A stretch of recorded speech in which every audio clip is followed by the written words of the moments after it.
Awakening failed. The middle-aged woman's voice echoed through the hall. Quiet, flat, and emotionless. As if those few words couldn't possibly crush someone's future. The young man standing in front of the purple sphere froze for a few seconds. His fingers were still on the clear surface of the sphere, and the weak purple light passed through the gaps between his fingers. It was like he was in shock, or for some reason his ears couldn't process what he had just heard. Or at least the news was so painful that his brain preferred to pretend it hadn't heard it. Then he let out a long sigh, his shoulders dropped, and he stepped aside without a word. Whispers immediately rose in the hall. That was his second time, right? Yeah. I heard his father awakened as a C-rank with a 2-star class. What bad luck. If he could have gotten a 2-star class like his father, he could have lived the rest of his life without worrying about money. The boy lowered his head and walked through the crowd, just like the dozens of others who had walked the same path during the past hour. The secondary awakening hall of the National Academy was always like this.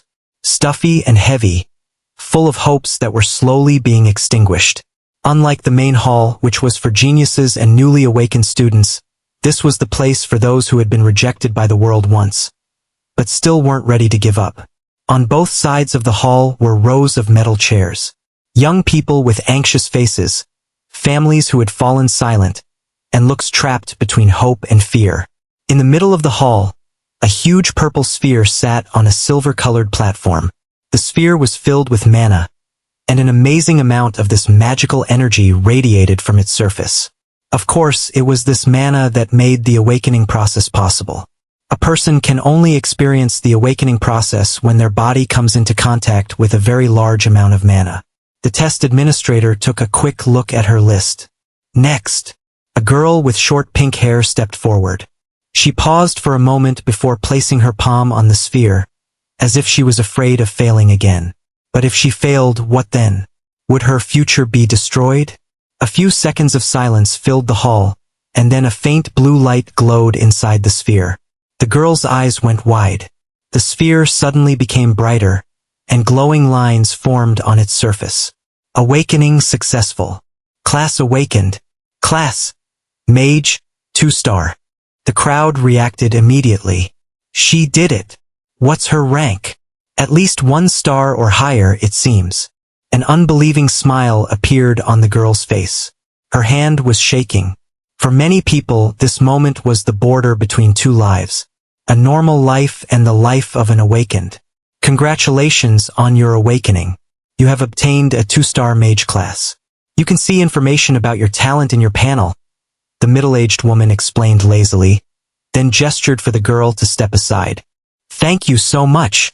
The pink-haired girl bowed happily and excitedly, then went toward her family. Lien watched that scene from the end of the hall in silence. His hands were in the pockets of his black jacket, and he was leaning against the cold wall. His appearance looked calmer than he really was, but only he knew how heavy his heartbeat had become. 250 years had passed since the day the gates opened, since the day the world's sky changed, and since the day monsters crawled out of dark cracks and swallowed cities. In those days, humanity was pushed to the brink of destruction, until the will appeared. No one knew exactly what it was. A god? A system? The will of the world. But that unknown thing was what gave awakening to humans. The power that allowed them to resist the monsters. And since then, everything had changed. Power was no longer just power. It was identity, it was status, and it was worth. And those who failed to become an awakened were almost always pushed to the margins. Although their country was more or less in a better situation because of that disaster, many countries collapsed, hundreds of millions of people were killed, and even now, large parts of the world are unsafe and dangerous. Hey, do you see that guy? The whispering of two people near Lien grew louder. Which one? The one over there, in the black jacket. A few looks turned toward him. Wait. One of the boy's eyes widened a little. Isn't that Lien von Helm? There was a short silence, and then the whispers grew louder. Damn. It's him. The only son of the von Helm family whose awakening failed? I thought it was a rumor. I heard that even after his failure, he didn't give up and trained for 2 years. Well, Apparently he still hasn't accepted that he's a normal person. Lien didn't react. Not because he was used to it, but because he no longer had the energy to care. The Von Helm family was not a small name. They were incredibly well known both nationally and globally. And precisely because of that, Lien's failure stood out even more. The first awakening process happens at age 16, and each person can only go through the awakening process twice in their life. If the first fails, you can always try a second time. But almost 99% of people who fail the first time will also fail the second time, and there is no third time because a normal human body cannot handle the shock of mana 3 times. And he had failed to become an awakened. He was considered a stain on their family name. The woman in charge, without paying attention to the whispers, read the next name. Lien von Helm. The hall went quiet for a moment. Lien pulled away from the wall and walked toward the platform. His somewhat tall height made him easy to see even in a crowd. His black hair had fallen slightly over his forehead, and his eyes were darker than they should be for an 18-year-old. Many looks followed him. Some curious, some mocking, and some just waiting for failure. In the past, he was seen as a little celebrity with a great future. But failing the awakening process had turned all that admiration from back then into mockery. Mockery that almost seemed born from jealousy. Lien stood in front of the sphere. Its purple surface pulsed in silence. This was his last chance. After 18, you were no longer allowed to apply for a second awakening. Meaning if he failed today, it was over. Put your hand on the sphere, the woman in charge said impatiently. Lien breathed slowly and placed his palm on the cold surface of the sphere. At that moment, light exploded. The entire hall was flooded with purple brightness. The crowd stepped back in shock. The sphere began to shake. Glowing lines moved across its surface at a crazy speed. For the first time, the woman in charge's eyes widened a little. Huh? Even Lien froze for a moment. His heart pounded hard. After 2 years. Maybe, but then the notifications appeared. Awakening failed. The light suddenly flickered. Error. Error. Error 44 ##. Error. Error. Subject not registered within the system. Silence. Several full seconds. No one said a word. Lien stared motionless at the floating words. They were familiar. Exactly the same messages and the same errors. The same thing he had seen 2 years ago, and back then they had just said it was a problem with the device. Did the device malfunction? The woman in charge frowned and looked at the sphere a few times. This sphere was one of the best of its kind and could even handle the pressure of a 5-star class. So what was going on? But she was too lazy to care. Then she shrugged. Awakening failed. Next. As if nothing special had happened, the whispers started again. Huh? What was that error? Doesn't matter. It ended in fail anyway. The Von Helm family should really be ashamed. What an insult to that name. Now I understand why his fiancée left him. That girl got a 3-star class. How could she be with a nobody? Lien slowly lifted his hand from the sphere. A strange feeling twisted inside his chest. It wasn't anger or sadness. It was just emptiness. The last small hope had gone out. All this time, part of him had still been hopeful. Hopeful that maybe the second time would be different. Maybe those errors meant something else. Maybe there was finally a place for him in this world. But now it was really over. He had no talent. He had no awakening. And from tomorrow he would just be an ordinary analyzer at the academy. A normal person in a world that no longer had a place for normal people. Lien stepped down from the platform without a word. The sound of whispers still flowed behind him. But he didn't care anymore. He just wanted to get out of that hall. Just as he reached the exit, his phone vibrated. Lien glanced at the screen. A familiar name appeared on the screen. He answered the call. Are you finally done? A boy's voice came from the other end. Lien was silent for a moment. Yeah. Then he said quietly, Good. I'm waiting for you in front of the academy entrance. The call ended. Lien stared at the dark phone screen for a few seconds, then opened the hall door and went out. The air outside the hall was cooler than Lien expected. The metal doors closed behind him, and the heavy noise of the hall disappeared in an instant. For a few seconds he just stood there, his hands in his pockets, his gaze fixed on the wide grounds of the National Academy. The white and silver-colored buildings shone under the evening light.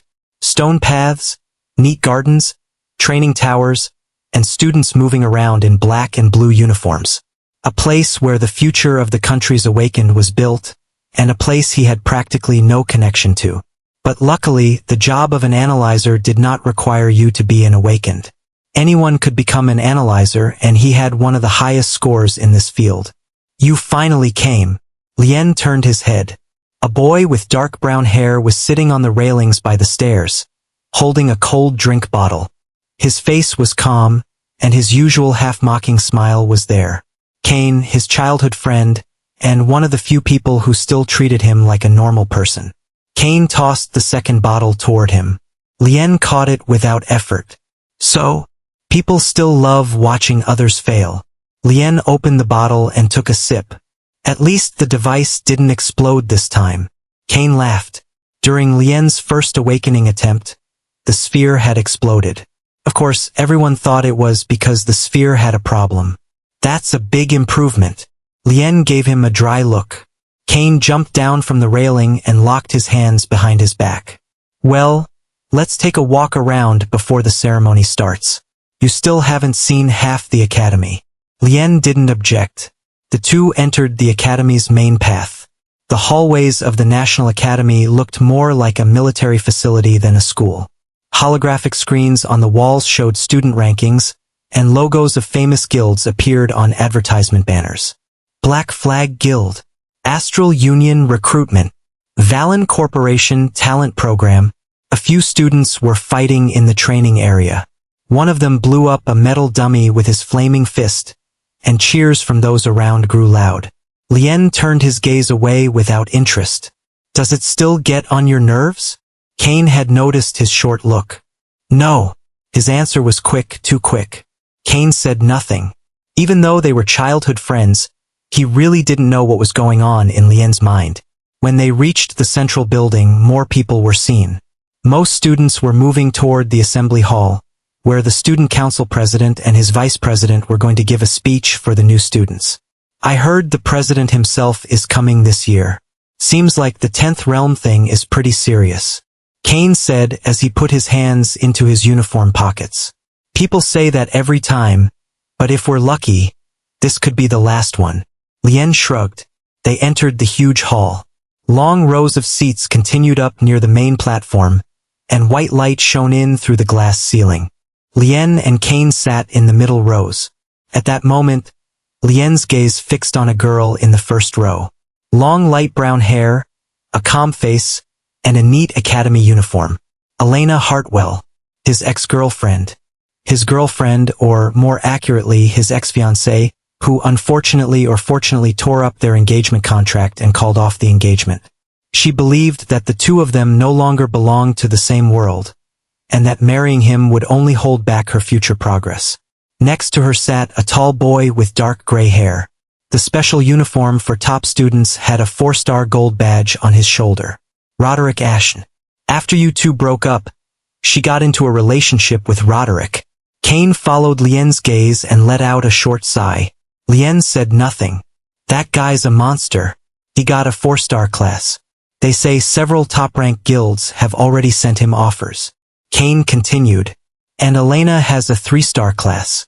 Although it's not as rare as 4-star, she's still considered one of the best. Lien was quiet for a few seconds. The new realm comes tonight, right?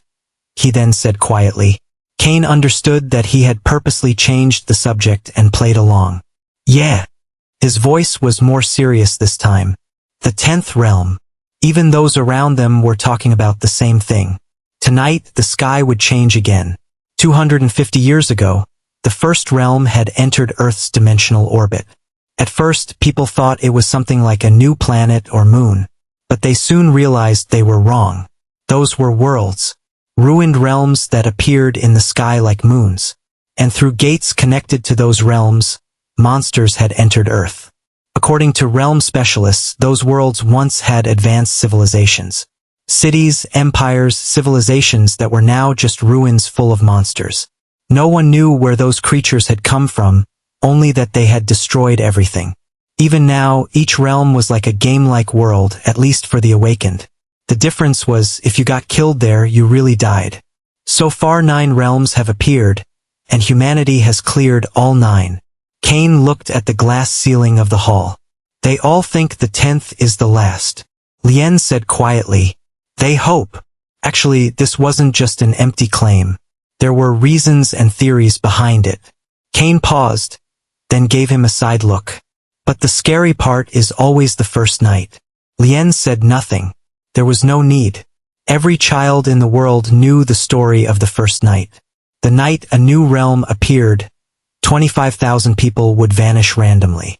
From all over the world, old, young, awakened, normal. There was no rule. They would be summoned directly to the new realm, like sacrifices, and almost no one ever came back alive. Do you think you'll get summoned tonight? Cain suddenly laughed. I don't think I'm that unlucky. Lien gave a short laugh too. At that moment, the noise in the hall quieted down. Several people appeared on the main platform. The student council president stood in the center. A handsome boy in a formal white uniform with the golden student council badge on his chest. But Lien's attention did not stay on him. Instead, it fixed on the tall girl standing next to him. Long black hair, a cold face and icy eyes. Serafina, his childhood friend, and now the vice president of the student council. Their eyes met for a brief moment, but what Lien saw in that look was only coldness and anger.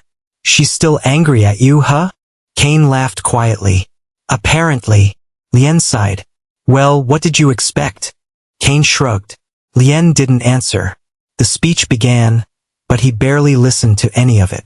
His mind was too tired to care about hopeful words about the future, honor, and the new generation. After the ceremony ended, the crowd slowly started leaving the hall. Lien and Cain also headed toward the exit, but just before reaching the doors, someone blocked their way. Haha, Lien? Is that you? Roderick Ashen stood in front of them with a smile on his face. Elena was nowhere to be seen. Either she had already left the hall or had gone somewhere else. How many people do you think have a face as handsome as mine? Lien gave him a short look and said quietly, I didn't think I'd see you again after high school, and it seems you're still the same self-obsessed jerk. Roderick laughed. Well, what are you doing here? Did you become an awakened? He paused for a few seconds, then laughed himself. Though I doubt it. Lien didn't react. Roderick's gaze went down and fixed on the name tag on Lien's chest. Lien von Helm. Oh? You still kept that family name? His eyebrow rose a little. Just as he was about to continue, a boy hurried toward him. Mr. Ashen. The student council president wants to see you. Roderick clicked his tongue against his teeth, and before leaving, he got a little closer to Lien. His voice lowered. You know, trash like you doesn't deserve that family name. His smile deepened. So you better throw it away before people make fun of you because of it. Then he straightened up. See you later, and left. A few seconds of silence remained between Lien and Cain. What did he tell you? Cain finally asked. Nothing. Lien sighed. That night, after dinner, the dorms were quieter than ever.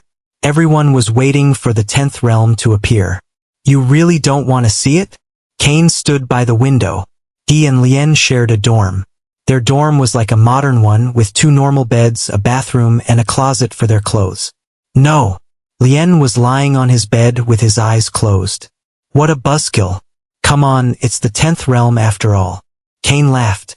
It's just one more star added to the sky. Nothing special. Lien said without opening his eyes. Cain mumbled under his breath. But Lien was no longer listening. Today had been long.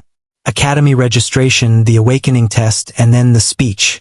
And unlike the awakened, his body was still that of a normal person. Fatigue came to him much sooner. He fell asleep quietly in the darkness. He hoped that at least unlike the day, he could have a restful sleep.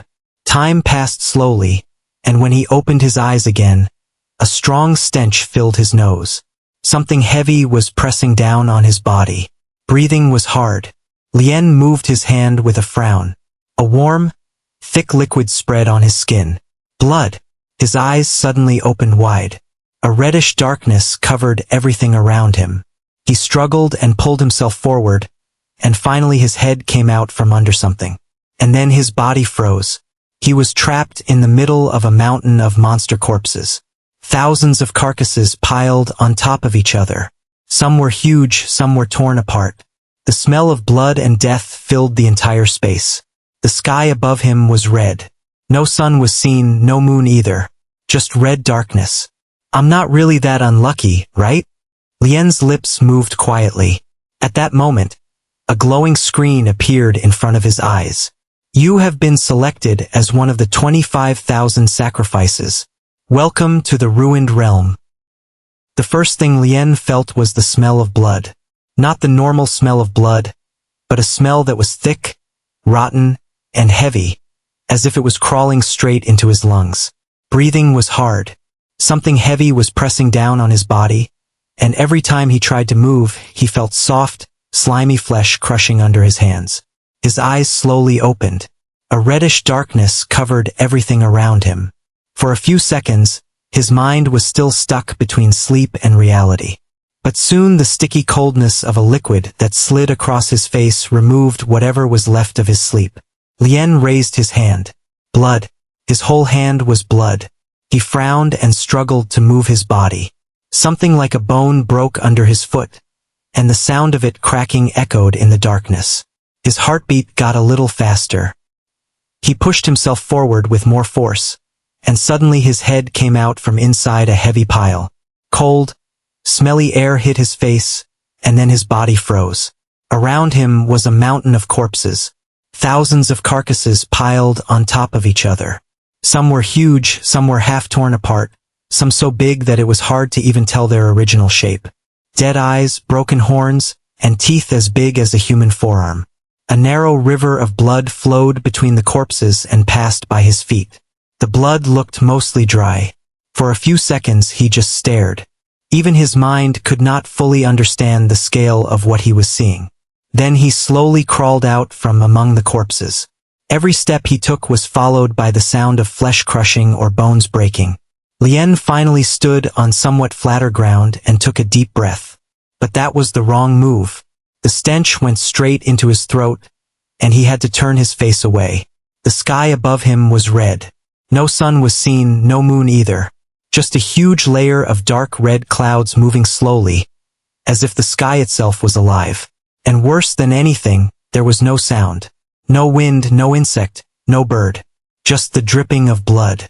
Lien was quiet for a few seconds. Then the glowing screen appeared in front of him again. You have been selected as one of the 25,000 sacrifices. Welcome to the ruined realm. Damn it! His eyes narrowed. So he really had been summoned. One of those 25,000 people. The same sacrifices who almost never came back alive. Did I get cursed without knowing it? He sighed. With all the bad luck he had experienced, he didn't think he would be unlucky enough to be summoned to these ruins. It's not that no one can come back alive from the first summoning. It's just that it's very hard. Very, very hard. Especially for a normal person like him. Completely impossible. Lien slowly let out his breath and tried to organize his mind. Panicking would not help. If he was going to survive, he first had to understand his situation. His gaze scanned the area again. He was at the bottom of a huge valley. Walls of black stone rose from both sides, and a faint red mist flowed between them. Huge bones stuck out from the walls, as if gigantic creatures had once been buried inside this place. So this is one of the ruined realms, Lien said quietly to himself. According to public information, each realm was a destroyed world. Worlds that once had civilizations. They had cities. They had life. And now they were just ruins full of monsters. No one knew exactly where those monsters came from. Only that, after they appeared, every world had turned into hell. Lien took his gaze off the sky and looked around again. The most important thing now was to find the key. The only way out of the realm. Keys were usually in specific places. For example, in mountain areas they were always at the top of the highest peak. Or in war zones in the deepest part of the forest. But here there was nothing. Just mountains of corpses and blood. A lot of blood. This is not normal. Lien's frown got deeper. Even for a newly appeared realm, this amount of carcasses was unusual. It was as if a huge war had happened right here. Or his gaze slowly moved over the broken bones. This place was the feeding ground of something. An uncomfortable pressure twisted inside his chest. Without realizing it, he slowly moved away from the mountain of corpses. The farther he got, the more he could see the valley's true shape. The ground was covered in cracked black stones, and trails of blood flowed between them like red veins. In some places, broken weapons could be seen among the carcasses. Swords, spears, pieces of armor. Lien paused. So other humans had died here too. But there were no human corpses or human blood. His gaze fell on a corner of the valley in the distance. A huge bone was stuck in a rock, which had caused the rock to crack and its base to become loose. He looked around. It seemed that if that rock fell, it could also damage the rest of the valley walls. This might be the territory of a powerful monster, he whispered to himself. He felt his guess was right because the monster blood didn't look very old. And that led to only one conclusion. He had to get out of here as soon as possible and go somewhere safe. But was there anywhere safe in these ruins? His gaze suddenly fixed on something. A narrow path could be seen between the valley walls. A winding stone route that went upward. The only exit he had seen so far. His heartbeat calmed down a little. At least this place was not completely closed off. Lien took a few steps toward the path. But at that moment, a sound came. Tack. The sound of something heavy hitting stone. His body immediately froze. A few seconds of complete silence passed. Then again. Tack. This time closer. And then he heard heavy, rough breathing. Something was coming down the path. Lien slowly raised his head. At first, only a huge shadow was seen in the red mist. Then a large claw placed itself on the stone. Blood dripped from its dark fur. And then, that thing came fully out of the mist. The monster looked like a wolf, but only in the most basic shape. Its body was the size of an elephant. Huge muscles moved under its black, blood-soaked fur. Large, twisted horns like those of a deer stuck out from its head. Its whole body was covered in wounds. Marks from deep sword cuts and torn flesh. Part of its side looked like it had been ripped off. But despite its condition, it was still alive. The monster's bloody eyes fixed on Lien. And at that moment, a deep instinct inside Lien screamed. Death. If he ran, he would die. If he fought, he would die. Even if he didn't move, he would still die. He looked at that creature. At the monster that looked like it had come out of a nightmare. The monster slowly pulled back its lips. A row of long, curved teeth, like those of prehistoric tigers, was revealed. Blood dripped from its fangs. And then it looked at its new prey with hunger. The monster suddenly smiled. A smile like it was thanking for seeing a free meal. That scene was so unnatural that for a moment, even Lien's brain could not react. Blood dripped from the creature's huge fangs and fell onto the black stones below the valley. Its breaths were heavy and uneven. Every time its chest rose, a muffled sound like bones crushing could be heard from inside its body. But despite all those wounds, it was still alive, and it could still tear him apart. Lien did not move. His black eyes moved across the monster's body. Its left leg was limping. The side had a deep tear. Its neck had 3 sword wound marks, heavy bleeding, and more important than anything, the speed of its breathing. This thing should be dead. Even if this monster did not die right now, it did not have much life left in it. At most, it would die in a few hours. What could have brought this monster to such a state? Based on the sword marks, it was clearly the work of a sword user. But someone from this world's possible inhabitants? Or one of the 25,000 summoned? The monster suddenly let out a deep growl from its throat. The valley shook. And then it moved. It only took a moment. Its huge body jumped toward Lien like a bloody shadow. Lien's eyes widened, and he threw himself to the side. Boom! where he had been standing exploded. Black stones were thrown in all directions. The shockwave dragged Lien's body across the ground. Damn it! He barely kept his balance and ran without looking back. The sound of the monster's heavy claws echoed behind him. Tack, tack, tack. Every step of that creature shook the valley. Lien moved through the mountain of corpses. Several times he almost slipped on blood and flesh. The stench filled everything. The sound of the monster's breaths got closer every moment. Suddenly he saw something by his foot. A broken sword. Without thinking, he picked it up and turned. At that same moment, the monster jumped out of the red mist. Lien threw the broken blade toward the creature's eye. The monster moved its head a little. The blade did not even enter its eye. It just broke on the bone next to its face. But that moment was enough. Lien threw himself behind a pile of carcasses. Boom! The monster crashed straight into the mountain of corpses. A wave of flesh and blood sprayed into the air. Lien, breathing heavily, crouched behind a huge carcass. His heart was pounding like crazy. He had no chance in a direct fight. None. Even the monster being wounded did not change the truth. He was just a normal person. No awakening. No mana. No power. If he took even one direct hit, he would die. The monster's angry growl sounded again. And then, silence. Lien frowned. Why wasn't it attacking? A drop of blood ran down from his forehead. His eyes slowly scanned the area. And at that moment, he realized the monster was searching by smell.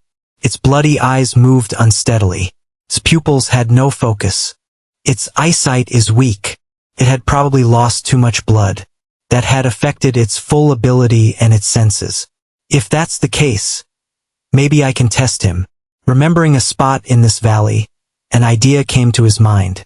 But he was not sure if it would work or not. Lien slowly moved back. Then suddenly he threw a large piece of bone to the other side. Tack! The monster immediately turned and attacked toward the sound. The ground shook. Lien used the chance and ran. His eyes wildly scanned the area. He was clearly looking for a place. A place where he could find a way to kill that thing. That monster. And then he saw it. Part of the valley wall was cracked. A huge bone was stuck between the rocks. The entire upper part looked unstable. Lien's eyes narrowed. There it is. The monster's roar echoed behind him. The creature had realized it had been tricked. Lien ran straight toward the wall. The sound of the monster's claws got closer and closer. Their distance was less than 10 meters. 5 meters. 3 meters. He could feel the creature's hot breath on the back of his neck. Just before reaching it, Lien threw himself to the ground. And the monster jumped. Boom! His whole huge body hit the cracked wall. For 1 second, nothing happened. Then the sound of breaking came. Crack! The monster's bloody eyes widened a little. And then the whole wall collapsed. Huge stones fell down. The giant bone was freed and fell from above like a white spear. The monster let out an angry roar and tried to move back. But it was too late. The bone went straight through its side.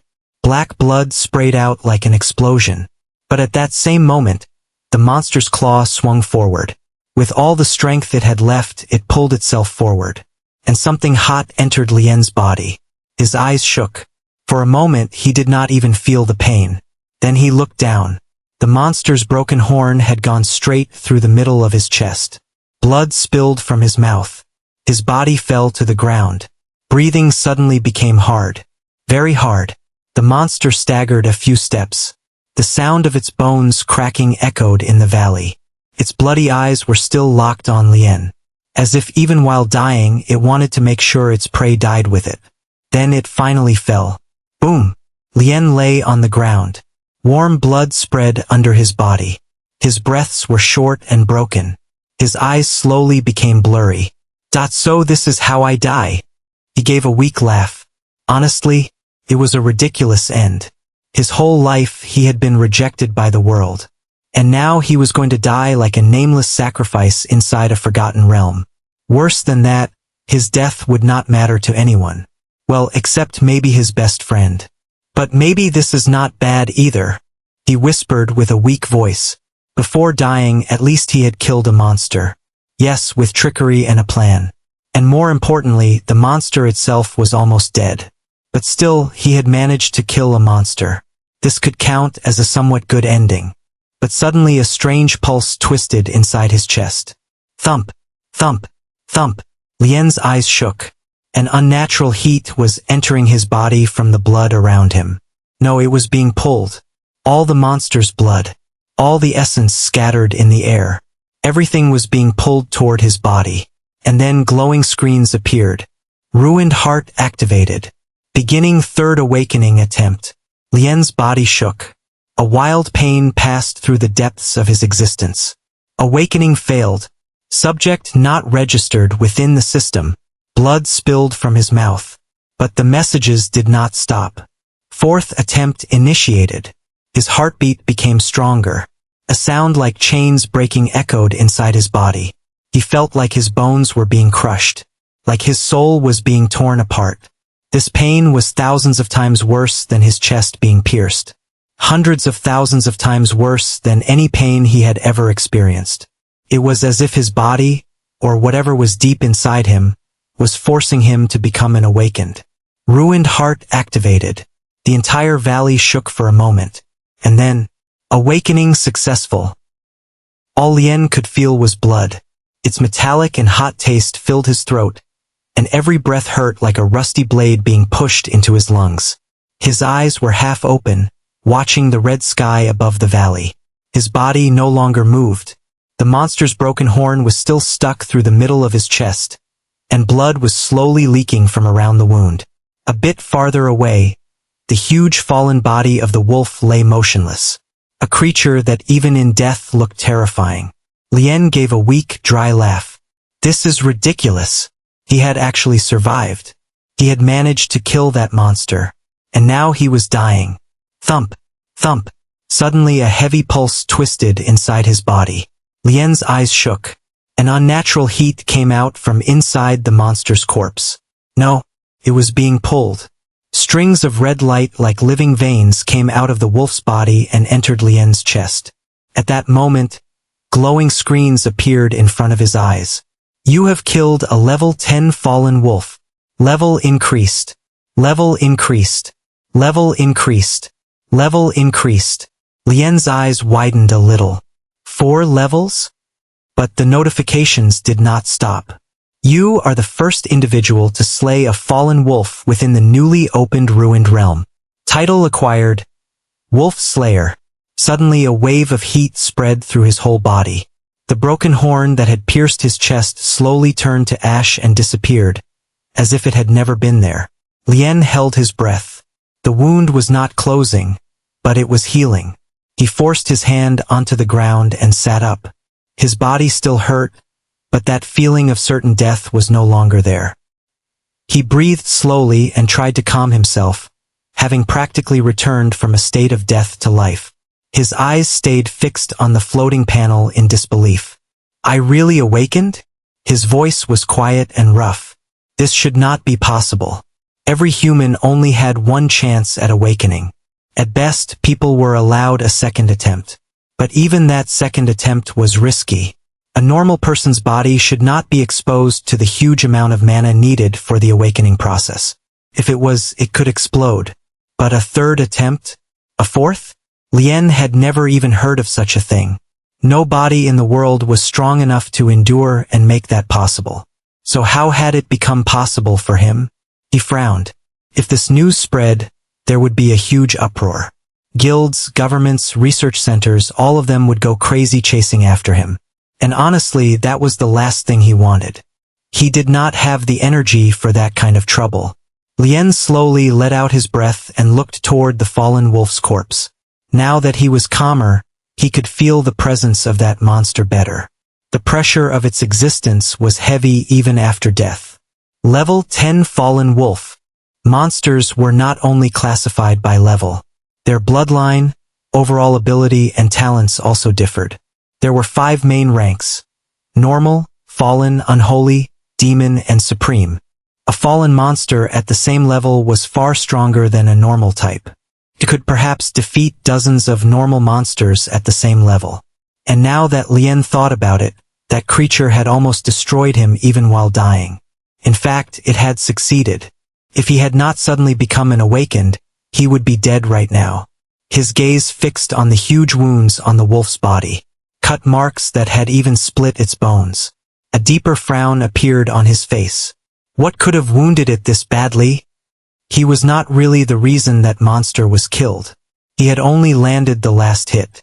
If that wolf had been healthy, Lien would not have even had a chance to run. So what could almost kill a fallen wolf? A much more powerful monster?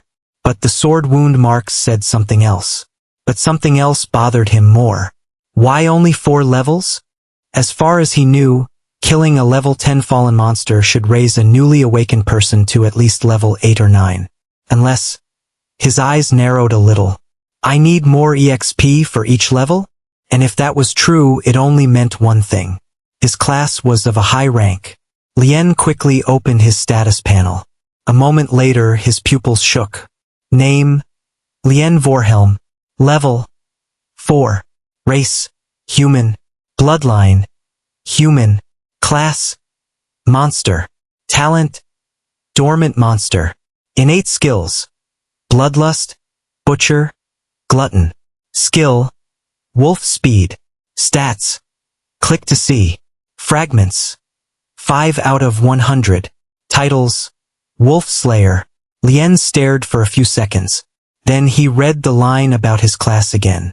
Class: monster. What? His voice came out clearer than before. A monster class? Since when did such a class exist?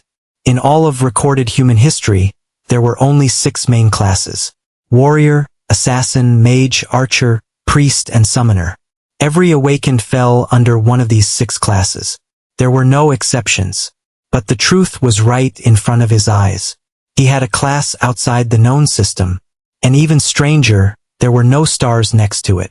Class rank was determined by the number of stars. A 1-star class was the weakest possible and could only evolve once, while 5-star classes could evolve every 20 levels and evolve a total of 5 times. The difference between them was terrifying. 1-star classes only absorbed 10% of a monster's EXP and had very low mana compatibility, around 10%.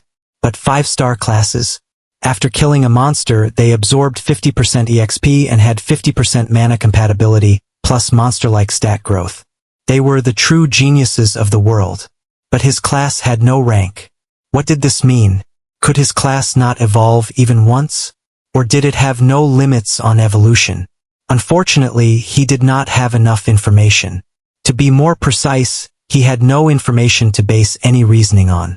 Maybe by looking at his innate skills he could understand better. Lien slowly tapped on his first innate skill, Bloodlust. While even the greatest geniuses can only absorb up to 50% of a monster's EXP after killing it, you absorb 100%. His eyes widened a little. 100%. He absorbed all of a monster's EXP. Even 5-star classes only got half of it. He immediately tapped on the second skill, Butcher. While all awakened gain stat points only after leveling up, you permanently obtain 1% of a monster's stats after every kill. This time even his breath stopped for a moment. 1% of every stat from each monster. This was insane. 1% might seem small, but normally the only way to increase power was leveling up and receiving stat points. And the amount depended completely on class quality. Between levels 1 and 10, 1-star classes got only 1 stat point per level up. 5-star classes got 5 stat points. After that, between levels 10 and 20, 1-star classes got 10 stat points per level up, and 5-star classes got 50 stat points. And after level 20, when awakened could go through their first evolution, the stat points they got per level varied based on their class evolution. But him? He could directly steal stats from monsters. Even if his level stayed low, eventually his stats would become monstrous. Like being level 5 but having the stats of a level 20 awakened. This is a monstrous class. Lien whispered quietly to himself. Just like the monsters themselves. And then his gaze fixed on the last skill. A glutton. Whenever you kill a monster possessing a skill or talent, you have a chance to randomly devour one of them. He was quiet for a few seconds, then slowly scrolled the panel down. In the skill section, something new was seen. Wolf speed. So he really had devoured one of that wolf's skills. His heart beat slowly but heavily. The powers of this class were not normal. This looked more like something a monster should have, not a human. But just as he was about to open his new skill, his body froze. He felt something, a heavy and cold presence, far more terrifying than the fallen wolf, behind him. Lien slowly turned his head, and then a quiet voice echoed in the silence of the valley. "Were you the one who killed my prey?" The presence behind him was heavy, not like the fallen wolf and not like any monster. It was something calmer, but at the same time more dangerous. Lien turned slowly, and then for a moment his eyebrows pulled together a little. A girl was standing there. Her height was almost the same as his, maybe a little shorter. She wore light armor of a dark silver color, parts of it covered in dried blood. A short, torn cape hung from her shoulder. A long sword was in her right hand, a sword that still had fresh blood dripping from its edge. But what made the space around her feel colder was her face. She was too young. She looked the same age as Lien, maybe even 1 or 2 years younger. And that made her more terrifying, because there was only one truth. This girl, according to her own words, was the one who had brought the fallen wolf to the edge of death. The girl's cold eyes fell on the huge wolf corpse. Then her gaze slowly moved over the fallen rocks, the huge bones stuck in the monster's body, and finally the hole on Lien's clothes. A cold, emotionless light shone in her pupils for a moment. Lien frowned, and his body unconsciously tightened a little. He was sure the girl was extremely powerful, but he was not afraid. If needed, he would fight. He had not had the chance to check his new stats yet, but according to the butcher skills description, he should have absorbed 1% of that wolf's power. And if that monster really was a level 10 fallen wolf, his current stats should not be weak. The girl was quiet for a few seconds.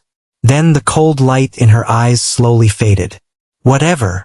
Then she turned and started walking away from there, as if she really did not care. Lien was surprised for a moment. He had not expected such a reaction. This girl was either too confident, or she did not consider him a threat at all. He did not know if he should be happy or unhappy about this situation. But he also preferred not to get into a fight at this point. Seeing that the girl was really leaving the valley, he suddenly said, "Wait." The girl stopped. "What is the environment like up there? Mountainous or forest?" Lien asked without moving from his spot. "A mountain range in the middle of a forest." The girl thought for a moment and finally decided to answer. "So it counts as mountainous?" Lien thought to himself and felt a little relieved. Finding keys in mountainous areas was easier than in forests. "Up there, on your way. Did you see a mountain with a golden peak?" "Why?" Lien blinked. Really? He did not expect someone not to know what a golden mountain meant. Even high school students knew that, or at least, they should know. For a moment he wondered if the girl was pretending not to know. The problem was that this was not something that needed to be hidden. But when his gaze fell on her comm profile, he realized, no, she really did not know. And this was strange. Very strange. "For the key," Lien finally said. The girl turned her head a little. "Key? A key for what?" This time Lien was really surprised. From her tone, it was clear she was not lying. Had this girl lived her whole life in a cave? The key to exit the realm. A few seconds of silence passed. "So we don't have to kill all the monsters to leave?" The girl's face was still cold, but surprise could be felt in her tone. Lien stared at her, and the girl continued. "I thought all the monsters in this world had to be killed for the exit to open." "No, that is really not necessary." The girl was quiet for a few moments. "That is easier." Then she said very quietly. Lien really did not know how to react. Where had this girl come from? She did not even know the most basic information about the realms. But instead, she could slaughter a fallen wolf to the edge of death. "So you did not see a golden mountain?" "No." The girl thought a little and answered. And then after a short pause, she continued. "But I saw a very tall mountain. Much bigger than the others. Lien's eyes lit up a little. That was probably it. According to public information, keys usually appeared in places with the highest energy concentration. And in ruined realms, that place was often the highest point. Which direction? The girl, without a word, pointed her hand toward the north of the valley. Lien held the direction for a few seconds, then nodded. Thanks. And I did not want to kill that monster. It attacked me, and I almost died. Then he paused for a moment and said, the girl finally turned and looked directly at him. I noticed. Her gaze fixed on Lien's torn clothes. More precisely, on the hole in the middle of his chest. The middle of your clothes has a hole, but your body does not look like that. Her voice was quiet and completely calm. That wolf should have pierced your body. Lien said nothing. That is why I did not kill you. The girl then completed her sentence, and with cold eyes continued, otherwise, because you took my prey, you would have had to die. A few seconds of silence passed, and then Lien laughed. It was a short laugh, but not from mockery. It was from the sudden understanding that this girl was not stupid. She just did not know a lot of things. But instead, her ability to analyze was terrifying. With only a few looks, she had understood almost everything that had happened. Lien nodded. Have a good journey. Then he went toward the wolf corpse. After all, this was not just a normal monster. It was a fallen wolf. Even its skin could be extremely valuable. Lien sat next to the corpse and started removing the valuable parts of the monster's body. Claws, teeth, bones, and finally its thick, bloody skin. The more he worked, the more he realized the insane value of that monster. If he could take these things to the real world, he would become rich. After some time, he finally put his hand on the corpse. The space around the corpse pulsed for a moment, and the huge wolf body disappeared into the storage space. One of the basic abilities of all awakened. A dimensional space given to them by the system. Lien took a quiet breath and turned. But then he paused. The girl was still standing there. She had not left. Can I help you? A slight frown appeared on his face. The girl looked at him in silence. Do you have a question? Again silence. I thought you wanted to go. Lien spoke again. The girl said nothing for a few seconds, as if she was not sure how to say what she wanted. And this, for the first time, made her look a little like her actual age. But only for a short moment. You are going to go toward that key, right? She finally said. Yes. Then I am coming with you. The girl nodded and added. Her tone was more of an order than a request. As if she was saying, do not even think about refusing. /N. If you have been satisfied with the novel so far, I would be happy to receive feedback so I can know whether the novel has been good or not.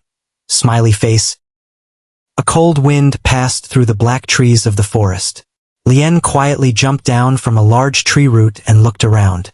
They had been out of the valley for about an hour now. Or at least what could be called out. The valley was still visible behind them. A huge crack in the middle of dark mountains, like the mouth of a giant monster that had opened inside the ruined realm. And now they had entered the forest. A forest that was unnaturally quiet. The trees were huge. Black twisted trunks, some of them as tall as small towers. Their leaves were a color between gray and dark red, and a faint mist moved between them. There was no sound of birds, no insects, no sign of normal life, which was, fortunately, a good thing. He was still not sure if they were in a safe place or not. They could be in an area with no monsters, no dangerous monsters, or actually an area with very dangerous monsters. But with the information he had as an analyzer student, he could argue that their environment was not that dangerous. That fallen wolf was level 10. All the monster corpses in the valley had been hunted by that wolf. Except, of course, for those extremely huge bones. And since there was no other wolf in that area, it meant the wolf lived alone and was not part of any pack. On the other hand, he doubted a level 10 fallen wolf would dare to hunt in these forests without worry if it knew there was a monster stronger than itself. This meant he did not need to worry about monsters stronger than that fallen wolf. Even though he trusted this reasoning, it might not apply to this entire strange mountain range covered by a forest. This world really feels dead. Lien let out his breath slowly. It is. The girl next to him answered without looking. Lien glanced at her. Since they had left the valley, the girl had walked almost the entire way in silence.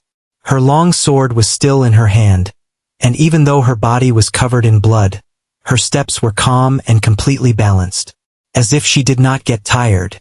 Or maybe the concept of tiredness did not matter to her. He had been uncertain about accepting this girl's offer at first, but he had decided it could be a good idea, especially since she seemed to be a powerful awakened. A few seconds of silence passed between them. Do you have a name?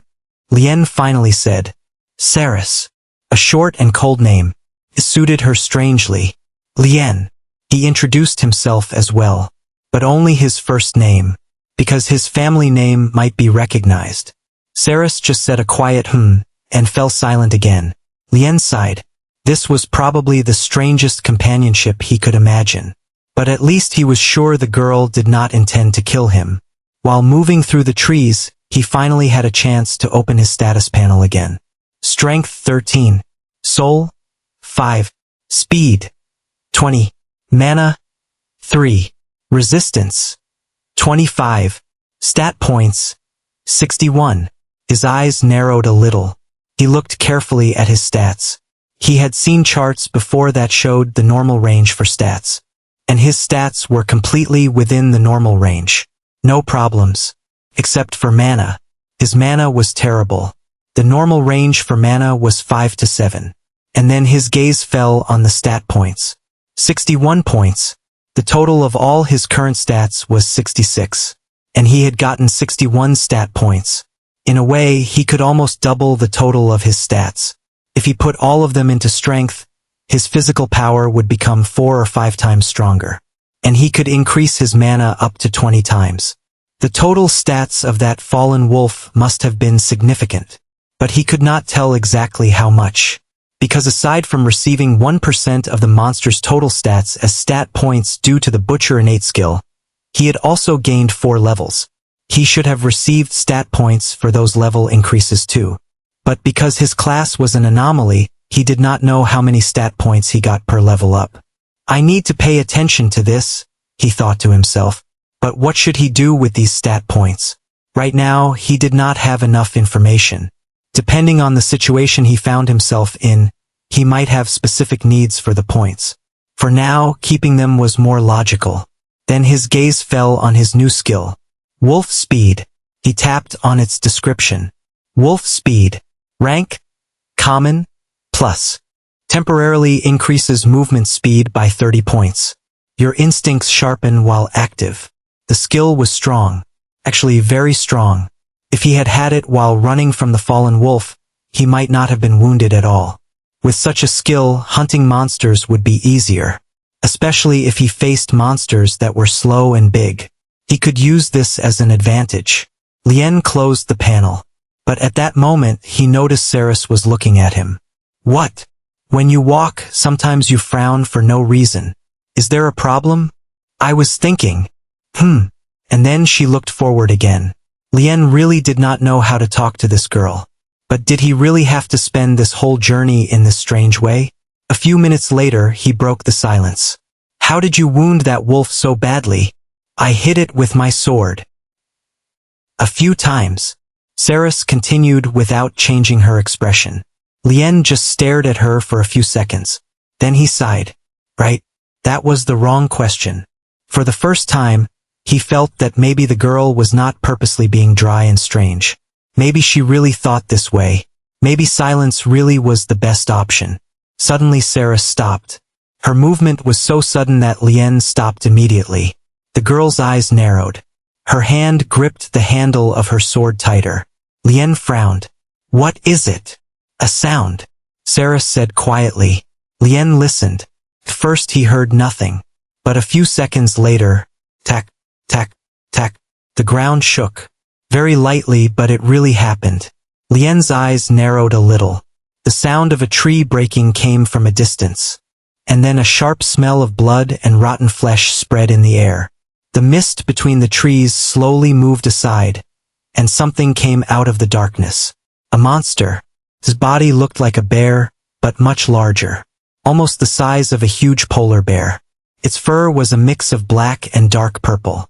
Two curved horns like a mammoth's tusks stuck out from the sides of its head. Its claws.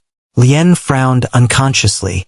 Those things looked more like blades than claws, each one as long as a short sword. The monster's red eyes locked onto them. A heavy growl came from its throat. But before Lien could say anything, a second monster came out from between the trees. Then a third, fourth, fifth, sixth, and finally, a seventh. 7 pairs of bloody eyes opened in the darkness of the forest. Saris slowly raised her sword, and Lien, while his gaze moved between those huge monsters, had only one thought in his mind. You have to be kidding me. 7 pairs of bloody eyes were staring at them in the darkness of the forest, and the air around suddenly felt heavier and harder to breathe. The sound of those creatures breathing echoed among the trees, and their eyes showed their desire to slaughter both of them and eat them. But unlike what might be expected, Lien did not feel fear. Not because he was stronger than them, but because after facing that fallen wolf, these monsters no longer had that unimaginable terror they would have had before. His gaze fixed on one of the bears. Corrupted mammoth bear. Level 7. Rank? Normal. Lien slowly let out his breath. So his guess was right. That fallen wolf really was the top monster of this area. Otherwise, having 7 level 7 monsters near its territory would not make sense. If that wolf were alive, these bears would not even dare to come close to its territory. These monsters had probably realized something had happened to that wolf and came to check, and ran into the 2 of them on the way. Compared to that fallen wolf, these 7 monsters were like insects. They would need at least 20 or 30 more to match that wolf. At that moment, a movement next to him caught his attention. Lien turned his head, and for the first time since he had met Saris, he felt that something in her face had changed. The girl's eyes were shining, but surprisingly, not from anger and not from fear. From excitement. Pure excitement, like a child who had found a new toy, or a hunter who had finally found valuable prey. Saris did not even look at Lien. She raised her sword, and then like an arrow released from a bow, she charged toward the bears. Boom! The ground under her foot cracked. One of the bears did not even have time to react. The silver sword shone like lightning in the air, and a line of blood sprayed through the forest. Lien blinked. This girl is really crazy, but he immediately smiled. Actually, this was better for him. As long as Saris kept the monsters busy, he could also handle 1 or 2 of them and increase his power even more than before.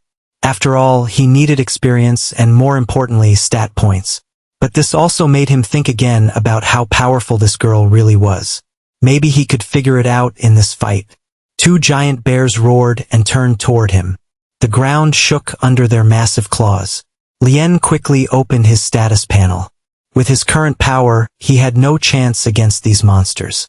So it was time to increase his stats a little. Strength 13. Spirit 5. Speed 20. Mana 3. Resistance 25. Stat points 61. He did not hesitate even for a moment. He put 30 points directly into strength. Right now he was facing monsters whose advantage was raw power. And since he had no offensive skills and no weapon, the best option was physical strength. Strength 13. 43. At that moment, a wave of heat exploded inside his body. The muscles in his arms tightened. The veins in his neck swelled. His bones made sounds. Raw power flowed through his whole body. For the first time since entering this realm, he felt strong. The first bear suddenly let out a loud roar, and then slammed its massive claw down at him. Boom! The ground exploded. A cloud of dirt and rock was thrown into the air. Lien barely pulled himself aside, but the shockwave still pushed him back several meters. His eyes widened a little. Damn it! His power had increased, but these monsters were no joke either. The second bear attacked from the right. His huge horns charged straight toward Lien's chest. Lien raised his fist. Boom! The impact made his arm go numb. He stepped back, and the bear only stepped back 1 step as well. Lien frowned.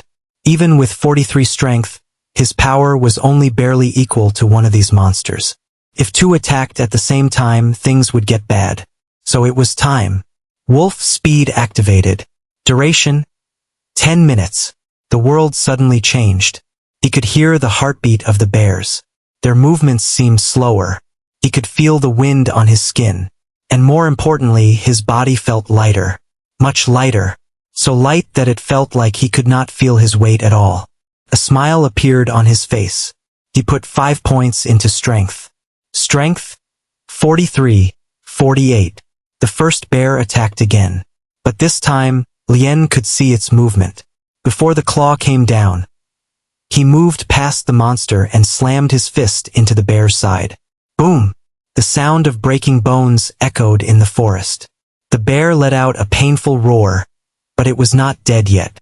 The second bear attacked from behind.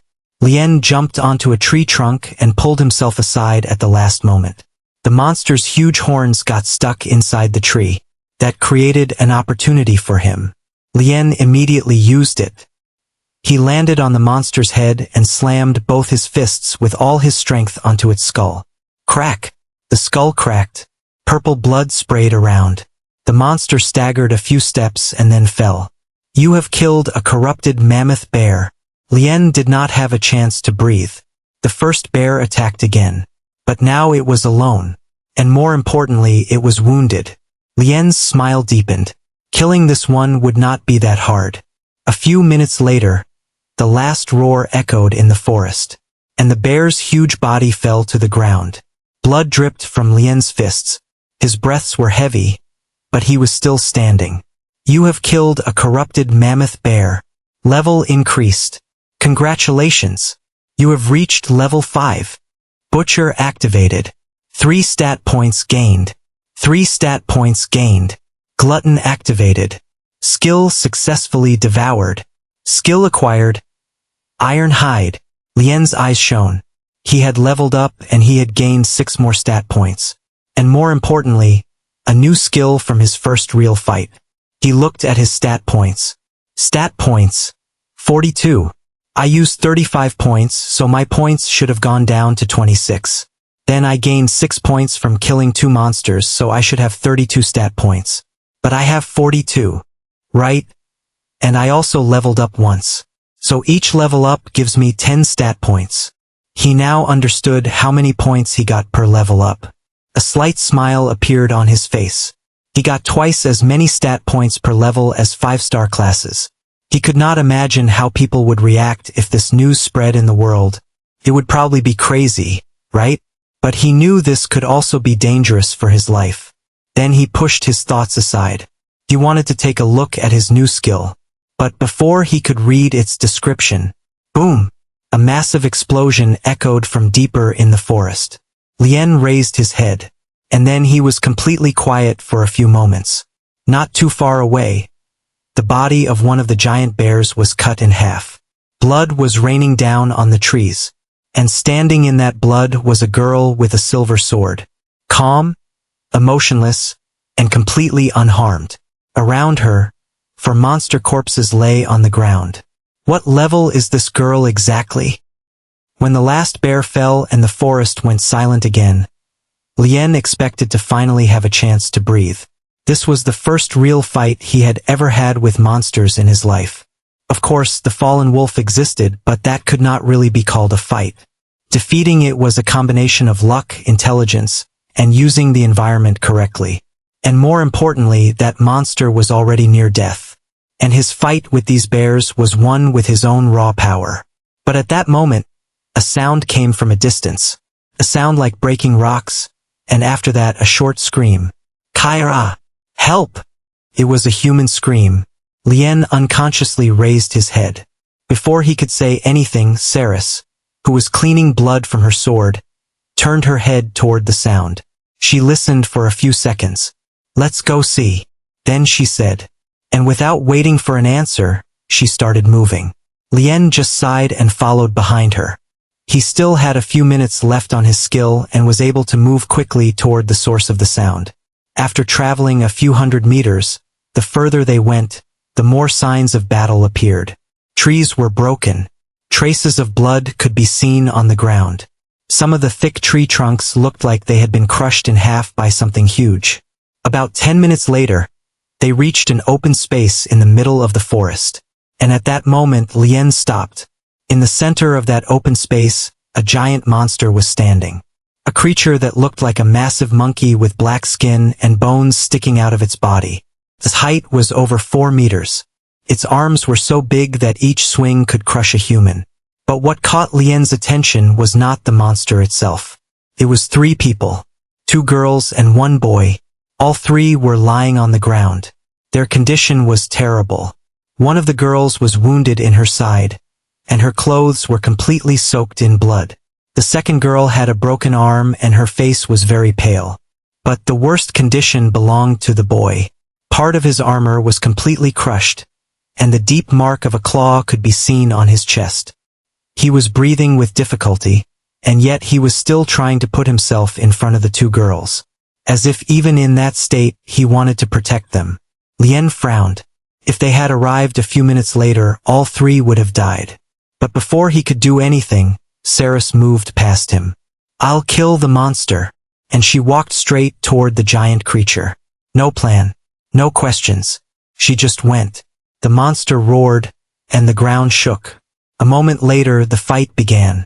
But Lien did not even keep his eyes on that scene. He quickly went to the 3 injured people. When he got closer, he realized the situation was even worse than he thought. The boy was almost unconscious, and his breathing had become irregular. One of the girls tried to say something, but her voice sounded more like a whisper. Lien knelt down. "Calm down. There is no danger right now." The girl looked at him with hesitation, but then her gaze went toward Saris. At that moment, a massive explosion echoed through the forest. Boom! Several tree trunks were thrown into the air, and the ground under them shook. The girl's eyes widened a little. "That, is she with you?" Lien looked at the fight. Saris was fighting the 4-meter-tall monster and was worryingly winning. "I think so, I guess." "You think?" "I am not very sure either." For a moment, silence fell between them. A few minutes later, the sound of the fight stopped. And that meant the fight was over. The monster was dead, naturally. A little later, Saris disappeared, apparently to look around, and Lien busied himself helping the injured. Actually, he had gotten the water from her before, after they left the valley. That girl was completely prepared to be summoned into a ruined realm and had many things in her storage space. After giving them some water and letting them catch their breath, they were finally able to talk. "I am Arya," the girl with the least injuries said quietly. She pointed to the girl next to her. "That is Elisa." Then she looked at the boy. "And he is Ryan." Ryan moved his head with difficulty. It was clear that speaking was painful for him. Lien introduced himself. "Are you also among the summoned ones? What happened that you got trapped here?" He then asked. "Yes, when we woke up, we were right here." Arya was quiet for a few seconds and then answered. "Right here? Not exactly here. A few 100 meters away. We thought maybe if we got out of this area, we would reach a safe place." The girl nodded. "But we were wrong." Ryan, the wounded boy, suddenly added with difficulty. "That monster found us." He then added. Lien said nothing. It made sense. They had just entered the realm. They had no information. Their chance of survival was almost 0. He had not had a chance to look at that monster's stats, but it was probably a level 8 or 9 monster. And looking at these 3, he could tell the 2 girls were not even awakened. That meant only the boy was awakened. And looking at his young face, he was not much older than Lien. So it was normal that he could not match this monster. If Saris had not decided to follow that sound today, all 3 would probably have been dead within a few more minutes. At that moment, the sound of footsteps was heard from behind them. Everyone turned their heads. Saris had returned. Her sword was still stained with the monster's blood. But something in her behavior made Lien frown immediately. The girl's eyes were scanning the area, and for the first time since he had met her, there was no trace of her usual indifference in her gaze. "Sorry to interrupt your conversation. What's wrong?" Lien felt something bad. Saris fixed her gaze into the dark depths of the forest and then said quietly, "I think we have a problem." "What problem?" "We are surrounded," Saris answered without taking her eyes off the trees. A heavy silence fell, and at that moment, from the darkness of the forest, dozens of pairs of red eyes lit up, one after another. Saris was staring into the darkness between the trees. Her cold eyes were slowly scanning the area. This was the first time since Lien had met her that the girl actually looked cautious, and an unpleasant feeling formed inside Lien's chest. If even Saris was reacting like this, it meant the situation was really bad. "We are surrounded." Those words were still hanging in the air. Lien quickly stood up from his spot and looked around. At first he saw nothing, but a few seconds later, a branch broke in the darkness. Then another one, and another one. A heavy roar came from deep in the forest. Then a second roar and a third. The sound of heavy footsteps began to get closer. The ground under their feet was shaking. Lien's face slowly became serious. These sounds. And then he saw them. In the darkness of the forest, a pair of red eyes. Then a second pair, a third pair, a fourth pair. The eyes appeared one after another, until almost the entire forest around them was filled. Arya's face went pale.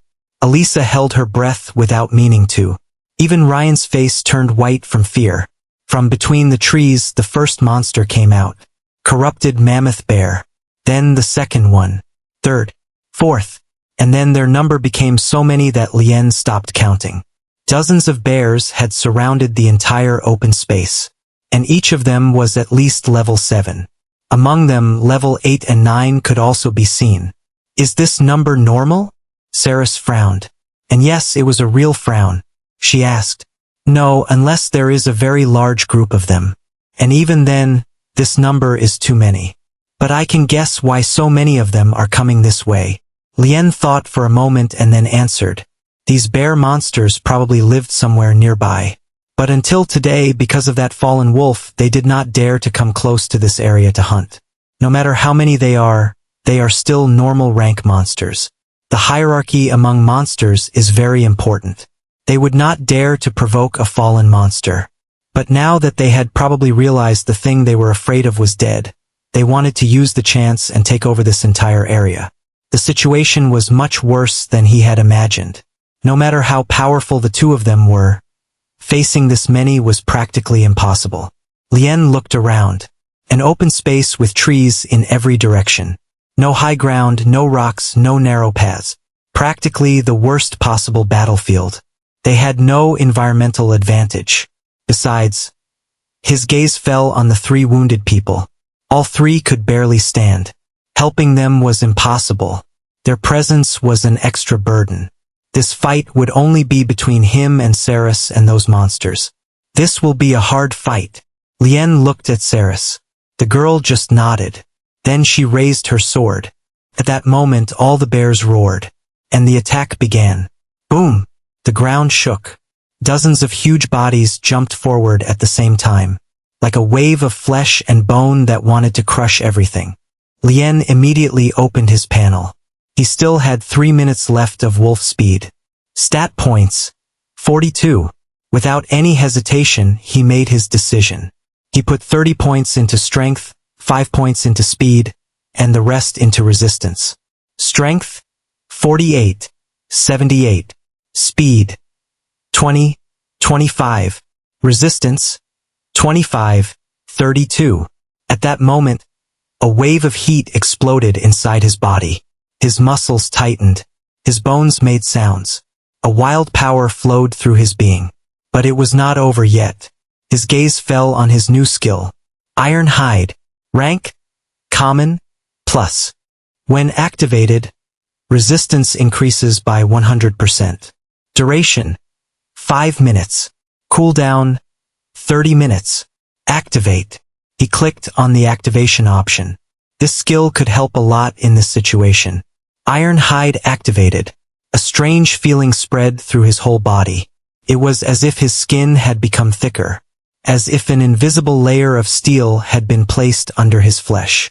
With this skill, he now had resistance equal to 64 points. Fighting these bears should be easier and with less trouble. At that moment, the first bear reached him.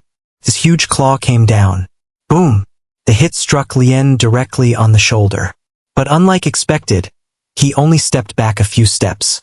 It hurt, but no bones broke. It works. His eyes shone. His resistance was working better than he thought.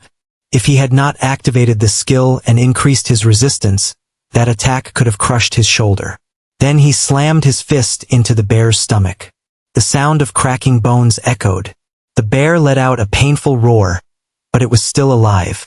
Another monster attacked from the right. Lien dodged with the help of wolf speed. The world around him seemed slower, and that difference was everything. He was beating the bears one by one with his fists.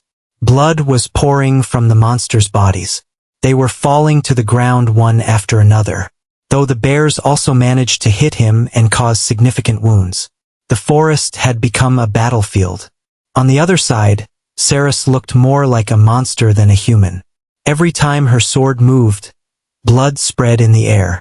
1 bear, 2 bears, 3 bears for bears. The monsters were falling one after another. But for every monster that died, 2 more took its place. Time passed. Blood gathered on the ground. Corpses were scattered everywhere. System notifications kept appearing in front of Lien's eyes. You have killed a corrupted mammoth bear. You have killed a corrupted mammoth bear. You have killed a corrupted mammoth bear. Your level has increased. But despite all these notifications, the number of enemies did not go down. Slowly, Lien's breaths became heavy. His arms hurt. His fists were bloody. Most of the blood belonged to the monsters, but his own blood could also be seen among it. Ironhide had saved his life many times, but even that had limits. On the other side, even Ceres was breathing hard. Her sword was still deadly, but she no longer had her initial speed. A bear managed to drag its claw across her shoulder. Blood flowed on the girl's light armor. She was wounded. The girl who had been slaughtering monsters like they were insects was slowly showing weakness. Finally, more time passed. The number of corpses increased, until a short silence appeared in the middle of the battle. Lien looked around, breathing heavily. Corpses were everywhere. 7 bears had been killed by him. 11 bears had been killed by Ceres. 19 monsters were dead. But Lien's color had drained. Ceres could no longer continue. More than 20 bears still remained. More than 20, as if there was no end to them. And at that moment, another notification appeared that made the situation even worse. Ironhide deactivated. Cooldown, 30 minutes. Lien's eyes widened. He felt the world suddenly become heavy. The sense of safety he had gotten used to was gone. His chest rose and fell. Breathing had become hard. Wolf speed had run out a long time ago. Now with this one gone too, he had lost a significant part of his power. On the other side, Ceres knelt down. She pushed her sword into the ground to keep her balance. This was the first time Lien had seen her in such a state. Tired, exhausted, and near her limit. Blood was flowing from the corner of the girl's mouth. But her eyes were still locked on the enemies. Lien spat a mouthful of blood onto the ground. Damn it! Where did these come from? He then mumbled under his breath. There was no answer. But as if the bears had heard him, all the remaining monsters raised their heads. And they roared at the same time. Their roar shook the forest. The ground trembled. Arya and Elisa's faces went pale. Ryan looked at the wave of monsters with despair. Until now, it had been unbelievable to them that these two had managed to fight this many monsters. But now they had also fallen. And then all the remaining monsters attacked at the same time.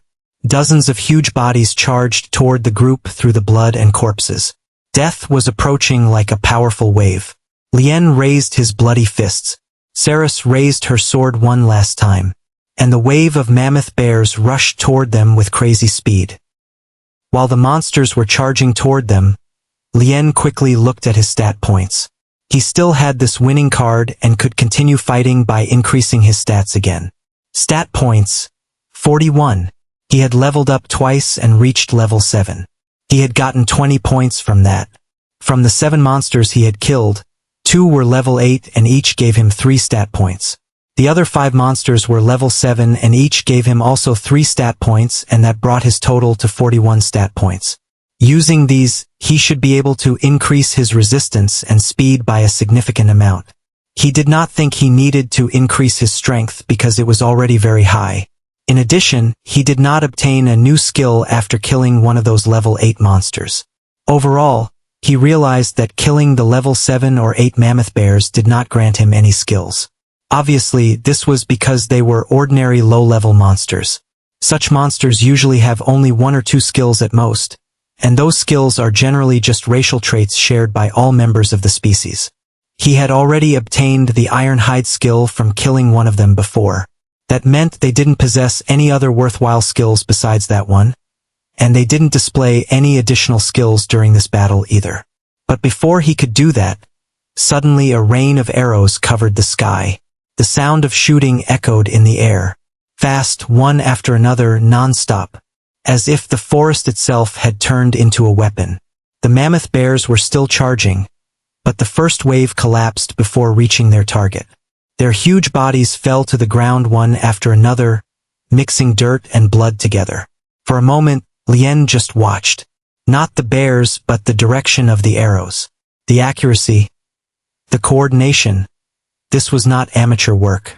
Were there other awakened here? But what were the chances that several archers had all been summoned to the same spot in the ruined realm? The chance of something like that was less than 1%. So what was happening here? Who shot these arrows? A very powerful archer? Even Ceres did not lower her sword. She just watched. From between the trees, 7 or 8 people came out. They wore light armor, made of leather and handmade. Their bodies were strong and built for hunting and survival.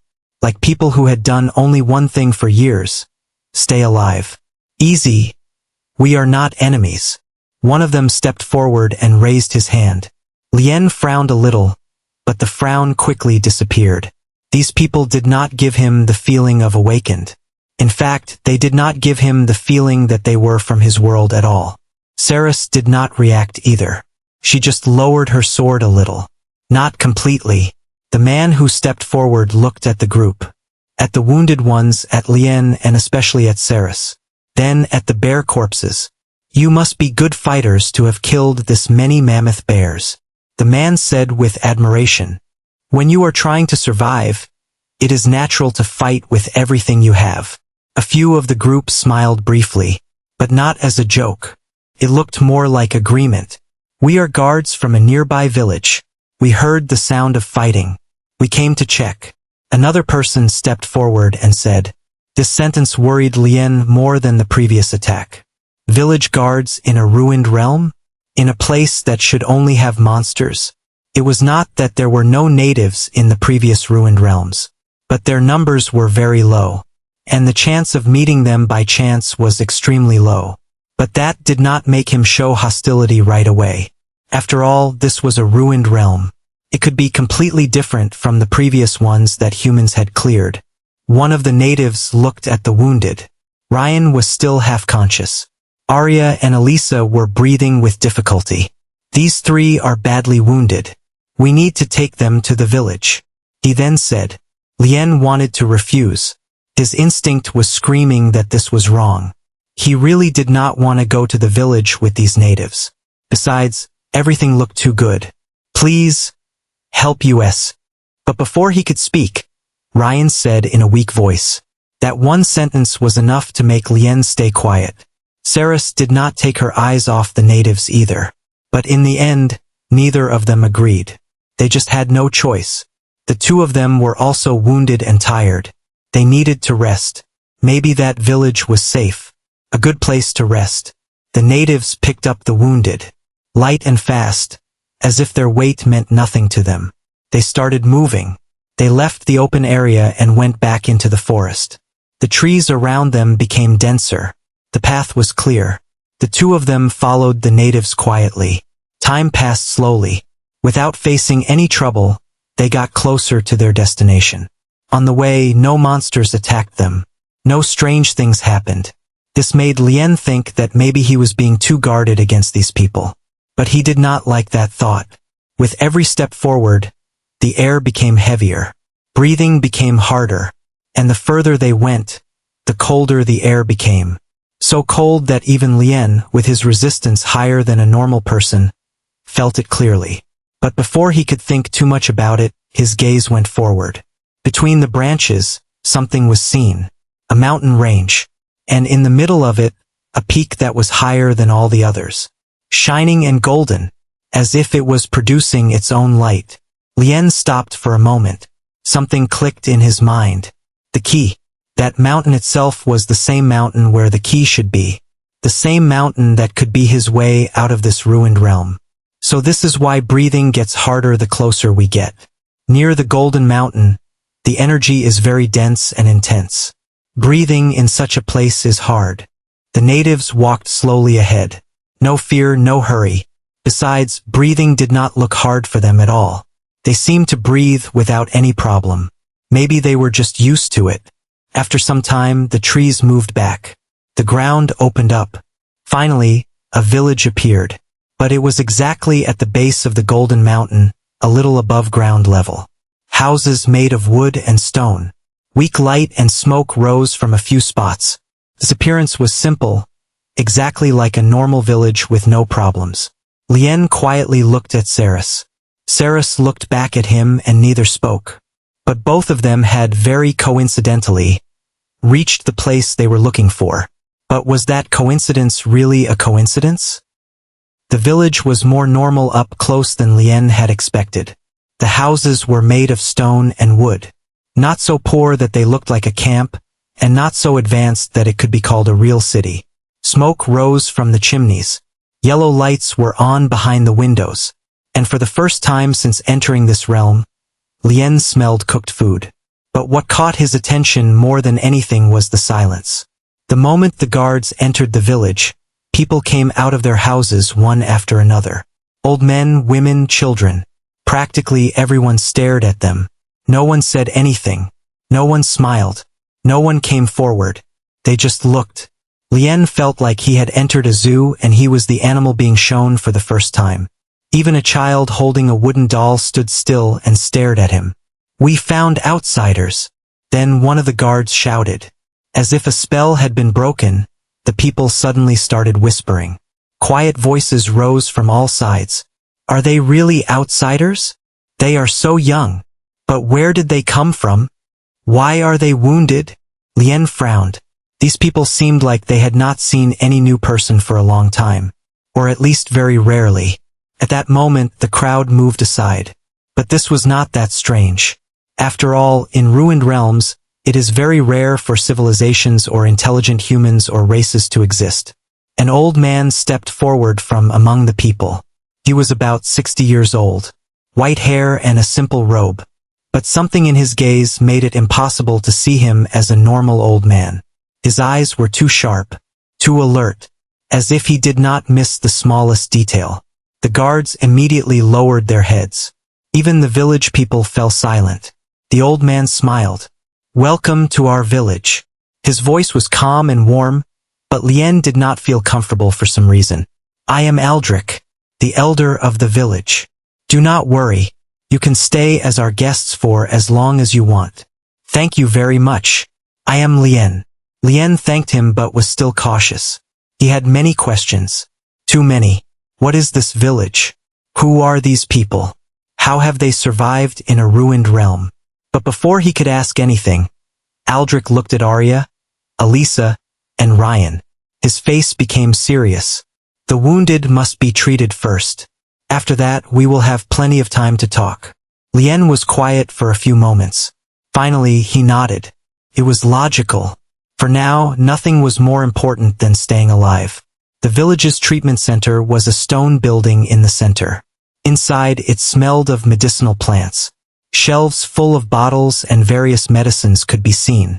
Arya and Elisa almost passed out the moment they entered. Ryan was not in better condition. His face was pale, and he was breathing with difficulty. Several healers immediately took them. In contrast, Lien and Saris were in much better condition. Their wounds were shallower, mostly fatigue and bruises. After cleaning the wounds and bandaging a few cuts, their treatment was almost done. The main healer was a girl around 15 or 16 years old. She had light golden hair, green eyes, and a smile that, unlike many of the village people, looked real. "You were very lucky. How did you survive such a wound? And where is the wound?" Lien looked at her. She was pointing to the large hole visible on his torn clothes. "I wonder the same thing. And that wound has healed." Lien gave a small smile. The girl laughed. Her voice was calm.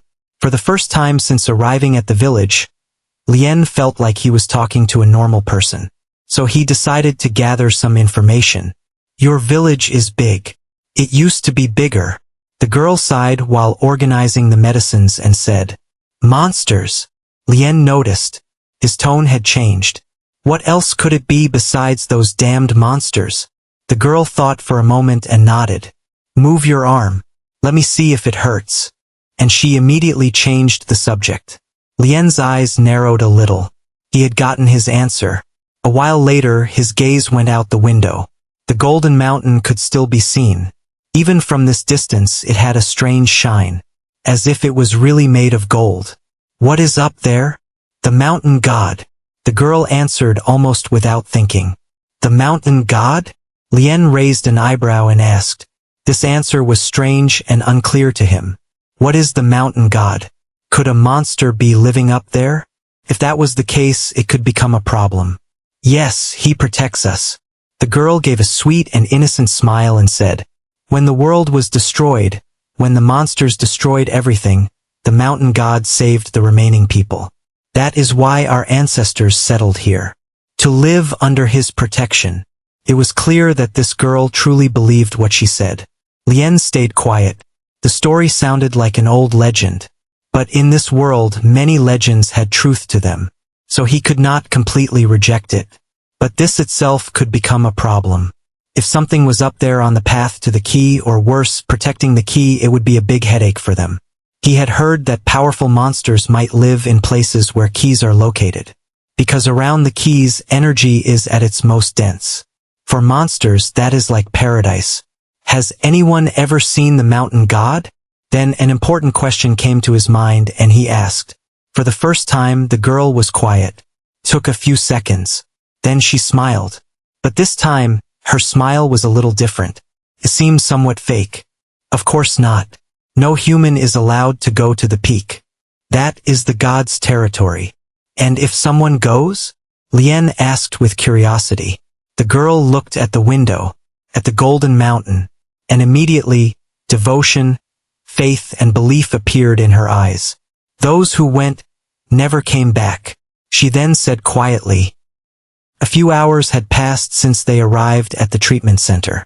For the first time since entering the ruined realm, Lien had been able to close his eyes without worrying about a sudden monster attack. Of course, he was not really sleeping. His mind was too busy. The golden mountain and that mountain god that no one had ever seen, which might be a powerful monster. But the question was, how powerful? More powerful than the level 10 fallen wolf? If not, then there was no problem. Because with his and Saris's power, they would be fine. But if it was stronger than a level 10 fallen wolf, it could become a problem. Then he got up and sat on the wooden bed. He looked at his wounds. Most of the cuts had closed. Even the bruises on his arms had mostly faded. It was as if his body was recovering at an unnatural speed. Of course, for an awakened, this was normal. Physical power includes recovery speed, senses, and even intelligence. And he had increased his physical power by 3 to 4 times. So it was normal that his body's healing speed had also increased. At that moment, a groan came from the other beds. Lien turned his head. One of the twin girls had slowly opened her eyes. Took a few seconds for her to understand where she was. Then her sister also woke up. And a few moments later, Ryan also opened his eyes. He took a deep breath, as if he had just come out of a long nightmare. Saris, who had been sitting on a chair by the window the whole time, just glanced at them. "You finally woke up. I didn't think I would still be alive." The more talkative girl gave a small smile. Me neither. Her sister also nodded. I think we all feel the same. Ryan also gave a tired smile. A few moments of silence passed. Then Arya's gaze suddenly became serious. She looked toward Lien and Saris. By the way, thank you. If you hadn't come, we would be dead by now. Thank you so much. Elisa also sighed and nodded. She thanked him too. I owe you as well. Ryan also raised his gaze. Saris, without changing her expression, just nodded and fell silent again. Her behavior made everyone feel awkward for a few seconds. No problem. We were not far from dying ourselves. Lien smiled and tried to warm up the atmosphere again. At least we are alive now. And thank you too, Ryan. The atmosphere in the room calmed down a little. Arya laughed. I didn't do anything. Actually, I caused more trouble. Ryan smiled. I thought you were together from the beginning. Lien suddenly added. You mean me and my sister or Ryan? Ryan. No. When we woke up, only me and my sister were together. I don't know why. Maybe we got lucky. Arya continued. Then we started moving and tried to figure out where we were. That's when we found Ryan. Actually, he found us. Before we could figure out exactly where we were, what had happened, and get to know each other better, just a few minutes later, that monster appeared. Remembering that scene, the faces of both sisters paled a little. That thing was nothing like the monsters we had read about in books. Ryan could have run away, but he didn't. He stayed to save us. Arya looked at Ryan with gratitude. Ryan said nothing. He looked embarrassed or awkward. So we have to thank you. If you weren't there, we would have been killed before those two arrived. Well, I'm glad you survived. And it was my duty to do that. Ryan also sighed and nodded. Lien looked at them carefully. There was no problem in their behavior or speech. Arya was talkative. Elisa seemed quieter and more introverted. Ryan seemed like a shy boy. He did not get a bad feeling from them. He just did not know why he did not feel good when all three of them were present. Lien decided not to push for now. Instead, he turned his gaze back to the two sisters. How old are you? We just turned 16. Really? Haven't you awakened yet? Or did you fail the awakening? Our awakening ceremony was next week. Arya answered without hesitation. Lien sighed. For these two girls, surviving in this ruined realm was even worse than for him a few hours ago, when he was not yet an awakened. At least he had a lot of information about ruined realms. But these two girls did not seem to know much. They did not have much information about ruined realms. All our lives, we were waiting for the awakening ceremony. Then exactly 1 week before it, we ended up here. I think we are the unluckiest people in the world. Arya sighed in frustration and puffed out her cheeks. Don't worry. I am sure there are people more unlucky than you. In fact, right now as we speak, thousands of people who were summoned to this realm have already died. Lien tried to comfort them, but his comfort was not very successful. It made the atmosphere suffocating and cold again. For every human killed in the ruined realm, 10 level 1 monsters can enter Earth. If an awakened is killed, depending on their level, even more powerful monsters can enter Earth and cause killing and chaos. Right now, as they spoke, thousands of portals might have opened all over their world, and monsters might be attacking. But luckily, the guilds and governments were on alert. They should be able to prevent most of the casualties. I didn't expect to be summoned here either. When I woke up, I was in the middle of the forest. Ryan stepped forward when he saw the atmosphere and tried to calm it again. At first I thought I was dreaming. Then I saw one of those bears. And you defeated it? Lien asked with curiosity. The mammoth bears were not strong for him, but they were still notable monsters. There was only one. It was hard, but not impossible. Ryan shrugged. Then I sensed the presence of those two and went toward them, and he stopped talking right there. Exactly as Lien expected. He gave no extra explanation. He said no personal information. He made no mention of his past. As if he had drawn an invisible border around himself. Time passed slowly.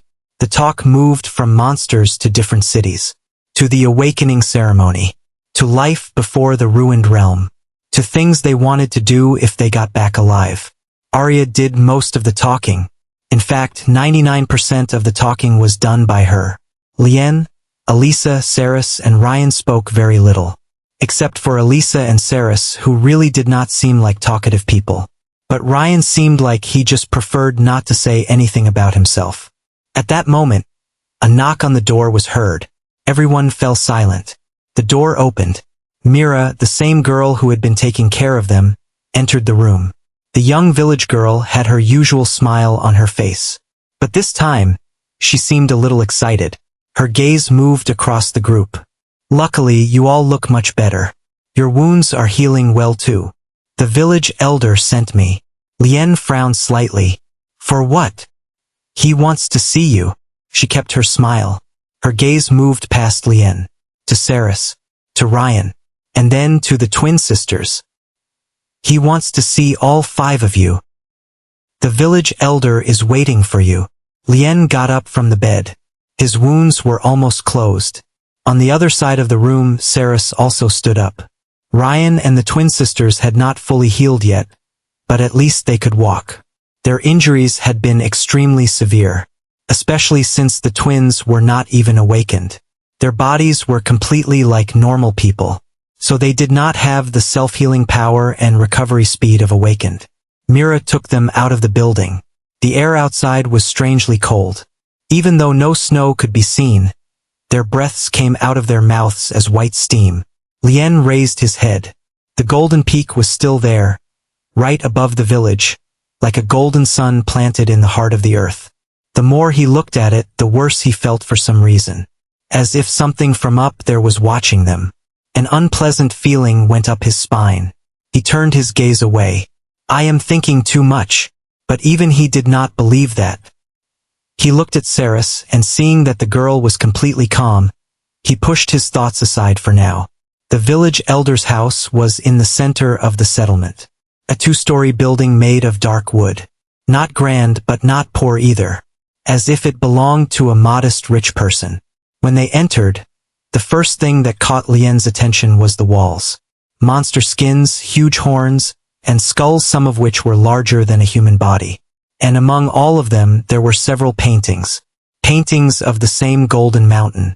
As if he had created a small temple in his house with those paintings. Lien unconsciously paused. All those paintings showed only one thing. The mountain. Come in. The old man's voice came. The village elder was sitting behind a wooden table. He had a kind face. His eyes were too calm, like the surface of a lake before a storm. Mira stood respectfully by the wall. I am glad you are feeling better. The old man smiled. Thanks to your help. Lien thanked him. No. It was the mountain god's grace. The old man laughed and then said quietly. Lien sat down without saying anything. Aldrich started asking questions. About their wounds, about the mammoth bear attack, and about how they had survived. Everything seemed normal. He did not ask any overly personal questions that would make the atmosphere uncomfortable. Lien and Arya both answered the elder's questions as much as they could. After a few minutes, finally the main question came. Which region are you from? The room went silent. Lien noticed the twin sisters had become a little hesitant. Saris was looking at them with confusion. Even he did not know how to answer this question. It was natural. How could they answer? They were not from this world at all. We are from distant regions. Before anyone could say anything, Lien smiled. He could not let Arya answer this question. That girl was too honest. He preferred to be cautious for now. We got separated from each other after the monster attacks and wandered for a while. The old man looked at him for a few seconds. Just a few seconds. But those few seconds were enough for Lien to notice something. He was not convinced. But he did not say anything to ruin the atmosphere. He just slowly nodded. I understand. The conversation continued. Sir, do monsters attack this area too? Arya asked with a little worry. Being surrounded by that many monsters and attacked had given her a kind of fear and trauma. Even though this village had its own guards, how could they resist a large number of monsters? Haha, young lady, there is no need to worry. This place is under the protection of the mountain god. With his presence, monsters never dare to attack. Aldrich answered with a smile. Oh, that is good. So our place is completely safe. Arya's eyes shone with determination and happiness. She looked at her sister. Elisa also smiled. It was clear she was relieved too. Ryan did not react much. And Saris? Was she upset? I think she might have a battle-love syndrome, Lien chuckled to himself. Then, seeing an opportunity, he finally brought up what had been on his mind from the beginning. Does the mountain god really exist? Suddenly, his question caused a sudden silence in the room. Even Mira raised her head and looked at him with a little worry. Her eyes seemed to be saying, "Why did you ask that?" Lien could guess why. After all, such a question would be considered blasphemous and insulting. The old man slowly turned toward the window, toward the golden peak. He gave it a long, meaningful look. His eyes filled with faith and devotion. Of course. His answer was quick and sure. Our village has been here for many generations. Our ancestors considered this mountain sacred. The mountain god protects us. That is why monsters rarely come near this area. And whenever they do, they suddenly run away. Lien listened quietly, but suddenly, something caught his attention. Fear. For a very short moment, fear appeared in the old man's eyes. Just a moment, but it was there, as if he himself was afraid of the being he worshipped. Then why does no one go to the peak? Lien asked quietly. This time, the silence was even heavier. The air in the room felt colder. Mira looked down. The twin sisters looked at each other. It was clear they were confused about why he was asking these questions. Questions that might upset the people who saved them? Arya, especially, seemed a little annoyed at Lien for this. Because humans should not enter the territory of the gods. The old man smiled, but his smile was dry. That was it, but it did not answer the question. Not at all. Lien realized that this old man had given exactly the same answer as Mira. But why did you suddenly become curious about the mountain god? Well, in the place where we live. Lien started to answer, but Arya suddenly interrupted, afraid that his words might upset the village elder more. We just wanted to thank the mountain god whose people saved us.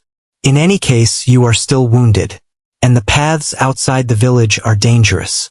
How about you stay here for a few days? When you feel better, you can make whatever decision you want. The twin sisters agreed almost immediately. Ryan had no objection either. Saris just shrugged. It did not matter to her. But Lien thought for a moment. Actually, he only pretended to think. Because his answer was already clear. He had no intention of leaving this place. The key was on that mountain. And this village was the closest point to his destination. Agreed. Then you are our guests for as long as you want. The old man smiled. A few minutes later, the meeting ended. After saying goodbye, they left the elder's house. The sky had become darker. The red light of the sky looked dimmer than before. As they were leaving, Lien unconsciously looked toward the peak. And at that moment he stopped. His eyes narrowed. Something was there. For the first time he noticed it. On the mountainside among the rocks there was a narrow old stone path. It went straight upward, continuing almost to the peak. Lien's heart skipped a beat. How had he not seen it before? He stared at the path for a few seconds. A cold wind came down from the mountain. Lien did not take his gaze off the path. Only one question formed in his mind. If no one goes to the peak, then for whom was that path made? The next morning, Lien slowly woke up. For a few moments he even forgot where he was. The mattress under him was soft. The smell of fresh bread was in the air. Everything seemed too normal, too calm, and that was exactly what bothered him. Nothing in a ruined realm should be this normal. I think I am being too paranoid. He sighed and slowly got up. Until a few days ago, he never thought he would spend a whole day and night in a ruined realm. At least he should be thankful that he had managed to sleep on a bed. Out of the 25,000 summoned people, God knows how many were still alive and able to sleep. Many of them were probably already dead. He went to the window. His gaze fell on the golden mountain. That huge mountain was still there, right in the center of the horizon. Its golden peak was shining under the light. Luckily, they were not far from the only way out of this hell. As long as they could get that key, all of them could leave this realm. A moment later, the door opened and Saris entered. Her silver hair was a little messy. Her sword was on her waist as usual. The key is there, the girl suddenly said without any introduction. I think so too. Lien smiled and nodded. Saris stood by the window. She had been awake for hours. Actually, she had not slept well at all last night. She had been waiting for Lien to wake up. Do we tell the others? Not for now. Lien was quiet for a few seconds, then shook his head. Those two sisters cannot help us reach the peak. And about Ryan, I don't know. At least until we are sure ourselves and really find out if there is something else up there besides the key. Whatever you want. It doesn't matter to me. Saris shrugged. I want to try to get more information about this mountain god and the mountain. Lien added. Do you think there is a monster up there? Maybe. I doubt the villagers are lying about this mountain god. And if even 1% of what they say is true, and the other monsters are afraid of it, then it could be a strong monster. Maybe fallen or even higher. Saris stayed quiet and said nothing. After that, both went to have breakfast. A few hours later, the village was much more alive. Children were playing on the dirt streets. Women were carrying water. Men were repairing houses, working in shops, or doing other jobs. If someone did not know where they were, they would never imagine this was in the heart of a ruined realm. In the house they had been given, the condition of the two sisters and Ryan had improved a lot. Arya was sitting by the window. Ryan was on a wooden chair across from her. Every now and then they talked. Sometimes they even laughed. If you keep this up, maybe when we get back, we will have to throw a wedding party for you. Lien went near them and said with a smile. Arya's face immediately turned red. Ryan smiled. But Elisa did not look very happy. As if she was upset that someone was getting too close to her sister. Or she simply did not care. For the first time since entering this realm, the atmosphere had become a little light. Lien, I really didn't mean to interrupt your conversation last night, but I felt like the village elder was getting upset. So I want to apologize. Arya said after her face returned to normal. She stood up. I understand. No need to worry. I am not upset. Lien smiled and made it clear he really did not care. Thank God.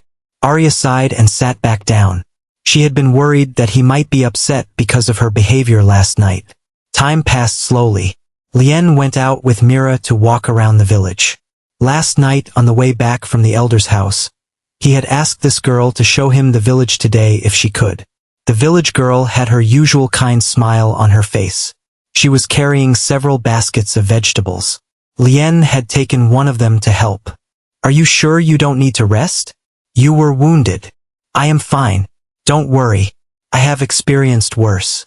Lien answered. The girl laughed sweetly.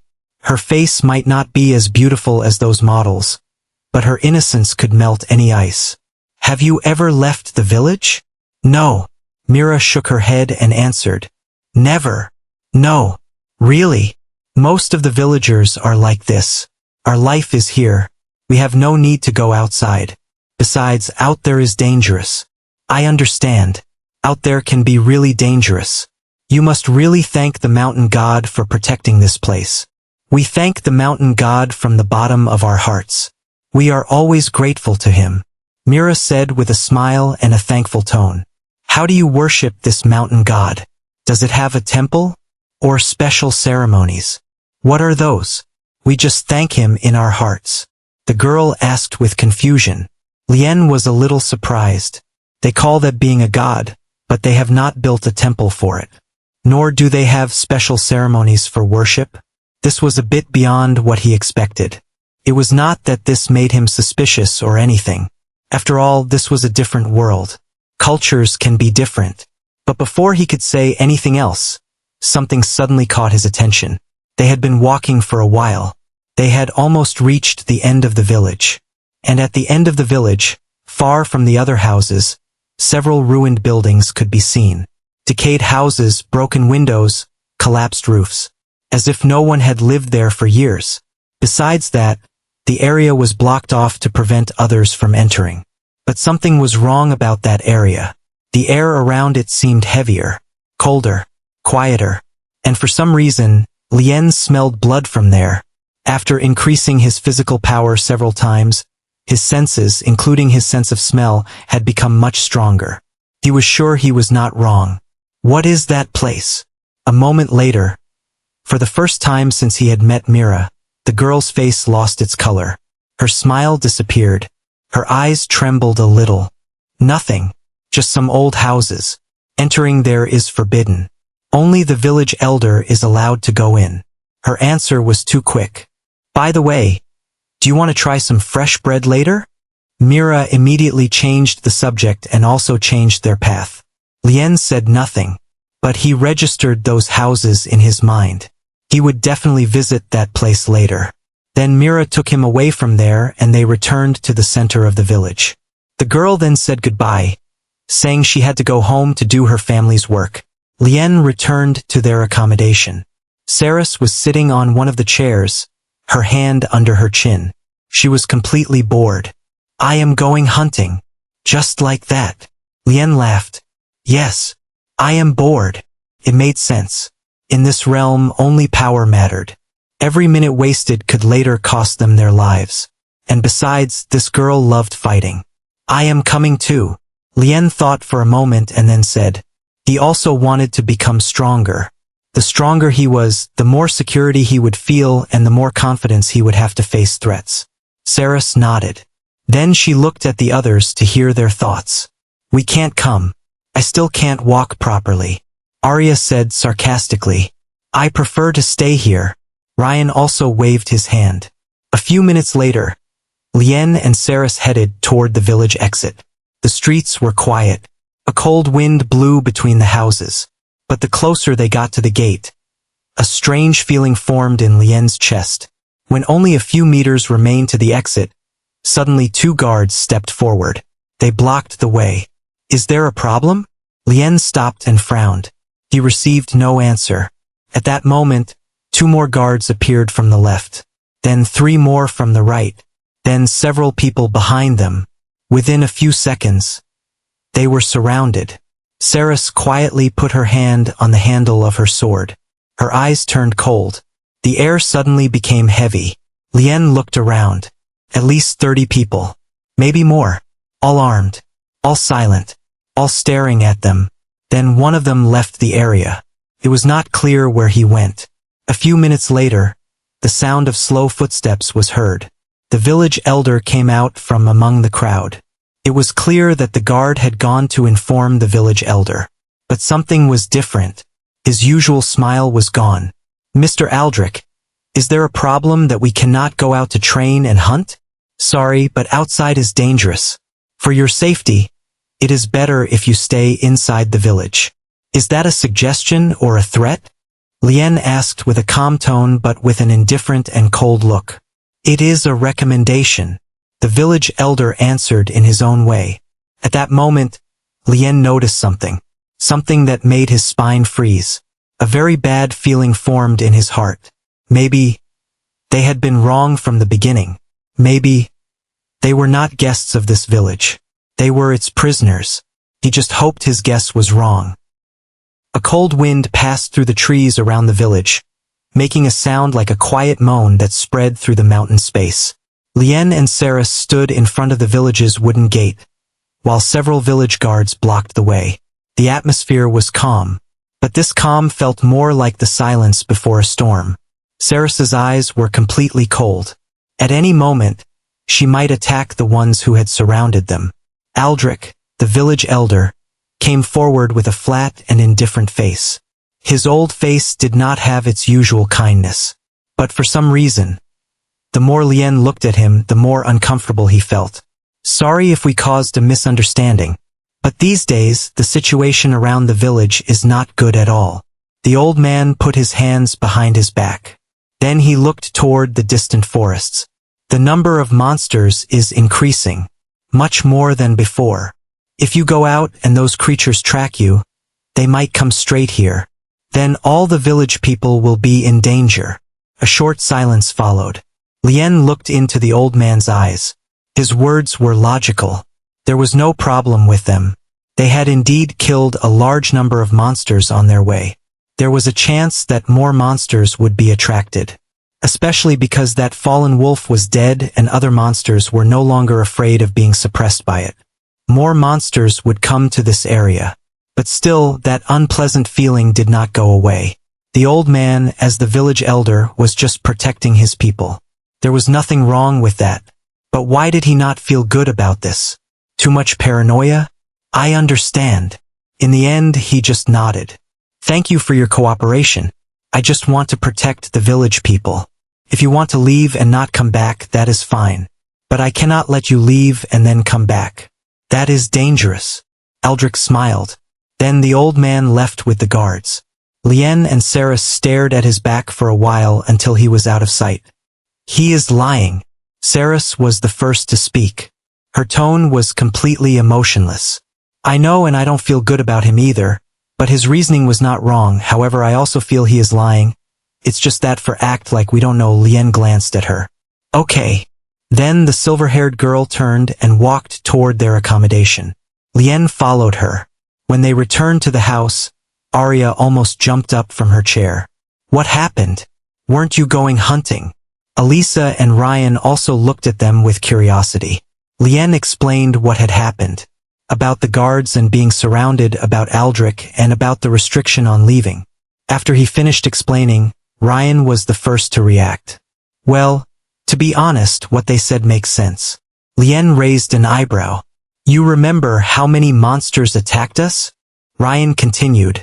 If there really are more and they follow you, what then? The whole village could be destroyed. I think so too. After all, these people helped us. We shouldn't cause trouble for them. Arya also nodded and agreed. That's right. This place is the safest for now. You shouldn't ruin our safety here. Elisa also agreed and said in a blunt and honest tone, but it was a bit too blunt. Well, what my sister means is, why don't you just wait a little? After all, we might have to leave sooner or later anyway. Arya then interrupted and tried to correct her sister's harsh tone. Lien said nothing.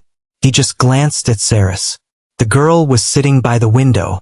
Her face was calm, but her eyes seemed colder than ever. She did not even take part in the discussion. She just stared outside. It was clear she was angry and did not want to talk to any of them. I guess that is the best option. Lien did not say much and did not object. He went back to his room. He needed to organize his thoughts. The others watched him leave and sighed. Then Arya and Ryan returned to their sweet talking. A few hours later, the weather became strangely cold. Colder than it should be. Colder than was normal. Even Lien, who was now awakened, felt the bone-chilling cold. The window glass slowly became covered with a thin layer of ice. The sound of the wind howling could be heard through the wooden cracks of the house.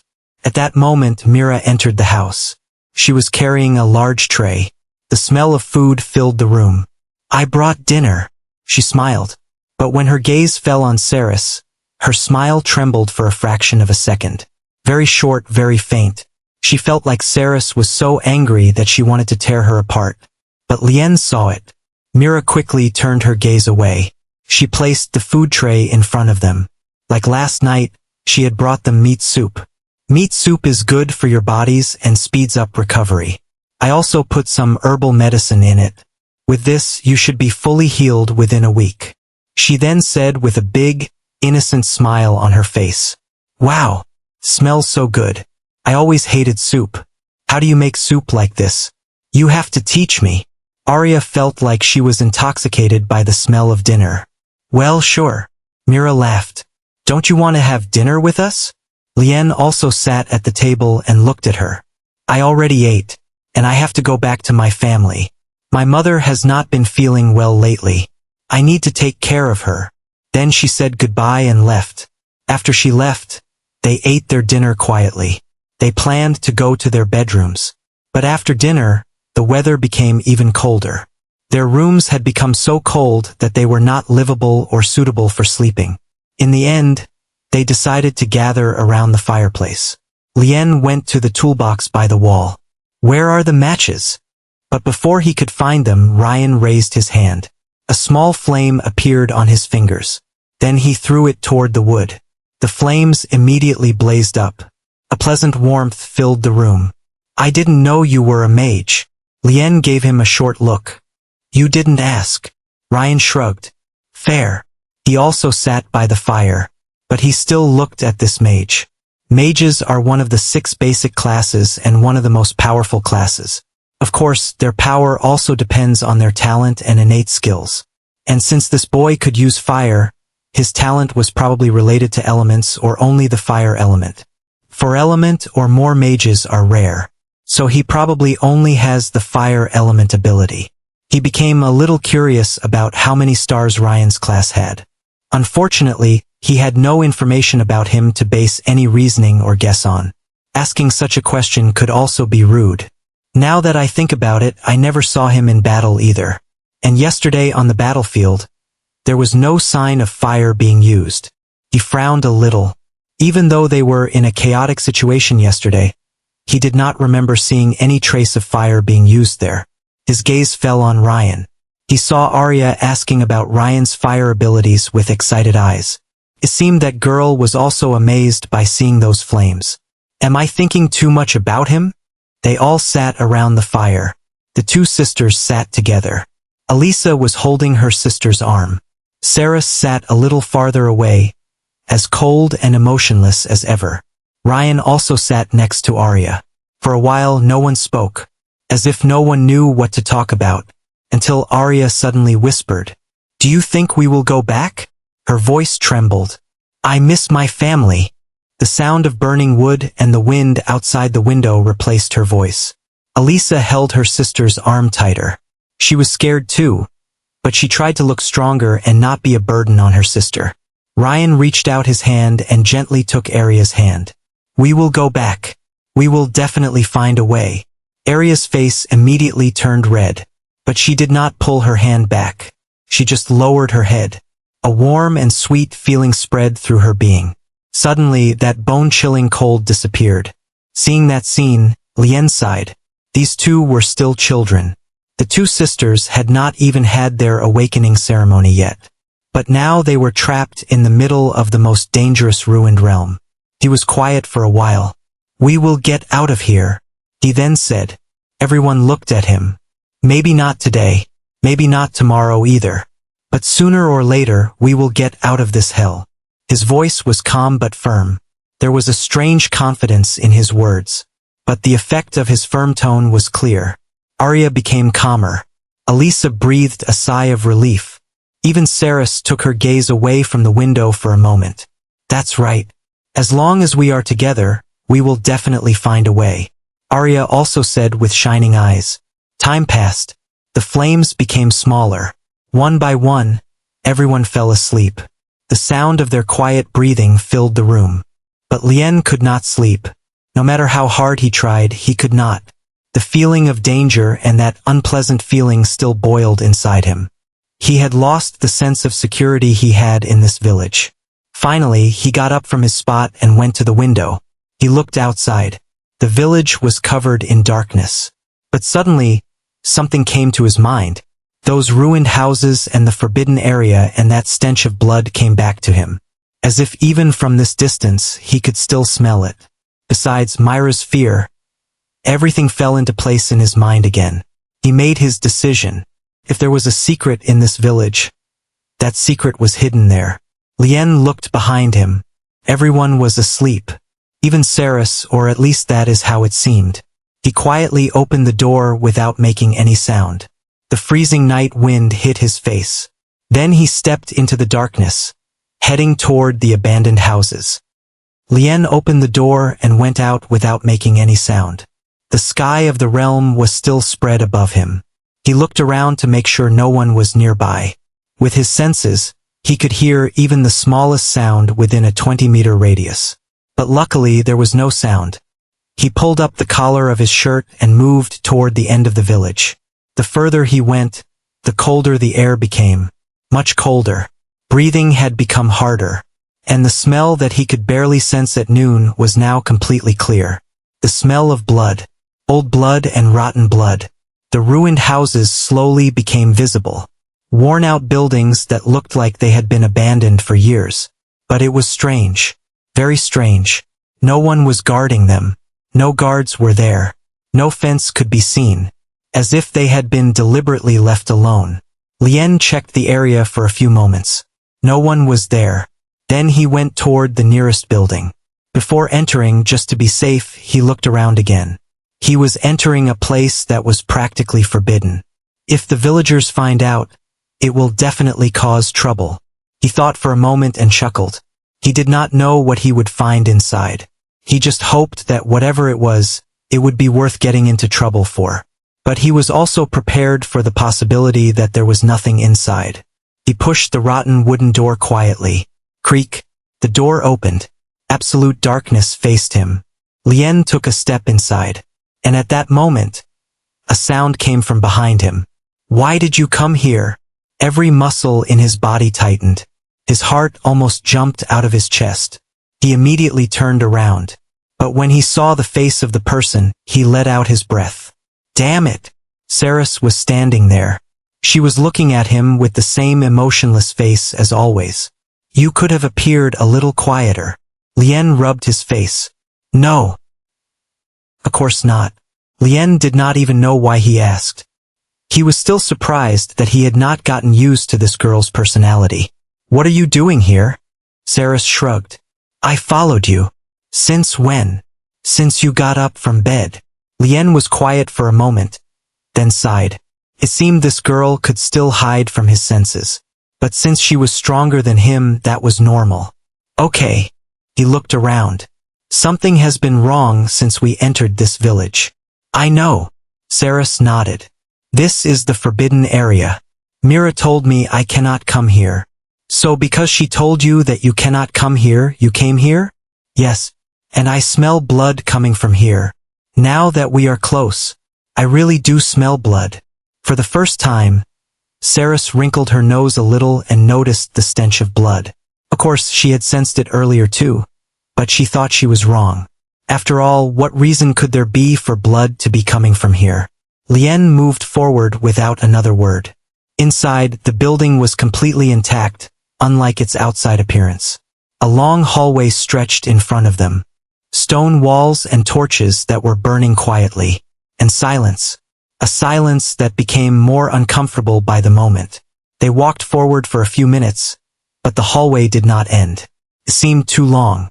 It looked more like the entrance to an underground temple or monastery, not a village house. Why should such a place be abandoned? Besides, if it was really abandoned, why were there torches here? This did not make sense. And then, they found stairs. Stairs that went down into the depths of the earth. Lien looked at Saris. Let's go, Saris just said, and both went down. With every step they took, the smell of blood became stronger. Stronger, stronger, until breathing became hard just because of that stench. And then, they reached the bottom of the stairs. Lien took the last step. His gaze went forward, and at that moment his body froze. His eyes widened. For a moment, he felt his stomach twist. He felt like he was going to throw up, but he forced himself to hold it in. Next to him, Saris suddenly stopped. For the first time since they had met, the girl's face color changed. Her eyes opened wide with disbelief. This, she said, and for the first time, her voice had a slight tremble. She turned her head.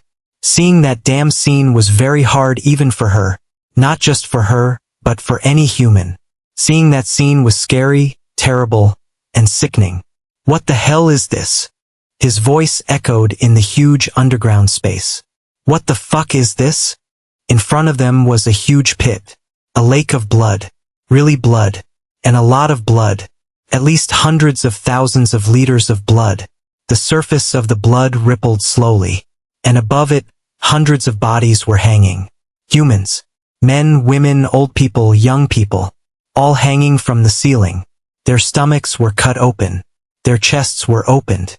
Their bodies were dried out, as if all their blood had been drained. Drops of blood slowly dripped from their bodies. Drip. A drop fell into the lake of blood. Drip. Another drop. The sound of each drop falling was strangely clear in that hellish silence. Lien stared at one of the bodies. Suddenly he noticed something. There was no heart. The chest was empty. He looked at the next body. And the next. And the next. None of them had hearts. All the hearts had been removed. Why don't they have hearts? Saris also noticed this. Lien frowned. He had no answer for this damn question. All their other organs were in place. Only the hearts were missing. Then his gaze fixed on one of the faces. He stopped breathing. He recognized that face. A little farther, another body was hanging. Again familiar. And another and another. Lien felt the blood in his veins freeze. No! They were villagers. The people he had seen every day. And then he saw a face that made his heart sink. Mira. The kind girl who had taken care of them. She was hanging there. Dried out and dead. Her heart had been torn out. And at the end of the hall, the body of old man Aldrich could be seen. The village elder. He was also dead. If these are the real ones. Lien swallowed hard. Then who are the people outside? Saris also continued with disbelief and wide eyes. Neither had an answer. For the first time since entering this realm, they felt real fear. Fear of something they did not even understand. Thousands of different possibilities and arguments came to their minds. But each one seemed more terrifying and horrible than the last. No matter how they thought about it, this was not right. They were in a killing ground. They were in a slaughterhouse. A place where humans, each with their own lives, memories, friends, and loved ones, had been butchered and hung like sheep. What could have done such a thing to them? We have to go. Lien stepped back. His voice was dry and hard. Right now. I agree. Saris immediately nodded. We have to take the others and get out of this damn village. They did not want to spend even one more second in this cursed, damned village. Both turned back without delay. They ran up the stairs. They went through the hallway. They headed toward the exit. But just when they opened the door, both stopped. At the entrance of the building, a girl was standing. A familiar face in white clothes. Mira. But something about her was wrong. Very wrong. Her eyes were no longer warm. No longer kind. They were cold, soulless, and inhuman. Like the eyes of a monster. She looked at them quietly. Not angry. Not upset. Just looking at them. Then her lips moved. You should not have come here. The cold of the night had become worse than before. The wind howled through the abandoned buildings, and its sound echoed through the empty streets of the village. Lien and Saris stood right in front of the exit of the abandoned house. But neither dared to move, because what stood in front of them, what they had once looked at with human eyes. But now, they doubted that thing was anywhere close to being human. Mira stood quietly in front of the door. Her eyes, those eyes no longer belonged to a human. No emotion could be seen in them. No warmth, no fear, no anger or joy. Only coldness. Absolute coldness shone in her eyes. Lien stared at her with a frown. His heart was still pounding hard because of that underground slaughterhouse. The images of those hundreds of dried bodies were still in front of his eyes. Drops of blood slowly falling into that huge lake of blood. And the hearts that had been pulled out of every victim's body. What are you?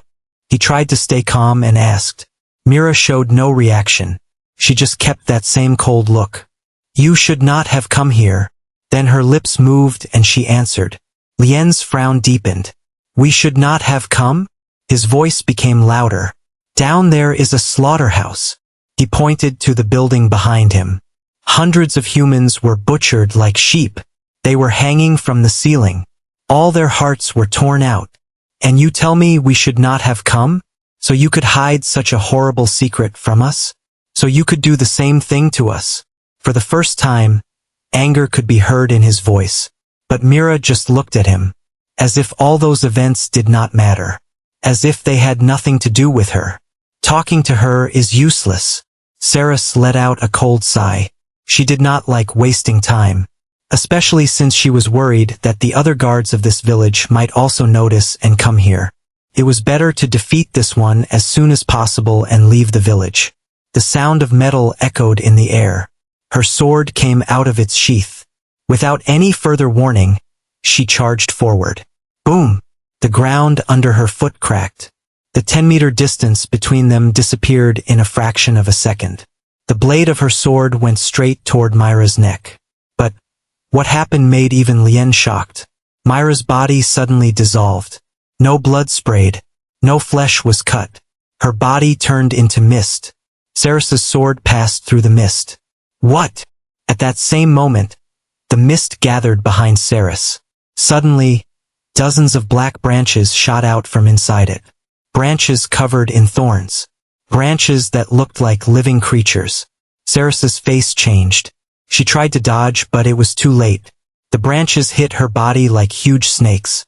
Crack! The sound of breaking bones echoed in the night. Blood sprayed in the air. Ceres's body shot back like a bullet. She was thrown dozens of meters back and hit the wall of a building with great force. Boom! The wall collapsed. For a moment, Lien froze. He had seen Ceres's power. A girl who had alone killed dozens of mammoth bears and had even managed to wound a fallen wolf to near death. But now she had not even been able to land a single hit. Damn it! He tried to look at that girl's information. He had not done this before because he thought Mira was human, and you cannot see other humans' information. But for monsters it might be possible. Race? Unknown. To level? How is this possible? He frowned. How could the system not identify Myra's race? Did that even make sense? Was there a race that the will could not identify? Or was it because this was a new ruined realm and the system had not yet been able to get all the information about it? But he had never heard of such a thing before. She is at least 10 levels above me, he whispered to himself. The fact that the system could not identify the enemy's level meant the enemy was at least 10 levels above him. No choice. He entered the fight without hesitation. If Ceres alone could not defeat her, then both of them would attack together.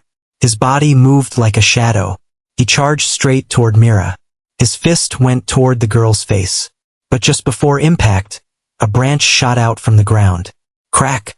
A terrible pain went through his side. Lien felt something inside his body break.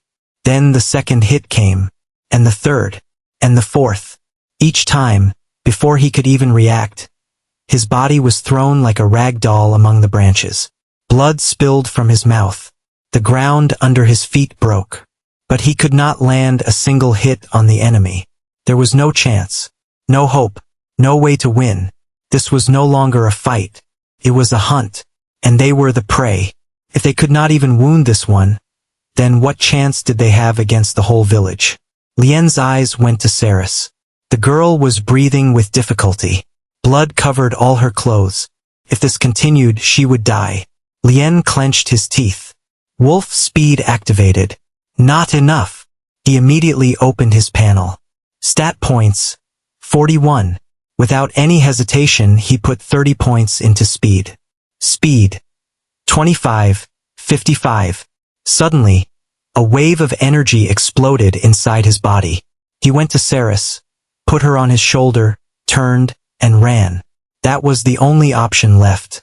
The enemy was so strong that fighting was stupid. Besides, this was only Mira. What if the other villagers suddenly appeared? If each of them had even half of Myra's power, they would be killed without any chance. Running is foolish. Mira quietly watched them. Dozens of branches rushed toward them again. Lien thought he could escape. But before he realized it, those branches had suddenly reached him. They tried to hit him, but he was lucky enough to dodge. He cursed and put the remaining 15 points into speed as well. Speed. 66. The world around him blurred. Boom! The ground under his foot exploded. He shot out of the village like a bullet. But even this was not enough. Mira disappeared. She moved through the shadows, through the trees on the roofs of houses, through the darkness. She was still chasing them. Lien forced his breath out. His damn speed had reached 66 points. It was unlikely that even a level 15 awakened had such speed. And he should not forget that he was using wolf speed, which brought his speed to 100 points. A speed that no awakened below level 20 had. Then how was this monster chasing them so easily? At this rate, they would definitely be caught. How could I forget them? Then suddenly he remembered something. Fragments. He immediately opened his panel. Fragments. 6. Fragments were a kind of mechanism. You could use them to upgrade skills. Fragments could be obtained very randomly after killing monsters. Of course, it was very random. You might kill dozens of monsters and not get a single fragment. Or you might kill one monster and suddenly get 5 of them. Exactly like him. After killing the fallen wolf, he had gotten 5 fragments. And another one after killing all those mammoth bears. He clicked on his skill. Wolf Speed. Rank. Common. Plus. The upgrade option appeared. To evolve Wolf Speed, 5 fragments are needed. Do you confirm? Confirm. Confirmed. Wolf Speed has been upgraded. Fallen Wolf Speed. Rank. Great. Plus. Increases your speed by 60 points for 15 minutes and greatly enhances all senses. Suddenly, a wave of energy exploded inside his body. He felt the world become slower. Much slower. He could hear his own heartbeat. Even the sound of blood moving through his own veins. And then he ran. This time he really ran. Faster than any speed a human could run. Mira slowly fell behind. The chasing shadows disappeared. The village was lost in the darkness. The golden mountain faded behind them. But Lien did not stop. 1 hour. 2 hours. 3 hours. Maybe more. He did not know. His skill had run out a long time ago. But he just kept running. Until there was nothing left in his body. Until snow started to fall. Until the cold was breaking his bones. And finally he stopped. He put Saris on the ground. He himself fell onto the snow. He was breathing heavily. His whole body was burning. But they were alive. Luckily they were alive. A few minutes later, Saris slowly opened her eyes. What happened? Where are we? Lien took a heavy breath. I don't know. Then for the first time he raised his head and looked around. And at that moment he froze. They were no longer in a normal forest. Snow was falling everywhere.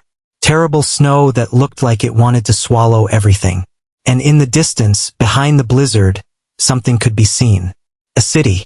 But not a normal city. Huge ice towers and shining ice walls. Hidden area discovered. Frostheart, the fallen city. A cold wind that passed through the blizzard was dragging across Lien's skin like an icy blade. His breaths had become heavy, and his lungs were burning. His legs no longer had any feeling. From the moment they had escaped that damned village, he had just run. Without stopping. Without even looking behind him once. And finally his knees bent. He dropped Saris onto the snow, and he himself fell to the ground with a muffled sound. The cold snow touched his face. But for the first time in the last few hours he felt like he was still alive. Damn it! His chest rose and fell. His whole body hurt. Even after all the increases he had gotten from the system. Even after all those stats he had absorbed. The fight with Mira was not a fight at all. It was a massacre. Even if he and Saris had been 3 times stronger, it would not have made a difference. That creature, whatever it was not a normal monster. Now that his brain was finally not in a stressful emotional state and he could think calmly, the image of the moment when the system could not identify that monster's race appeared in his mind. In a normal situation, such a thing is impossible. Unless the will had not yet been able to fully identify the new ruined realm and gather all its information. But is that possible? He doubted it. Actually, there was a more logical possibility. Those monsters were no longer what they used to be. They might have evolved and turned into a new kind of monster. This could explain the missing hearts in those bodies. And if they had mutated, that would explain everything. Because they were monsters that had never existed before. And for this reason, the system could not identify them.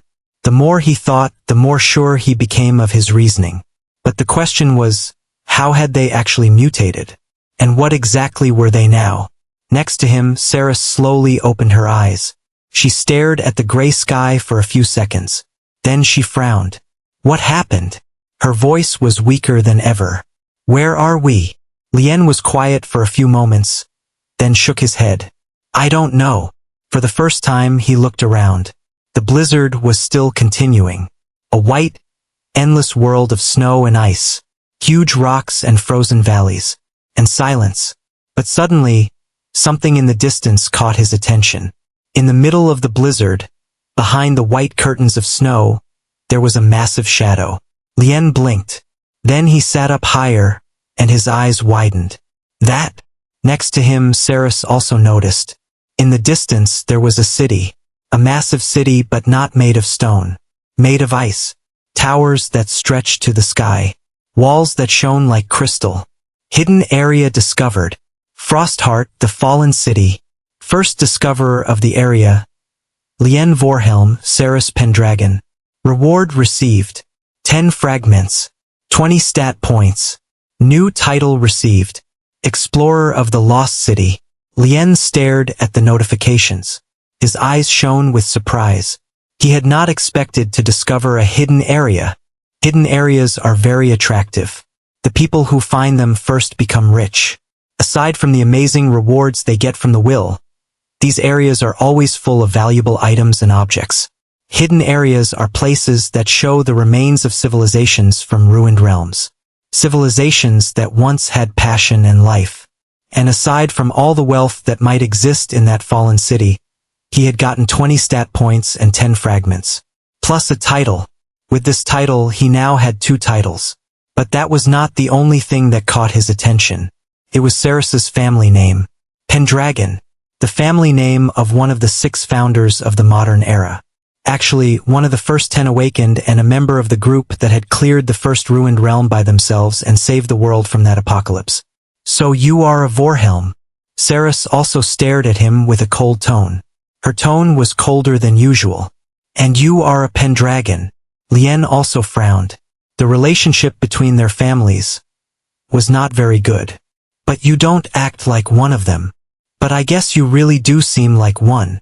The atmosphere between the two became a little suffocating. The tension rose higher and higher with each moment, as if they might attack each other at any moment. But in the end, Saris sighed and leaned against a rock, as if she was too lazy to care about such things. Her wounds had not fully healed yet, but her condition was much better than before. My family's problems are none of my concern. Then she thought for a moment and said in a more normal tone. Her words made the tension disappear. I guess we are both in the same boat. Lien laughed quietly. He also sat down and leaned against a rock. He was considered an exile. He had no interest in caring about his family problems. What exactly happened? After you got hurt in the fight with that monster and passed out, I attacked her. But as you can imagine, I could not do much. Then Lien explained how they had been forced to make a strategic retreat and leave that village. I lost. Saris looked at her fists. Her sword was nowhere to be seen. Unfortunately, in all that chaos, her sword had been left behind. Don't blame yourself. That bastard was way too strong. So what about the others? Oh! Lien suddenly realized he had completely forgotten about the twins and Ryan. Of course, in that chaos, there was nothing he could do anyway. He had barely saved himself and Saris, let alone them. They are probably dead by now, Saris said with a cold tone, but not as cold and indifferent as usual. After all, they had spent some time together. For a while, silence formed between them. Neither could speak, until she herself broke the silence. What should we do now? We need to get stronger and go back to that village. There is no other choice. The key is there. And I doubt finding another one would be that easy. Lien thought for a moment and then answered. Saris slowly stood up and looked at that city in the distance. If we want to get stronger, that place is our only chance. She then said quietly. Lien also stood up and nodded. A hidden area could be a huge help. If they could also find and hunt monsters nearby, that would be even better. But I don't have a good feeling about that city, Saris suddenly said. Since when have you ever had a good feeling about anything? Lien laughed. Never. Saris's answer was immediate, but her gaze was still fixed on the city. A hidden area is definitely dangerous. These areas are unknown. Along with all their opportunities, they can also be deadly. But right now, it is our best option. Suddenly, the blizzard parted for a moment. For a fraction of a second, Lien saw something on one of the ice towers. A shape that looked like a human, standing on the edge of the tower, motionless, just watching. But much larger than a human. And it seemed to have horns? But in the blink of an eye, the shape disappeared. "Did you see it?" Saris suddenly asked. "Yes." He quietly nodded. Both were silent for a few seconds. So it was not just his imagination. Saris had seen it too. Something was there. Of course, that was not unusual. Such a city would certainly not be empty. But was that not even better? Instead of fear, both of them felt excitement. Excitement to grow and become stronger. The wind blew again. A strange howling sound rose from the ice city. "Shall we go?" Lien stared at the city for a few moments. At the ice towers. At the blue light. At the deadly feeling that came from there. Then he gave a bitter smile. "We always make the worst possible decision, don't we? We are still alive." Saris shrugged. "That's right." Lien stood up from the snow. The wind blew again. The city of Frostheart was waiting for them in the middle of the blizzard. A cold wind that passed through the frozen streets of Frostheart made a sound like a distant moan. Lien and Saris slowly walked through the city's massive gate. Neither of them spoke. Their senses were fully focused on their surroundings to make sure they would not be surrounded again, attacked secretly, or trapped in a snare. Frostheart was much larger than it had seemed from a distance. Huge ice buildings stood on both sides of the streets. Blue crystal pillars rose from the ground. Towers that reached hundreds of meters high were lost in the blizzard. At the same time, a suffocating silence had taken over the entire city. Apart from the sound of the wind, there was no noise. As if the whole city had died centuries ago. "I don't like this place," Lien said quietly. "Me neither," Saris answered without looking around. She almost never liked anything. But this time, even she was cautious. Hidden areas can be a big opportunity, but at the same time they can be deadly. God knows what dangers are hidden in there. If they are not careful, they might die without a grave. They continued moving. After a few minutes, Lien suddenly stopped. His gaze fixed on the snow. "Wait!" Saris also looked down. Footprints. Huge footprints as big as a large plate. As if a multi-ton creature had passed through. But these were not the only footprints. A few meters ahead, another footprint could be seen. This one did not look like a claw. It looked more like the footprint of a giant reptile. And a little farther, 6 parallel tracks could be seen on the ground. As if a 6-legged creature had passed through. Saris frowned. "These do not belong to one creature." Obviously. Lien bent down. The footprints were not completely fresh. But they did not look old either. And stranger than anything, all of them were moving in one direction. Toward the center of the city. According to his observations, they were not far from the city center. And these footprints showed that several different types of monsters had passed through here and gone toward the city center. But why would all of them go in that direction? He examined the area for a few minutes. Then his frown deepened. No footprints lead out of the city. Saris also noticed. All the footprints had entered the city. None had left. As if all the creatures that entered Frostheart disappeared inside it. Cold wind blew. They continued on their path. Sometimes they entered houses. Sometimes they examined buildings. And the more they saw, the worse they felt. In one house, the dinner table was still set. The plates were in their places. Even a frozen piece of bread was on the table. In another house, an open book could be seen on a desk, as if its owner had only left for a few minutes. But the layers of ice on them showed that centuries had passed since that time. "It's as if time stopped." Lien whispered this sentence quietly. Saris did not answer. She had no explanation for what she was seeing either. There was no sign of human bodies. Either they had been completely destroyed, or they had managed to escape this city. But even if they had managed to escape the city, how far could they have gone? They continued moving. After a while, they reached a large square. Lien's eyes widened a little. In the center of the square stood massive statues. Armored warriors. Mages with giant staffs. Knights riding unknown creatures. All made of ice. Lien checked twice to make sure whether these were frozen humans or actual statues. And the result did not surprise him much.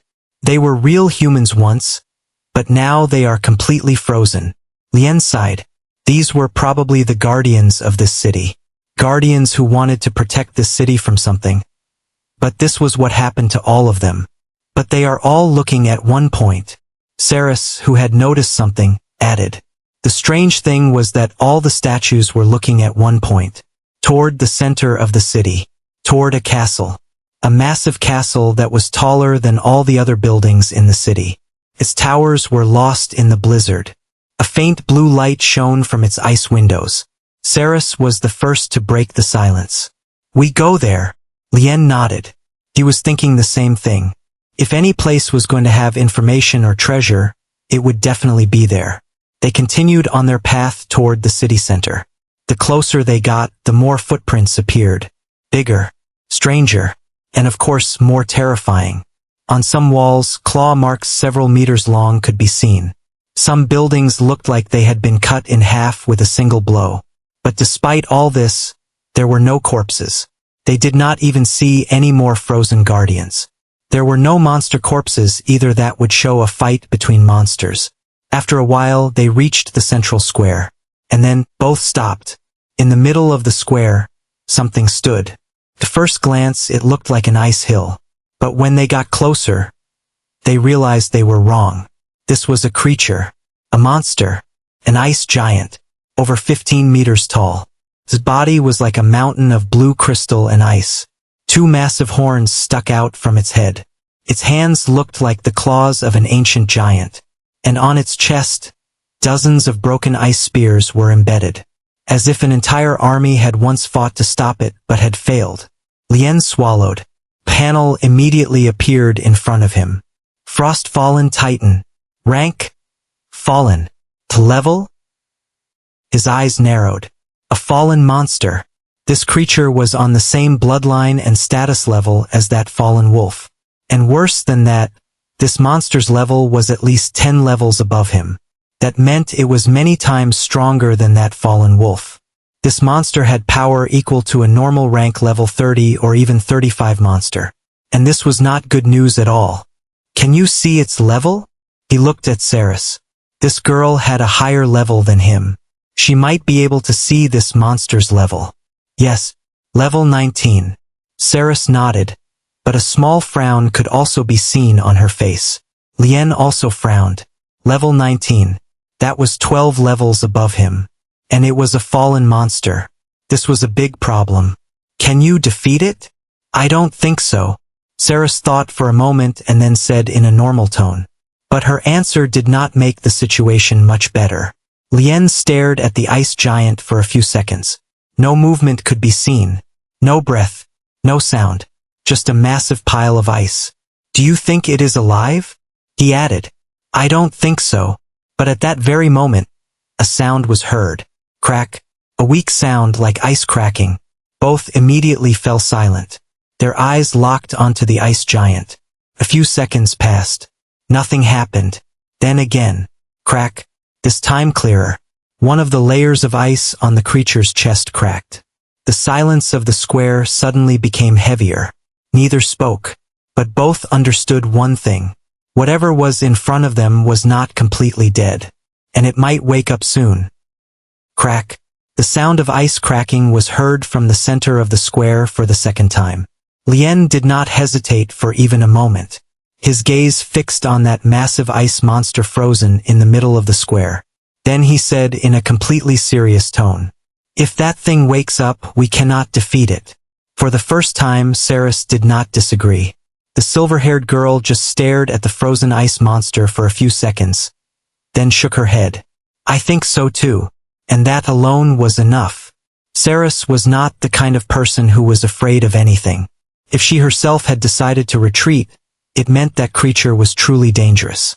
A level 19 fallen monster is not something they can handle. This monster is so powerful that it could kill that fallen wolf with a single hit.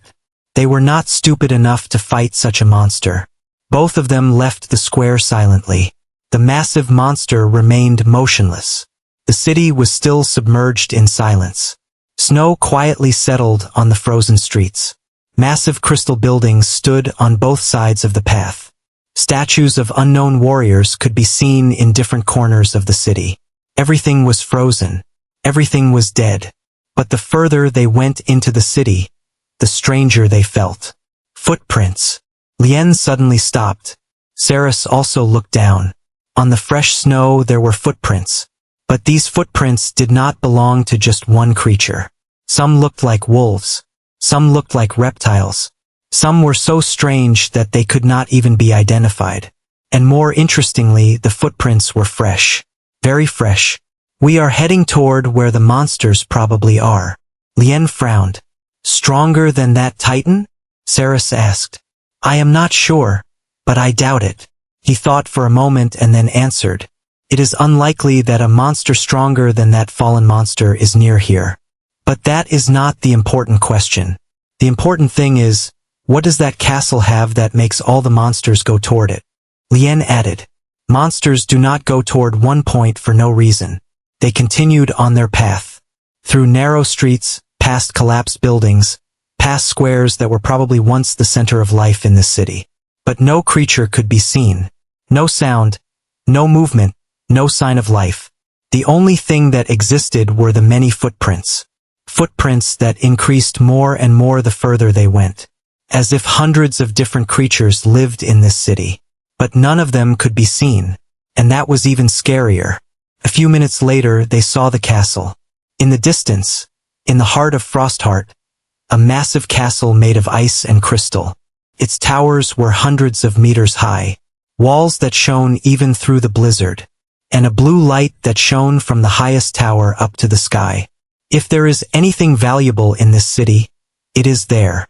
Probably, Saris agreed. So they continued on their path toward the castle.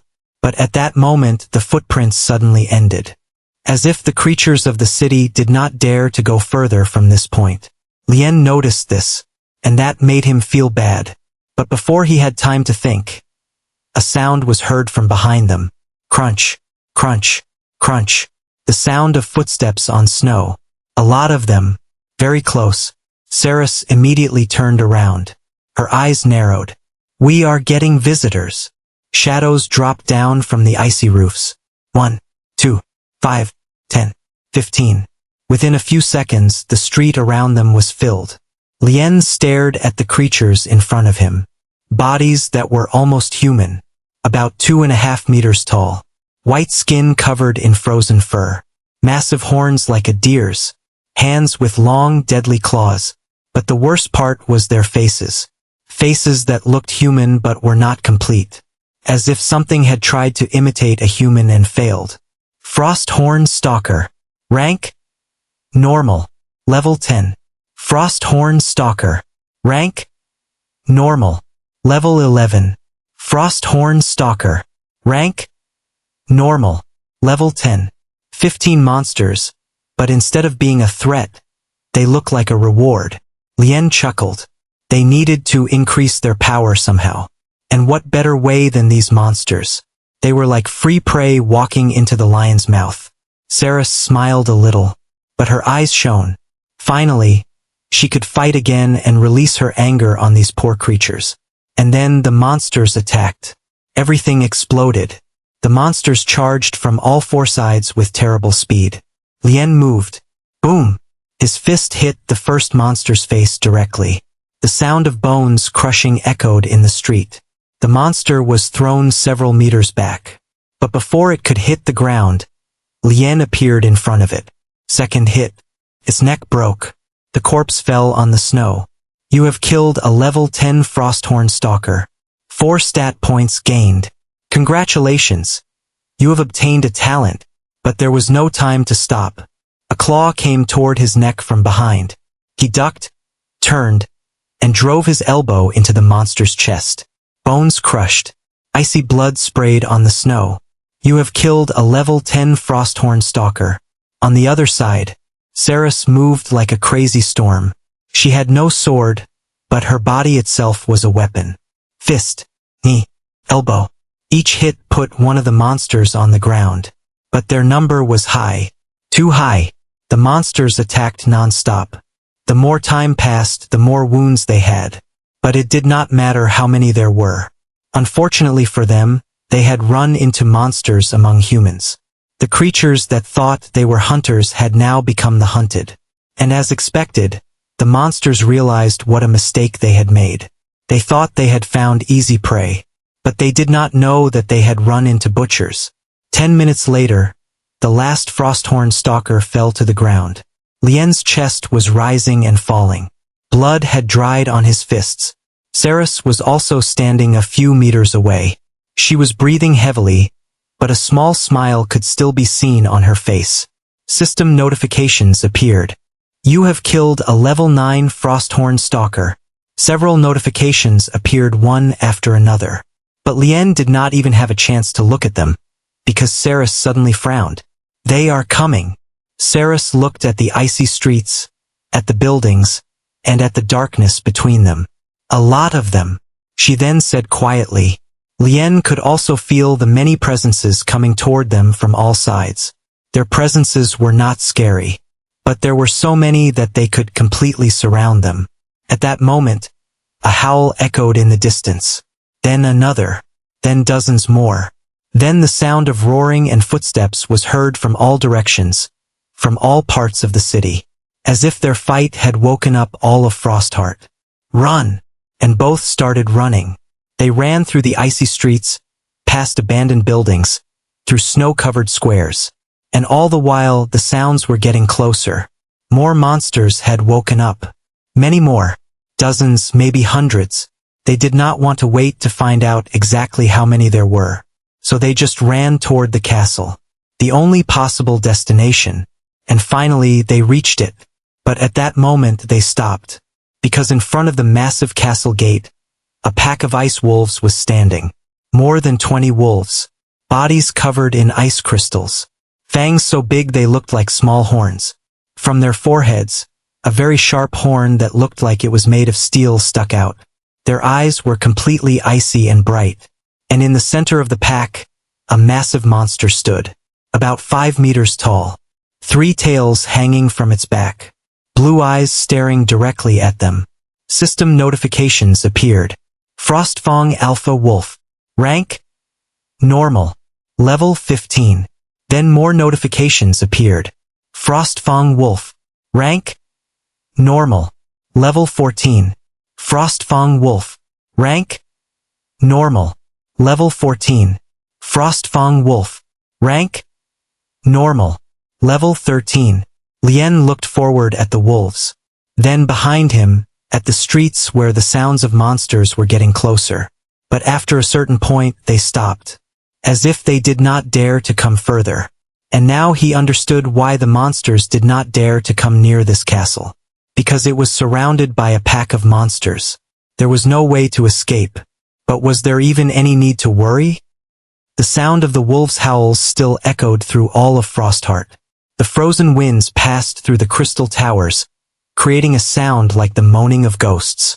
Lien and Saris stood in front of the massive castle gate. Behind them was the ice city. From the distant streets, the sounds of howls, roars, and heavy footsteps could be heard. And in front of them were more than 20 ice wolves, most of them above level 13. Among them also stood a level 15 wolf. Its bright blue eyes burned like 2 icy flames in the darkness. They had no way back and no way forward.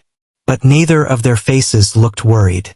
Even though the enemy had a significant advantage in numbers, in raw power it was not the same. Saris had alone been able to slaughter a fallen wolf, and that wolf was stronger than each of these wolves. And Lien? With his current power, he could also easily handle each of them. No one spoke. Then the strongest wolf roared, and the whole pack started moving. The frozen ground shook. You handle the left side, Lien said quietly. The first wolf attacked him from the right. Its massive claw split the air. Lien ducked. The claw passed over his head.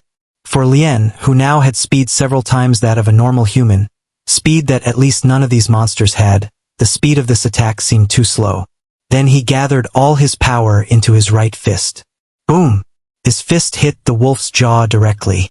The sound of breaking bones echoed in the air.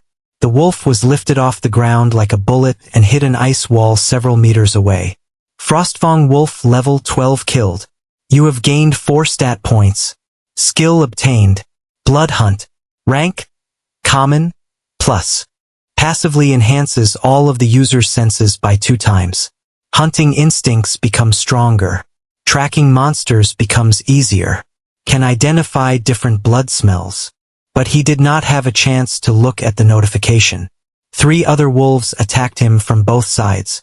At the same time, Ceres also entered the fight. Even though she had lost her sword, she still fought like a humanoid monster. She jumped onto the head of one of the wolves and slammed her knee onto the monster's skull. The sound of crushing bone was loud.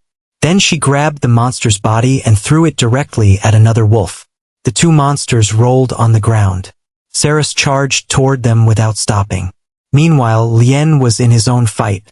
A claw scratched his arm. Blood sprayed on the snow, but he did not even frown. His speed had now reached a level where the normal wolves could barely touch him. He slid under the attack of one wolf.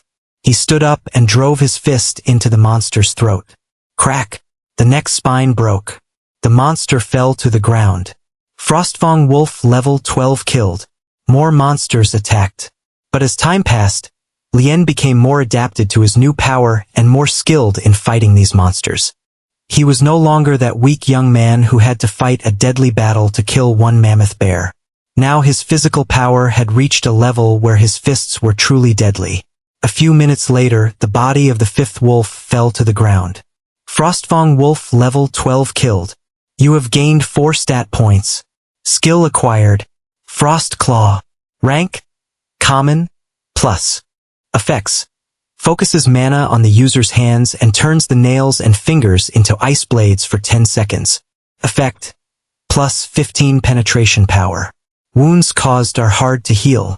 Consumes 0.1 mana per minute of activation. Lien's eyes lit up. An offensive skill. Exactly what he needed in this environment. But he still did not have a chance to examine it further. Aside from this, he had also obtained a talent and another skill. But he was not in a situation to look at any of them. On the other side of the field, the 4th wolf also died under Ceres's blows. The young girl was breathing heavily. Her silver hair was soaked in blood. Her left arm was wounded, but her gaze remained cold and emotionless. However, the situation was not as good as they thought it was. 9 wolves had been killed, but the remaining wolves were still many. And more importantly, behind them, another pack of monsters was hidden, waiting for a chance to attack and hunt the 2. Ceres and Lien came together and stood back to back, staring at their surroundings. The monsters had become more cautious around them. They showed their sharp teeth but did not attack directly. They have become cautious about attacking. Maybe we can use this chance and do a burst attack. Lien thought and then said, burst attack. Apparently, Ceres was not familiar with this word. We charge at full speed toward a group of them and try to deal the most damage in one attack. But before they could agree on doing it, a strange sound was heard. All the wolves suddenly stopped. Even the alpha wolf. Then they let out a short roar and stepped back a few steps. Lien and Ceres looked at each other in surprise. What had happened? Creak. Another sound came. This time from behind the castle gate. The massive ice door opened slightly. Just a few centimeters. But that amount was enough for all the wolves to suddenly show panic. Even the alpha wolf, the monster that moments ago was ready to tear them apart, stepped back 1 step, then another step, and then the whole pack retreated. Lien had no intention of asking questions. Go! Ceres did not need an explanation either. Both ran toward the gate at the same time. At the last moment, Lien also put 2 wolf corpses into his storage space. Maybe they would be useful later. They could only handle hunger for 2 weeks. If a situation came where they needed food, this would be helpful. Then both passed through the crack in the gate. At that moment, the door closed behind them. Boom! Silence. Just silence. For a few seconds, neither spoke. Then they looked around, and their frowns deepened. Inside the castle, there were human bodies. Several bodies. Of course, calling them bodies was wrong. They were all frozen. But the problem was not that they were frozen. The problem was that they were leaning against the walls, and their bodies looked very bony. Their faces were intact, but it seemed like they had not eaten for a long time before freezing. The eyes of some of them had completely decayed. They sat at a significant distance from each other. They were in a defensive position relative to each other. Next to each one there was a weapon. Lien quietly approached one of the bodies. He examined its clothes. Then suddenly his eyes narrowed. On the chest of the clothes there was a symbol. A familiar flag. Very familiar. The same design, the same pattern. The same symbol he had seen on the clothes of the village guards. This, Saris also noticed. It's the same symbol. Lien said quietly. Silence followed. His mind worked quickly. It was clear that this was the same symbol he had seen in the village. This symbol was also on the painting in the village elder's room. This symbol was made based on the Golden Mountain. And this meant one thing. This city and that village were connected. We did not find any frozen bodies in the city except for those guardians. Either the rest of the city's people were eaten by monsters, or they escaped. And if it's the second, then the people of that village might be the same people from this city. Lien expressed his reasoning. If these people were the same people from the village, how had they managed to escape? And what had happened to them? And more importantly, what had happened to Frostheart? How far are we from that village? Saris suddenly asked. I don't know.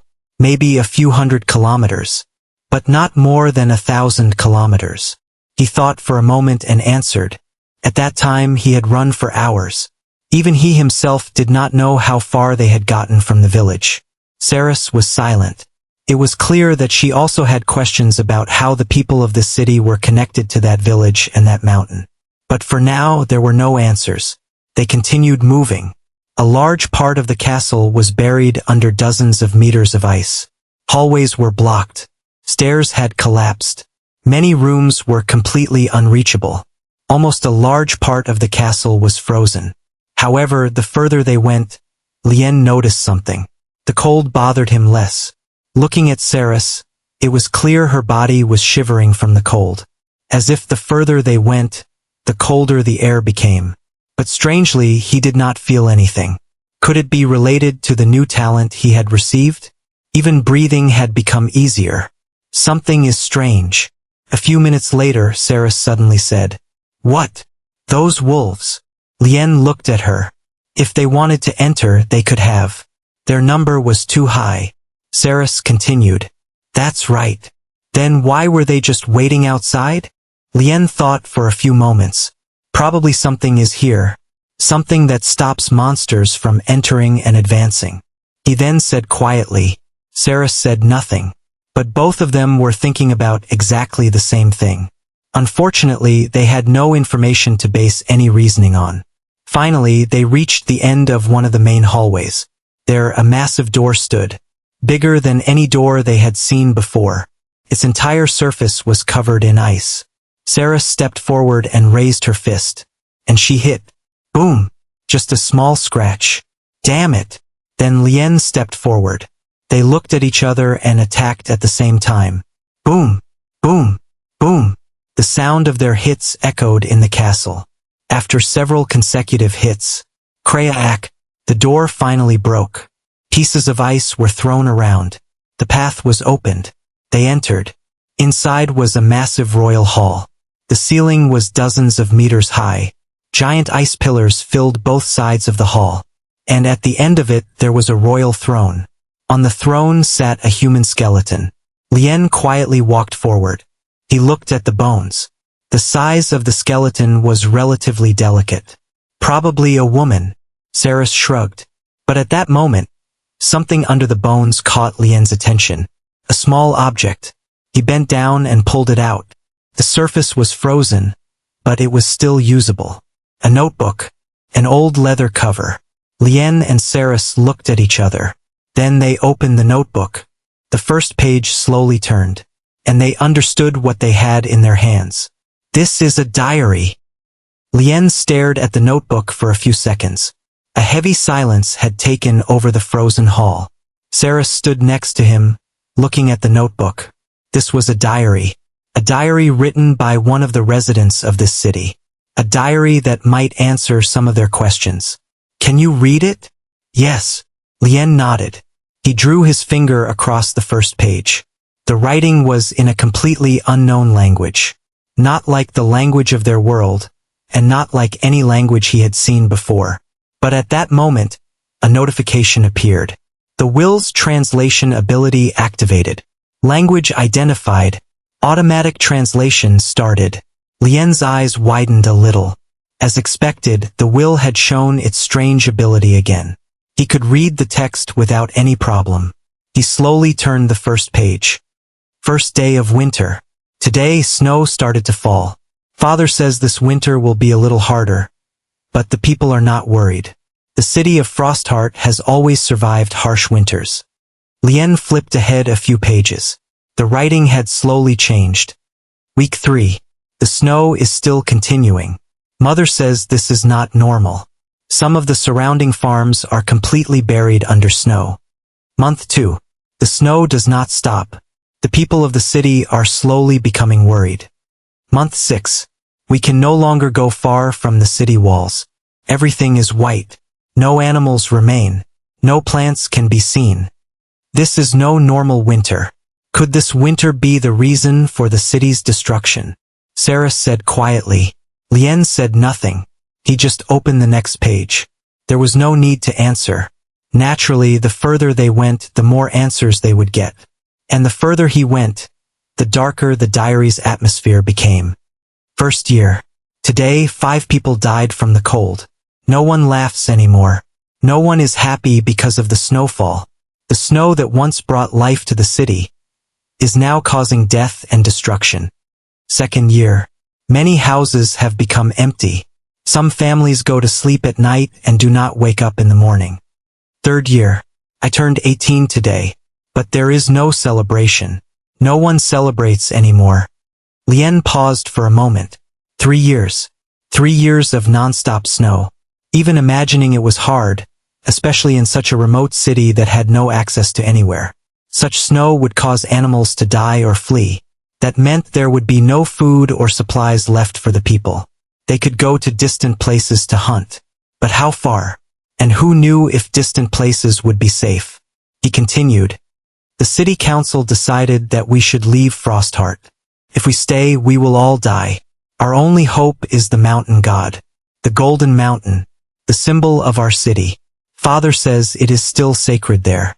Maybe we can start a new life. Lien and Saris looked at each other at the same time. The Golden Mountain. The same mountain. The same mountain where the village was built at its base, and where the key is located. Lien's heart became a little heavy. So the people of this city clearly knew the Golden Mountain. The place where the key was. The item that could let them leave the ruined realm. He went to the next page. People left the city in groups. Each group took some of the supplies with them. Wood, stone, tools, food. Everything. They wanted to build a new city. New homes. A new life. New hope. This group was led by my brother. They headed toward the mountain god. A few pages later, the princess's handwriting had become more shaky. Only the last group remains. Father, me, the servants, the guards, and some of the remaining people. We will leave in another week. Then, the text suddenly changed. Today, the snow stopped. For the first time in 3 years, I cried. Everyone cried. We thought we were saved. We thought it was over. But we were wrong. They came. From every direction. Through the snow. Through the blizzard. Monsters. Hundreds of monsters. Strange wolves that did not look like normal wolves at all. Ice giants. Creatures we had never seen before. But the scariest ones were not them. That being. That monster. That king. Even on paper, it seemed the writer was afraid to write its name. The handwriting was messy. No one knew what it was. No one knew where it came from. But all the monsters were afraid of it. Even the monsters did not look at it. But it ruled over that army of monsters like a king. It was huge and terrifying.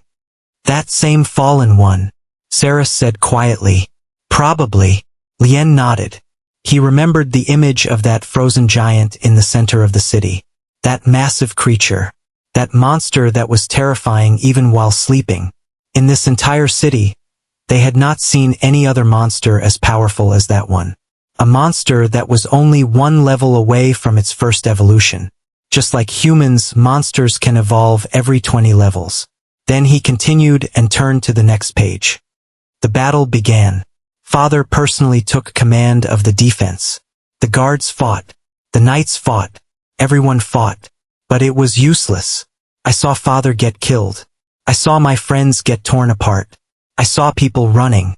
I saw children crying. I saw my city dying. Ink had spread on part of the page, as if drops of tears had fallen on the paper. I just stood there. I could not do anything.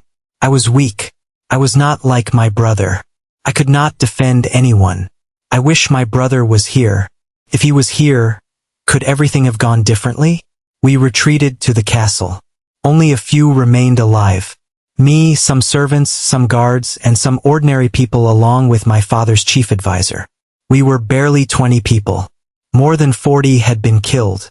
The chief advisor, he was a great mage. The last great mage of this land. He sacrificed himself. I did not understand what he did. I just saw light, golden light, and then everything stopped. The monsters could no longer enter the castle. We were saved, at least for a while. So that is why the wolves could not enter. Saris looked around. Lien nodded and confirmed. That mage had probably performed some kind of defensive magic mechanism by sacrificing himself, protecting the castle and the survivors. 6 months passed. We are still alive. Still waiting for my brother to come and save us. He will surely understand that something is wrong. He will surely come to save us. 10 months. Food has become low. And my brother still has not come. Why? Why has he not come? Could something have happened to them too? 1 year. The monsters are still outside. But that massive monster is asleep. I looked at it from the top of the tower. It was asleep. And that same day, the snow started again. I think its sleep is the reason for the snowfall. Lien's eyes narrowed. So the reason for that endless snowfall and that this whole area was covered in snow was the sleep of that fallen monster? Such power is truly catastrophic. Could destroy entire generations. The only way for them to survive was to kill that fallen monster. Saris added with a frown. But that was not possible for them. Aside from the power of that fallen one itself, an army was also protecting it. Then Lien reached the last pages. At that moment he frowned. The princess's handwriting was no longer neat. It was shaky, torn, as if the writer was breaking down. Food is gone. We have not eaten for 3 days. Today one of the servants disappeared. I did not know what happened. But another week passed, and another servant disappeared. And again, a week later another person disappeared. But this time it was one of the ordinary people. I think I know what happened. But I do not want to believe it. May God forgive us. May God forgive us. May God forgive us. Lien felt the hair on the back of his neck stand up. Saris also frowned and was not in a better state. She felt nauseous and wanted to vomit. Both of them knew where the rest of the story was going. But neither wanted to hear it. How could they do such a thing? Hunger can drive a person insane. Lien sighed. He slowly opened the last readable page. And he saw a sentence that made him stay completely silent for a few seconds. I thought monsters were my greatest fear. But they were not. Even the cold was not the greatest fear. The greatest fear was hungry humans. The royal hall had fallen into a heavy silence. The sound of the wind passing through the frozen cracks of the castle echoed like the moaning of lost ghosts in the dark space. Lien closed the diary. For a few moments he did not say anything. Even Saris had become quiet. The atmosphere around them was suffocating. Not because of the cold, but because of what they had just understood. Lien quietly looked at the bones on the royal throne. Then he turned his gaze toward the broken door of the hall. Now I understand. What? Saris raised her head. Lien sighed. Those bodies we saw outside, the ones sitting by the walls in the entrance hall. He was quiet for a few seconds. Do you remember how they were not close to each other? Each one sat at a distance from the others. Their weapons were also next to them. Saris's eyes slowly narrowed. Then she suddenly understood. You mean? Yes. Lien did not take his gaze off the bones. Hunger. They were afraid of each other. Afraid of one another. After the food ran out, they started eating each other. Saris did not say anything, but her face had clearly changed. Lien continued. The princess probably realized the situation was getting out of control. That is why she ran away. She locked herself inside this hall. She closed the door from the inside and hoped the others could not get in. Then he pointed to the bones on the throne. She survived for a while, but in the end, she either died of hunger or from the cold. Saris clenched her fists. That is inhuman. Lien looked at her for a moment. You are wrong. That is completely human. When you take everything away from a person, civilization, morals, hope, food, what remains is the animal nature of a human. For a few seconds, neither of them spoke. Then Saris asked, so what happened to the rest of the people? If this city fell, why did her brother not come to help them? Lien thought for a moment, then slowly shook his head. I don't know. But the people of that village are definitely connected to this city. The flags were the same. The symbols were the same. They were probably the survivors of this city, or at least the next generation of them. But he immediately frowned. But there is a problem. Saris looked at him. The bodies here are only bones. But the bodies under the village still had flesh and skin. They seemed much newer. So either these events happened at two different times, or we still do not know a large part of the truth. Lien had doubts about this matter and did not understand what had happened in this part. Because if nothing had happened to the survivors who went to the village back then why did they not come to help? First of all, he needed to know exactly how many years had passed since this event. But there was no evidence that could tell him that. Saris frowned. It was clear she did not like these mysteries. She was more a person of the sword than of thinking. Finally, she stood up. I want to look around the castle. The air here is suffocating me. Today she had faced something beyond her understanding and perception of humans, and her worldview had changed. Lien nodded. Okay, but be careful. There should be no monsters inside the castle. But if something happens, shout. Saris said nothing. She just left the hall. The sound of her footsteps slowly faded away, and the silence returned. Lien sat on one of the frozen chairs. For the first time in hours he had a chance to breathe, and more importantly, a chance to examine himself. Status panel. A blue window appeared in front of his eyes. Name: Lien von Helm. Level: 8. Race: Human. Class: Monster. Talents: Dormant Monster, SSS. Child of Winter, C. Innate skills: Glutton, Bloodlust, Butcher, Winter Skin, Frost Dominion. Skills: Fallen Wolf Speed, Iron Hide, Blood Hunt, Frost Claw. Titles: Explorer of the Lost City, Wolf Slayer. Stats: Click to see. Fragments: 21 out of 100. Lien's eyes stayed on his level. Level 8. After all those fights, he had only increased by 1 level. This itself showed that leveling up becomes harder the further you go. But what caught his attention more was his new talent. Winter Child. He tapped on it. Child of Winter. Rank: C+. Description: You have been accepted by the energy of the ice element. Natural resistance to cold increases. Limited control of the ice element in icy environments may be possible. Power of frost-based skills increases. Overall body performance increases in icy environments. Lien's eyes lit up. So that's why, ever since entering Frostheart, he had noticed that the cold of this area affected him less. Now he knew the reason.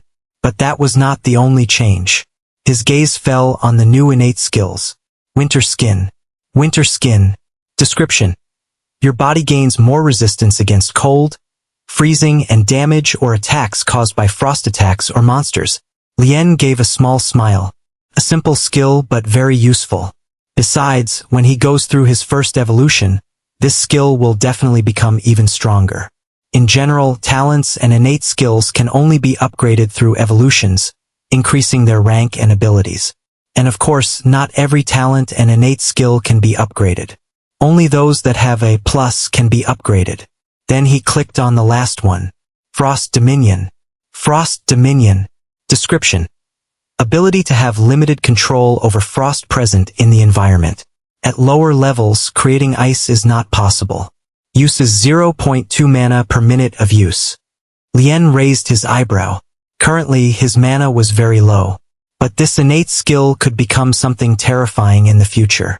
If he got his first evolution, if the rank of this talent increased, then he might be able to create ice from nothing. But something else occupied his mind. Fragments. 21. He frowned. Wait!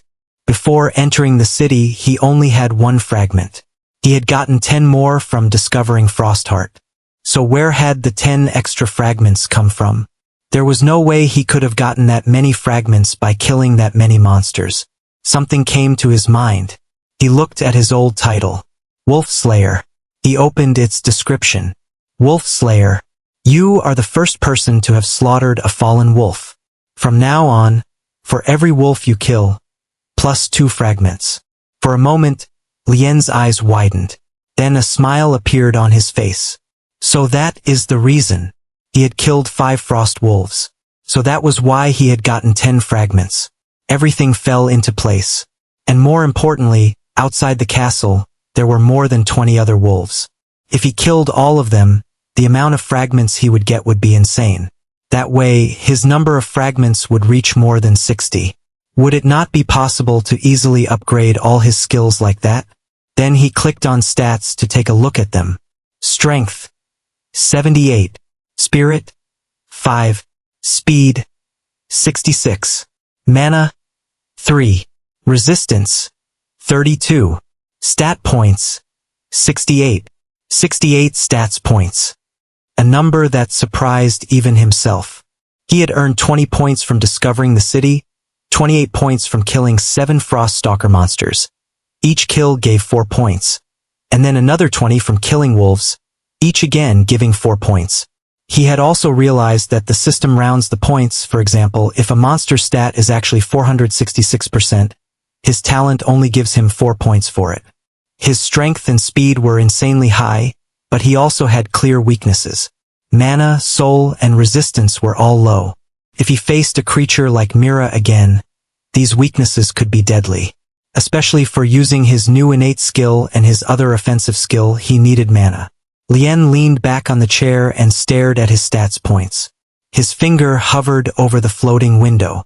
Now was the time to choose. A choice that could determine the outcome of future battles. A small smile appeared on his lips.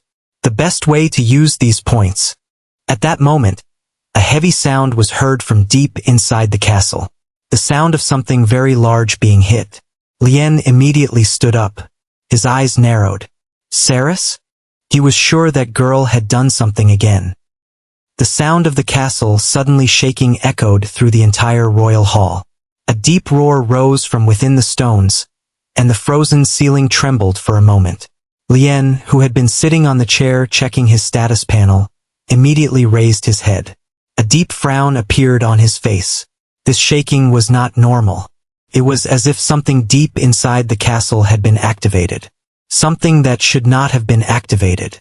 The second roar was stronger than the first. Pieces of ice broke off from the ceiling and fell to the ground. Lien stood up without delay. Saris. The first thought that came to his mind was this. A crazy girl who, even in a place like this, would probably be punching something she should not have gone near. He closed his eyes. The sounds became clearer. The smells became sharper.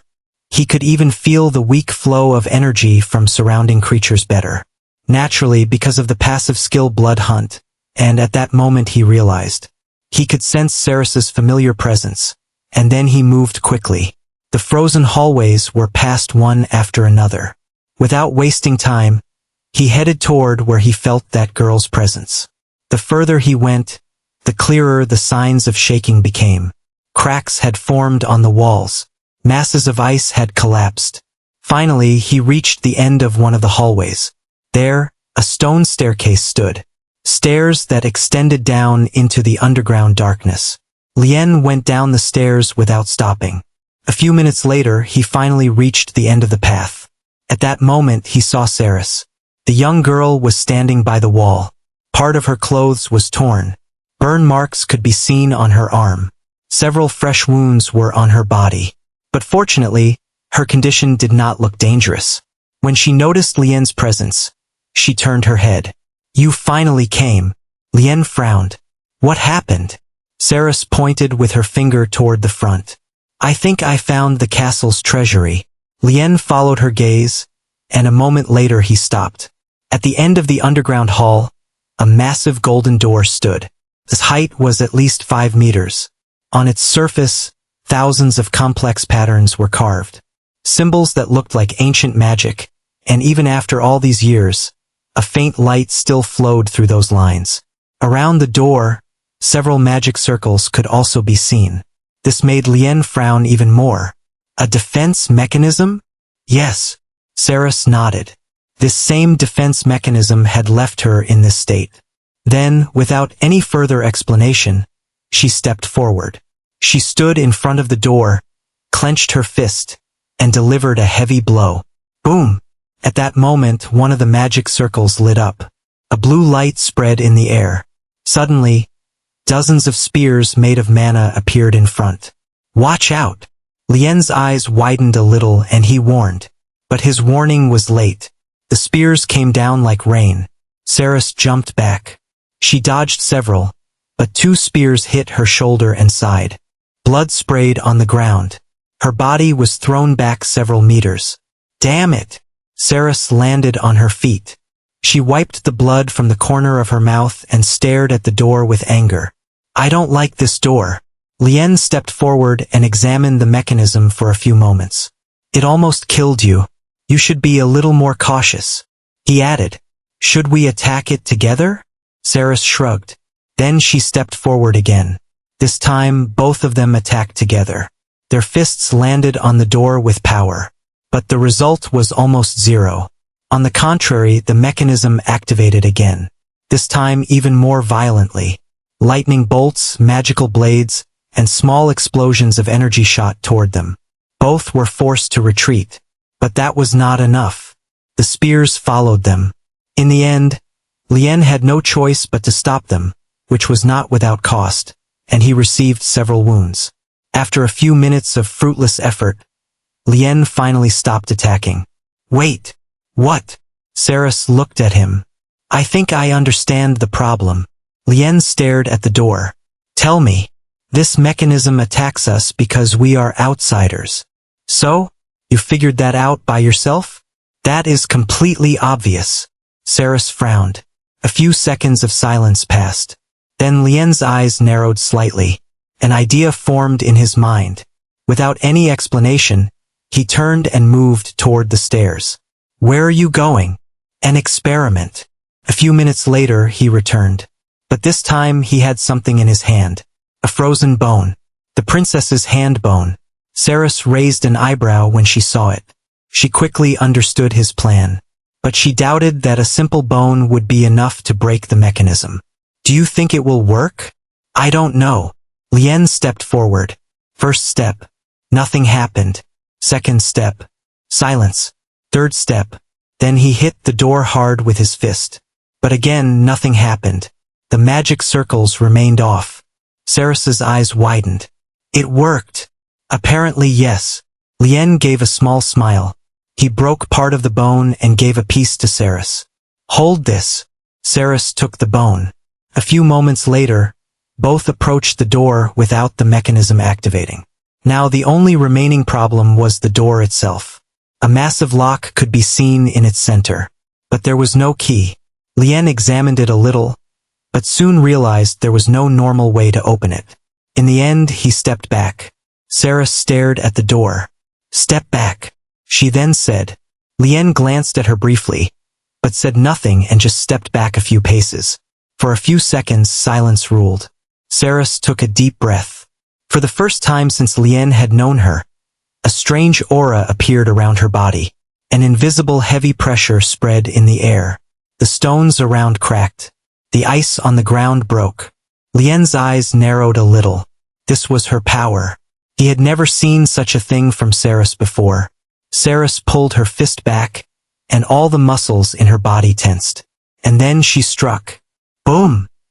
A massive explosion shook the entire underground. The walls cracked, dust spread in the air, and the huge golden door collapsed. Lien's eyes stayed open for a moment. Even he was shocked. This power was completely beyond anything Saris had shown before. Saris shook her hand. Finally open. And as if she had done something completely normal, she walked through the remains of the door. Lien also followed her in. But the moment they entered, both stopped. Then disbelief. And then shock. The treasury was in front of them. But unlike what they had thought, it was not very full. But there was a large amount of gold, silver, and even mana crystals. In a corner, several suits of armor were placed. Armor that even unfamiliar people could tell was not normal. And a bit farther, a sword rested on a stone pedestal. A simple sword without special decorations. But just by looking, one could tell it was dangerous. Very dangerous. And next to it, a suit of armor that radiated a sense of power even from a distance. Lien and Saris stared at the treasury in silence for a few seconds. They had finally found treasure. Both of them stared at the treasury in silence for a few seconds. The cold air of the underground still smelled of metal, ice, and age. Treasures that had been buried under this castle for years were now in front of their eyes. But what caught their attention more than gold and jewels were two items placed in the center of the treasury. A sword and a suit of armor. Saris walked straight toward the sword with almost no hesitation. Her footsteps echoed on the stone floor. When she reached the stone pedestal, she reached out and took the handle of the sword. A silver-blue blade slowly rose from the pedestal. Lines of ice crystals ran along the blade, shining like frozen veins under the weak light of the treasury. The handle of the sword was black, with thin silver lines carved on it. It had no special shine. No noble decorations could be seen on it. But just one look was enough for any fighter to understand that this weapon was not made to be beautiful. It was made to kill. At that moment, a window appeared in front of Saris's eyes. Frostfang. Rank B+. Weapon type sword. Effect slight increase to agility. Effect slight increase to ice damage. Saris moved the sword in the air a few times. The blade moved smoothly, like cutting through water. It was not heavy, nor too light, as if she had used it for years, as if this sword had belonged to her from the beginning. For the first time, a very faint smile appeared on her face. Even though the sword was not among the best, it was at least much more powerful than a normal sword and could be a great help for her in this ruined realm. Meanwhile, Lien went toward the armor. The armor was completely different from what he expected. It was not the massive armor of knights, nor the light leather outfit of hunters. It was something in between. Dark blue metal, compact shoulder guards, a solid chest protector, arm guards, and a design that allowed the body to move freely. Perfect for a fighter who mostly used his fists. When he touched it, a notification appeared. Frostguard armor. Rank B. Effect increased physical resistance by 50+. Effect increased cold resistance. Lien put it on without delay. The armor was strangely comfortable, as if it was made for his body. When he fastened the last lock, the cold around him suddenly disappeared. Even the small amount he had been feeling was gone. This is good. The frown on his face relaxed a little. I will take the sword. Saris glanced at him. Then I will take the armor. Lien nodded. He could fight with his fists and did not need a weapon for now. But he could see that without a sword, Saris lost a large part of her power. And given the threats ahead, it was better for the sword to be in that girl's hand. Then his gaze fell on another part of the treasury, and an even bigger smile appeared on his face. A large number of mana crystals. At least dozens of crystals, maybe a bit more. Their blue and purple light lit up the whole treasury. He picked up one of the crystals.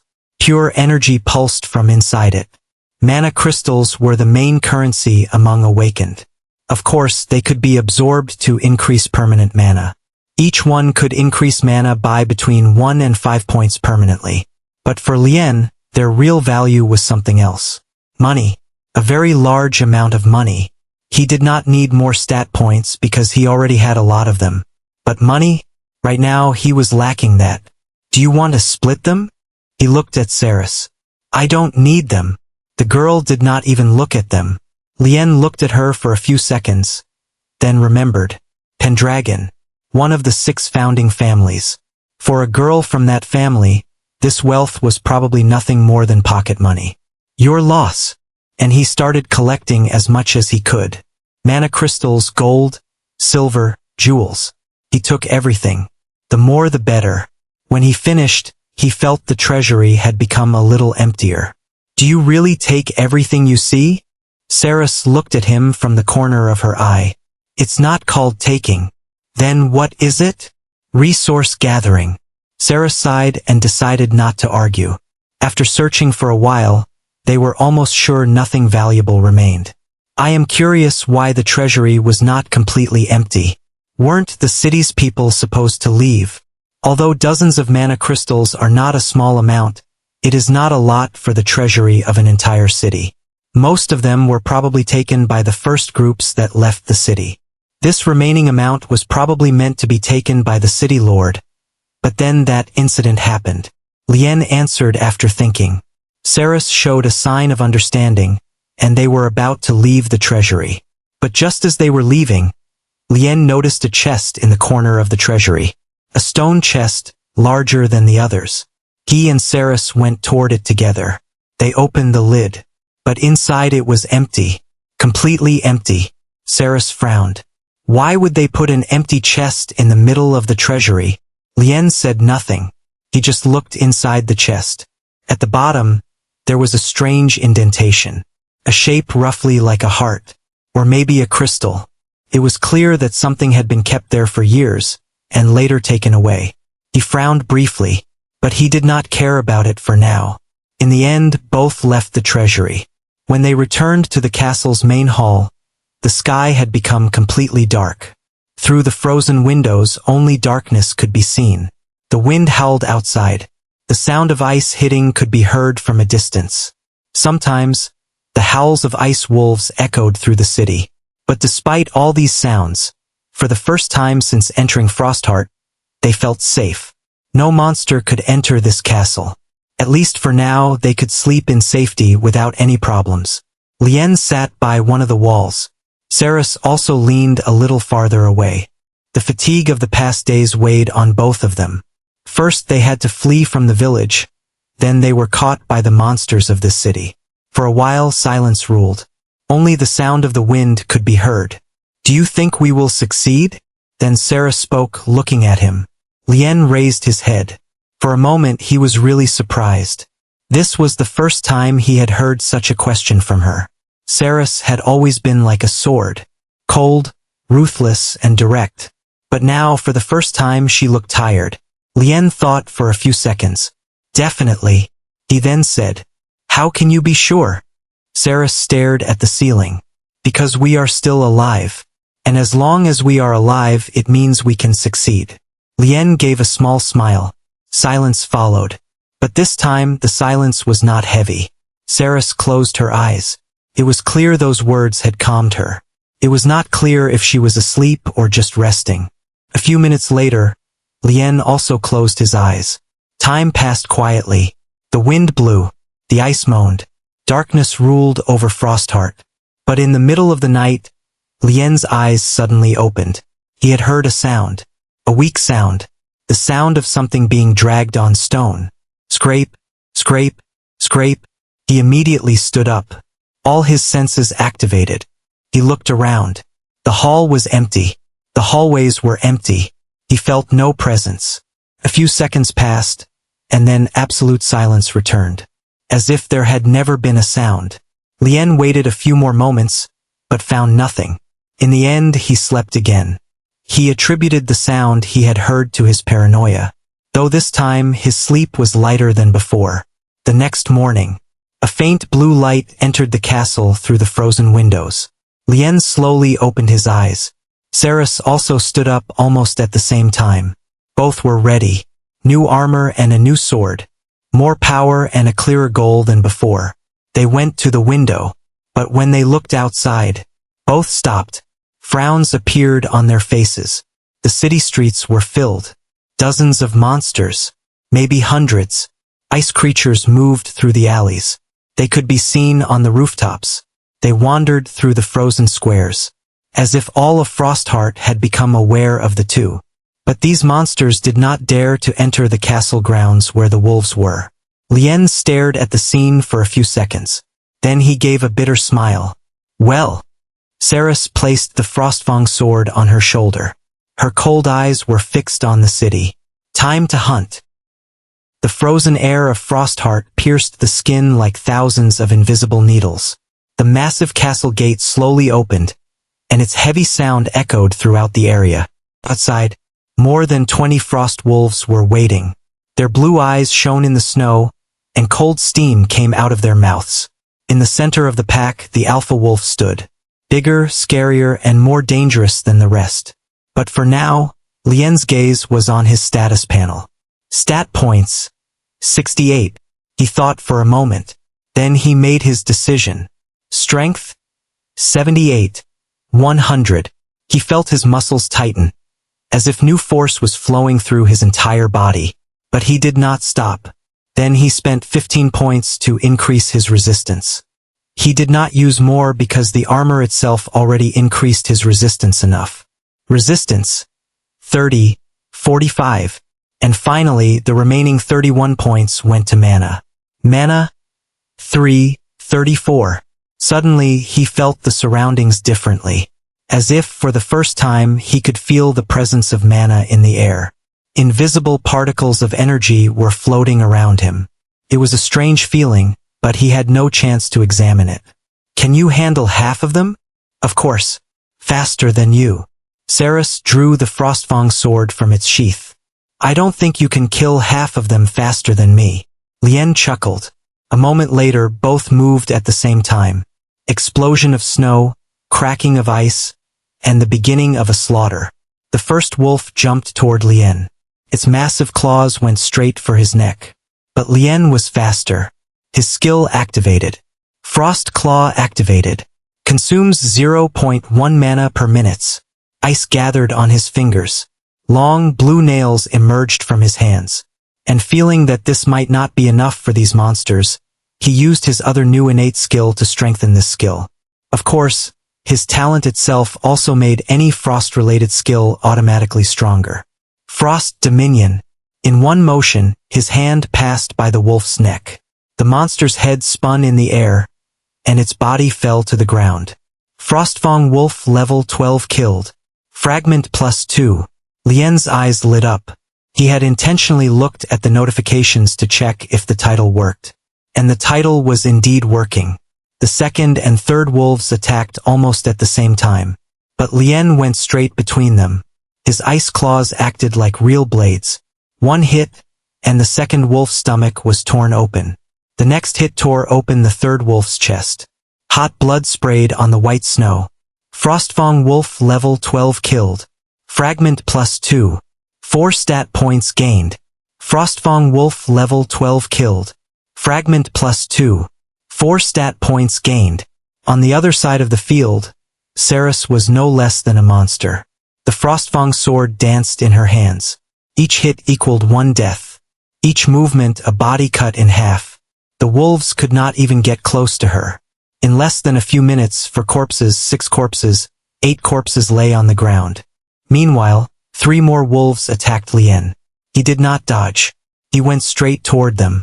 The ice claws hit flesh and bone. The sound of bones crushing echoed in the air. Frostfang Wolf level 13 killed. Fragment +2. 4 stat points gained. Frostfang Wolf level 12 killed. Fragment +2. 4 stat points gained. Frostfang Wolf level 12 killed. Fragment +2. 4 stat points gained. Blood and pieces of flesh fell on the snow one after another. The battlefield had become an icy hell. But the more he fought, the more Lien realized that these wolves were no longer a real threat. He had become much stronger, much faster, much more dangerous. Another wolf attacked from behind. Lien turned and thrust Frostclaw forward. The ice claws went through the monster's chest. Frostfang Wolf level 12 killed. Fragment +2. 4 stat points gained. A few minutes later, the last wolf in front of him also fell on the snow. Frostfang Wolf level 14 killed. Fragment +2. 5 stat points gained. Lien took a deep breath. 10 wolves had been killed. At that moment, the sound of the last monster falling came from the other side of the field. Saris shook her sword. Blood fell from the blade. She had also killed exactly 10 wolves. Now only one creature remained. The alpha wolf.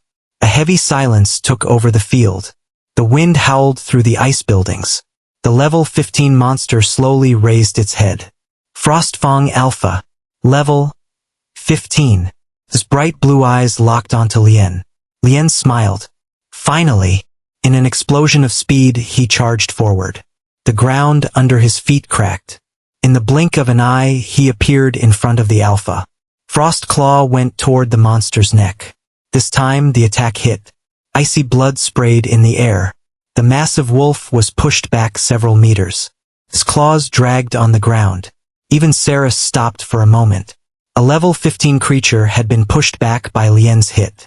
But suddenly, all the wolf's fur started to shine. Blue lightning appeared across its body. The crackling sound of electricity echoed in the air. Lien frowned. A strong sense of danger. More than anything he had felt from the wolves until that moment. Damn it! The alpha wolf raised its head.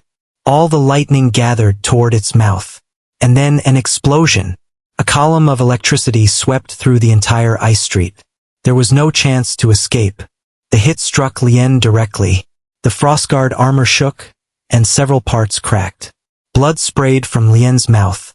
His body shot back like a bullet. 10 meters, 20 meters, 30 meters. He went through the wall of one ice building, then hit a second building, and finally stopped in a pile of ice and stone. His whole body was burning. All his bones hurt. For a few seconds, even breathing was hard. But he was still alive. He slowly stood up from the rubble, wiped the blood from the corner of his mouth, and fixed his gaze on the alpha wolf. The monster was also staring at him. Lightning was gathering around its body again. At that moment, Saris placed the Frostfang sword on her shoulder. Her gaze locked onto the massive monster. Finally, something worth killing, she said with excitement shining in her eyes. The corpses of the Frostfang wolves were scattered everywhere. Some of their bodies were split in half. Some had no heads. Some had been slammed into the ice walls so hard that only a pile of flesh and bones remained. Lien's breaths had become heavy. His whole body hurt, but his eyes were still fixed on the last enemy on the field. Only one monster remained. The pack leader. A creature that even the other ice wolves kept their distance from. The snow under its massive claws melted and then froze again. Its bright blue eyes were staring directly at the two. The system notification still floated in front of Lien's eyes. Frostfang Alpha Wolf. Level 15. Rank? Normal. A deep roar came from the monster's throat. A roar that made the surrounding streets shake. They were not facing a normal monster like the other wolves. They were facing a real monster. In fact, the fact that the two of them, especially Lien with his lower level, could defeat level 12 or level 13 wolves was a miracle by itself. He did not know about Saris, but if he himself did not have his two current talents, Dormant Monster and Winter Child, he probably could not have won against those 10 wolves so easily. Winter Child weakened the attacks of ice monsters, and the Dormant Monster talent reduced the power of all monster attacks by 10%. The innate skill Winter Skin also weakened any attack made by frost monsters. In addition, the Frost Claw skill, which was greatly strengthened by Mana and Ice Dominion, had also helped significantly. Otherwise, how could defeating level 12 and 13 monsters be so easy? Lien slowly raised the ice claws of Frost Claw. On the other side, Ceres drew her new sword from its sheath. The Frostfang blade shone blue under the dim light of the sky. A few seconds of silence ruled. They looked at each other. Through their eyes, they understood each other's intention. Then both moved at the same time. Boom! The ground under their feet exploded. Lien attacked from the left and Ceres from the front. The alpha wolf roared and jumped forward with unbelievable speed. The first collision caused the air to explode. Ceres's sword landed on the wolf's massive claw. Blue sparks spread in the air. At the same time, Lien came in from the side and dragged Frost Claw across the monster's stomach. A deep scratch was made on its body. Blue blood sprayed on the snow. The wolf howled in pain, but it did not fall. On the contrary, suddenly, all the fur on its body began to shine. The crackling sound of electricity echoed in the air. Ceres's eyes narrowed. Back!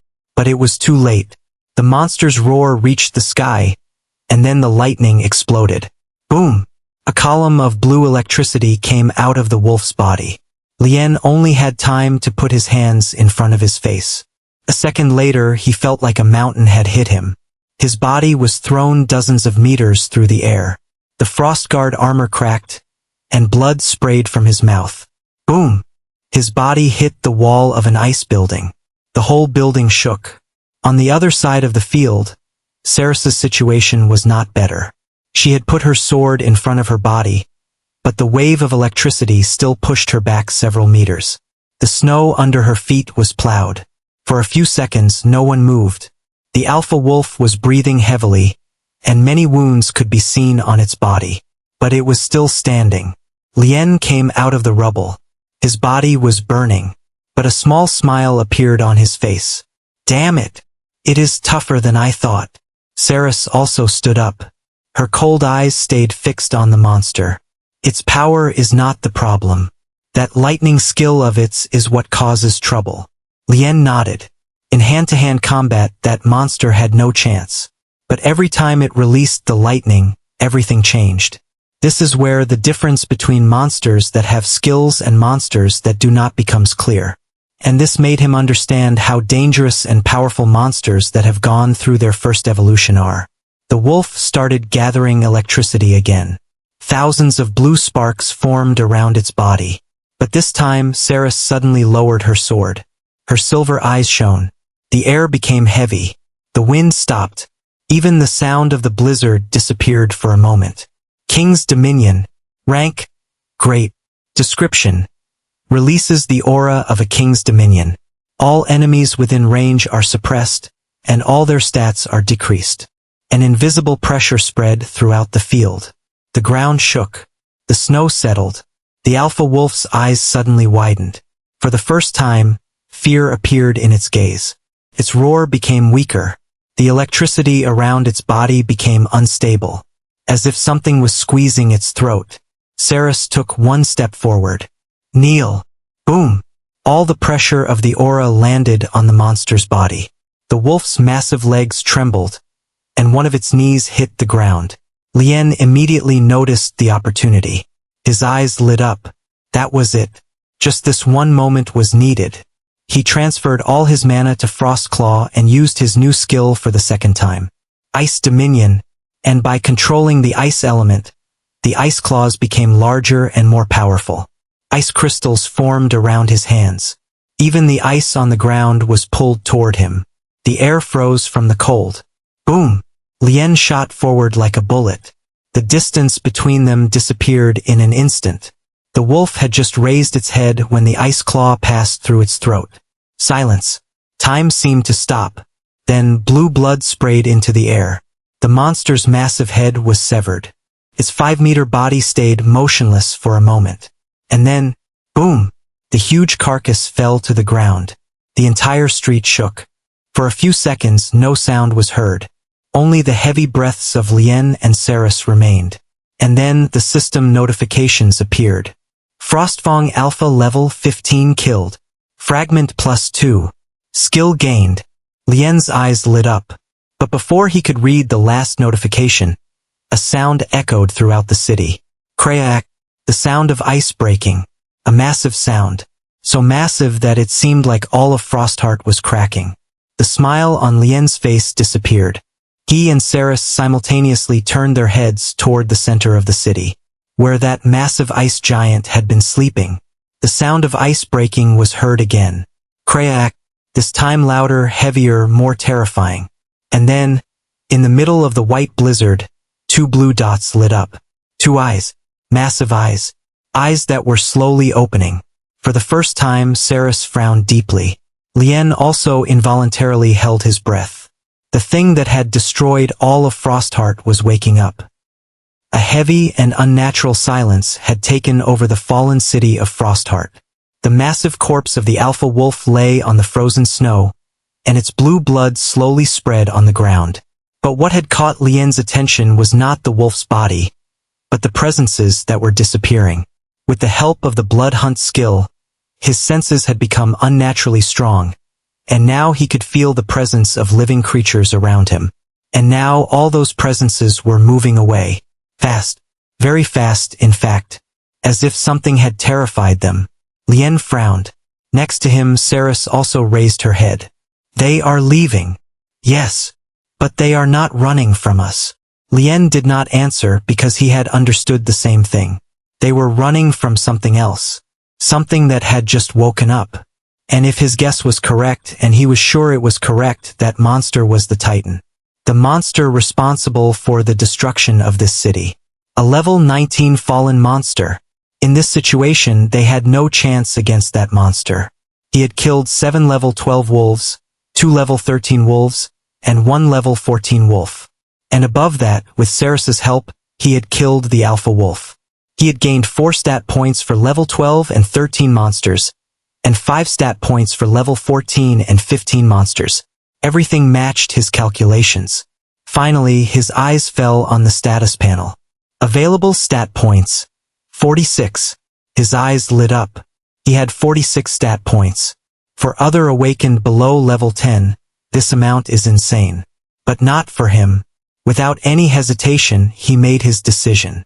20 points on strength, 10 points on resistance, and 16 points on mana. Strength, 100. 120. Resistance, 45, 55. Mana, 34, 50. Immediately, a wave of energy spread through his entire body. His muscles tightened. His bones made sounds. His veins became prominent. He felt that if he punched the castle wall, he would bring part of it down. Of course, he was not sure he could actually do that, but he could feel the flow of power in his body. Then he looked at his level bar and saw that it was almost full, and he was not far from level 9. Then he looked at his new skill. Thunderfang. Rank, Common, Plus. Description. The user can use the lightning element for small explosive sparks. Consumes 0.1 mana per minute. An extremely useful offensive skill, he whispered to himself. It was a useful skill, but it was not at the level the alpha wolf had used. Lien took a deep breath. More power was great, but he did not feel calm. Not at all. Because at that moment the ground shook. Not a normal shake, but a shake that seemed to come from the depths of the world itself. Boom! The sound of ice breaking echoed throughout the city. Then again. Boom! The surrounding ice towers began to shake. Huge pieces of ice fell from the buildings. Saris raised her head, and for the first time in a long while, her face became completely serious. It woke up. Lien looked toward the center of the city, and his heart stopped beating for a moment. That ice giant was moving. First, its fingers twitched. The sound of ice that had sat on its body for years breaking echoed in the air. Then its massive arms moved. Then its shoulders. And finally its head. Slowly, very slowly, as if a mountain was waking up. Each of its movements made the ground shake. The surrounding buildings collapsed. The ice streets cracked. The blizzard became more intense. Next to that creature, Even multi-story buildings looked small. A system notification appeared. Frost Fallen Titan. Rank? Fallen. To level? Lien swallowed. This was no joke. The monster opened its massive blue eyes. 2 icy suns. And it looked directly at them. At that moment, the cold of the environment multiplied. Saris started to shiver. Her teeth clenched. Lien noticed. He almost no longer felt the cold. But Saris was different. Are you okay? For now. But her tone said something else. Saris was the first to move. She did not want to wait to be attacked. An invisible aura spread around her body. The surrounding snow trembled, and a heavy pressure filled the environment. King's Dominion, the skill that weakened enemies. But effect reduced. Target rank too high. For the first time, Saris frowned deeply. Damn it. Almost no effect. The skill that had helped them defeat the Alpha Wolf now had practically no effect on this Titan. But Lien did not stop. Blue sparks of electricity appeared around his body. Thunder Fong activated. The wind around him exploded. Then, Fallen Wolf Speed activated. The world around him slowed down. Then, Frost Claw. He activated it as well, and massive ice claws formed around his hands. He released all his power. This was not a place to hold back or hide his power. Here he had to fight with everything he had, and he charged forward. Boom! The snow under his feet exploded. He covered several streets in an instant, reaching a speed where even seeing his movement was difficult. And then he reached the Titan's knee. He brought down his ice claws with all his power, and at the same time, lightning sparks gathered in his fists. Crash! The sound of metal against metal. Ice sparks echoed. And then an explosion. But when Lien looked at the result, only a small scratch could be seen. One scratch. On a creature that was dozens of meters tall. And at that moment his heart sank. Their power was not enough. With such a hit, he could not even land a proper blow. The Titan did not even look at him. It just raised its hand. A simple movement, completely simple. But suddenly, everything around exploded. A massive wave of ice was released. Damn it! Saris, fall back! Lien only had time to shout and warn Saris, who was coming to help him. And then, explosion. Boom! The world turned white for him. His body lost control. He was thrown hundreds of meters through the air, hit the wall of an ice building. And the wall collapsed. Blood sprayed from his mouth. His ribs hurt. His hand was numb. For the first time since escaping from that damned village, he felt the danger of death again. Saris's situation was not better. She had also been thrown back dozens of meters. Her clothes were torn, and parts of her beautiful body, especially her curves, were exposed. Blood was flowing from the corner of her lips, but she still managed to stand up and was still looking at the monster. The Titan took one step forward. Just one step, but the ground collapsed. The ice towers cracked. And at that moment, something caught Lien's attention. The center of the monster's chest. Among the massive layers of ice, a blue crystal could be seen. A crystal that, unlike the rest of the creature's body, was shining. And more importantly, it was cracked. As if something was beating inside it like a heart. Lien's eyes narrowed. Saris had also seen it. That? Lien whispered quietly. Its heart. Saris did not answer, but her gaze would not leave that crystal. At that moment the Titan pulled its head back, and it roared. A roar that shook all of Frostheart. The towers cracked, the ice windows shattered, and the monster's voice echoed through the entire city. If that is its heart. Saris clenched her fist and said, then we have to get to it. And Lien completed the sentence. But at that very moment the Titan took its second step. The ground under their feet split open, and the massive shadow of the monster fell over both of them. The real battle had just begun. The roar of the Ice Titan echoed through the city like thunder. The ice towers shook, the frozen windows cracked, and massive piles of snow fell from the roofs of buildings. Lien wiped the blood from his lip and took his gaze off the system notifications. In front of them that giant monster stood. A creature that, even after waking up, looked more like a natural disaster than a monster. Saris gripped the Frostfang sword tighter. The wind blew through her silver hair. "Are you ready?" Lien gave a dry smile. "No." "Good." Saris nodded. "Why?" "Because I am not ready either." Lien did not know whether to laugh or cry, but he had no time for either. At that moment the Titan moved. The ground exploded. The distance of several dozen meters between them disappeared in less than a second. "Damn it!" Lien shouted. The Titan's massive fist came down. Boom! An explosion of snow and ice covered everything. Lien and Saris jumped back in two different directions. But even the shockwave dragged them several meters across the ground. If that attack had hit directly, it would have been certain death. This fight was not equal in any way. The monster they were facing was on a completely different level. But that did not mean they were completely defenseless and powerless. Saris was the first to counterattack.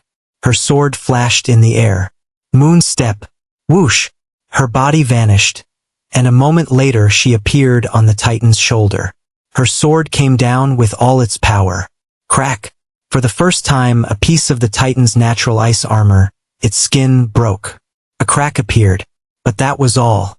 The wound was not even the size of a real scratch. The Titan did not even turn its head. Then it raised its hand and pushed Saris aside like an annoying insect. For the monster, it was just a normal push. But, boom! Saris hit the wall of an ice building directly. The building collapsed. Blood flowed from the corner of her mouth, and she coughed up some blood. Lien frowned. What the hell is this thing really? He knew the fight would be hard, but not this hard.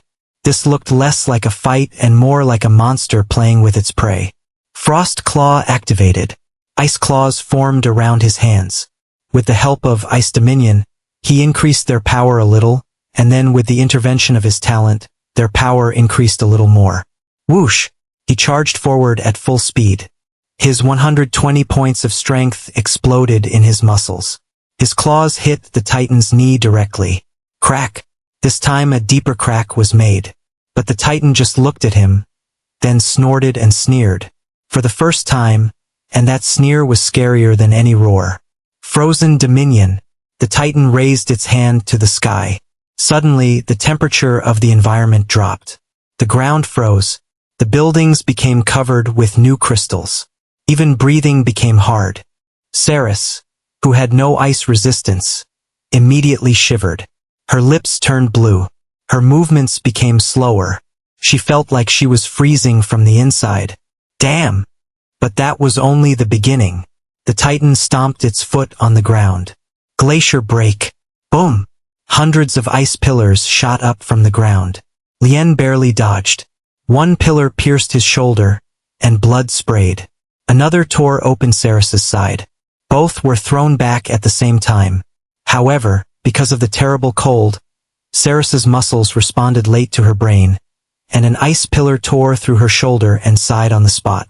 Seeing this scene, Lien moved with explosive speed, pulled her back, and laid her on the ground. "Are you okay?" He looked at the girl with worry. Her body was so cold that it seemed like she might freeze at any moment. No. Even Saris's lips could barely move, and she could not pronounce the words properly. Lien fell to his knees. His breaths had become heavy. Blood was flowing from several different wounds. But the worst part was that his defense was not enough. He was not in good shape either. Seeing this girl in this state made him feel bad.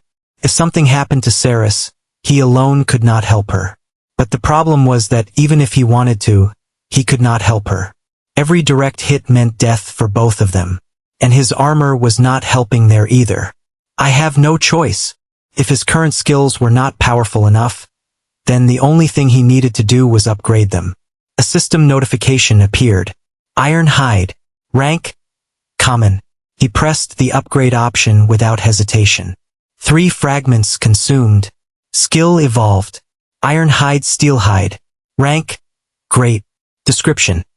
The user's skin, muscles, and bones are temporarily strengthened, becoming hard and tough like steel. You gain complete immunity against heat and cold. When activated, resistance increases by 80 points, and the severity of damage received is reduced by 10%. Mana consumption, 0.3 per minute. Lien's eyes lit up, and he immediately activated the skill. Steelhide activated. All the muscles in his body tightened. Metallic veins appeared under his skin. He felt his body become several times stronger. And more importantly, his resistance and defensive power increased by 50 points. Now his resistance was 105 points. But it was not enough. He opened the panel again. Frost Claw. Rank, Common. 5 fragments required for upgrade. Confirm. Confirm. Skill evolved. Frost Claw, Glacial Reaper Claw.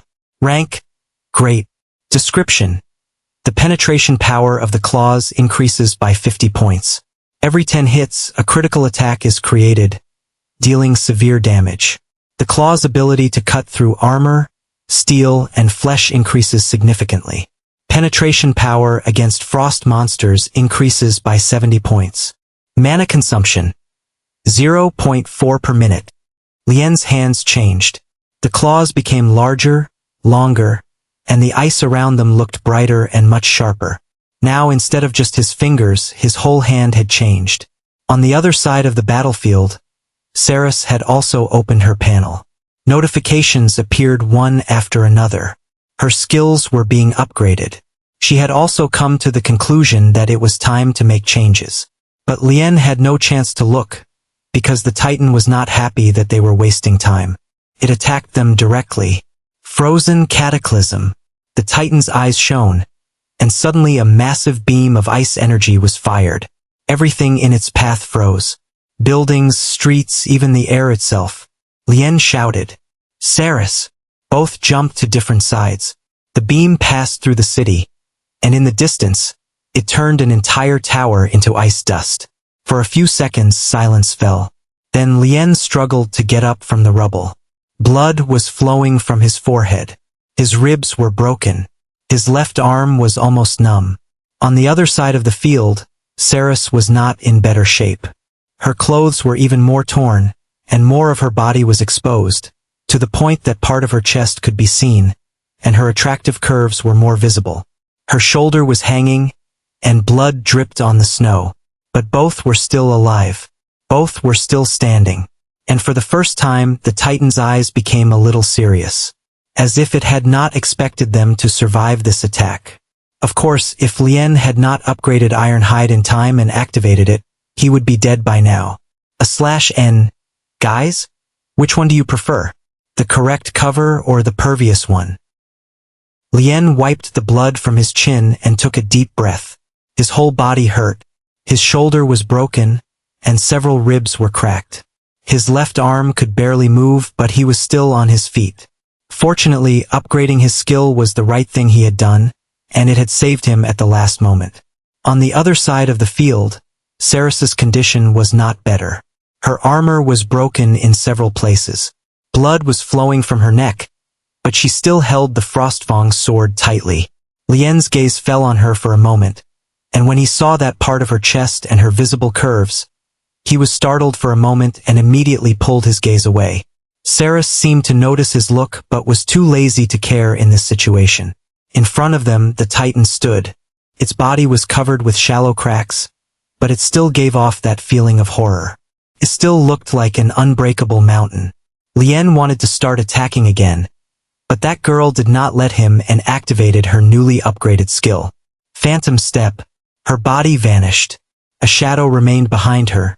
Then a second shadow, a third shadow, and suddenly, it was as if several Cereses appeared on the field at the same time. Even Lien could not tell which one was the real body. Whoosh! Ceres launched the first attack. Several images of her charged at the Titan at the same time. The swords came down from different angles. Crack! Crack! Crack! Huge pieces of the monster's ice armor shattered. The Titan roared, but this time it could not counterattack immediately. It was clear that whatever Ceres had done, her hits had become much more destructive. Lien used the opportunity. The monster was busy with that girl, and now was the best time to perform a powerful sneak attack. Whoosh! His claw dragged across the Titan's knee. Crack! A massive crack opened. For the first time, the Titan stepped back one step. Just one step, but that one step was enough. Lien's eyes lit up. It was taking damage. That meant it could be killed. His skill upgrade had worked. The penetration power of his attacks had increased greatly. Now he could deal destructive blows. But the next moment, his whole face changed, because the Titan raised its hand. Frozen Dominion. The temperature suddenly dropped. The ground froze. The surrounding buildings became covered in crystals. Even breathing became hard. Ceres immediately shivered. Her lips turned blue. Her condition, which had improved a little, became terrible again, and her movements slowed down. But the cold had no effect on Lien, and he continued his attacks one after another. But the Titan did not stay idle either. Seeing that this stubborn human would not give up, it changed its attack. Glacier Break. Boom! Hundreds of ice pillars shot up from the ground.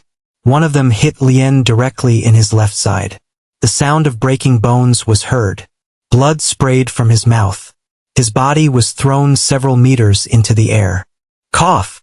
He barely stood on his feet, but he still had no chance to breathe, because the Titan attacked again. Frozen Cataclysm.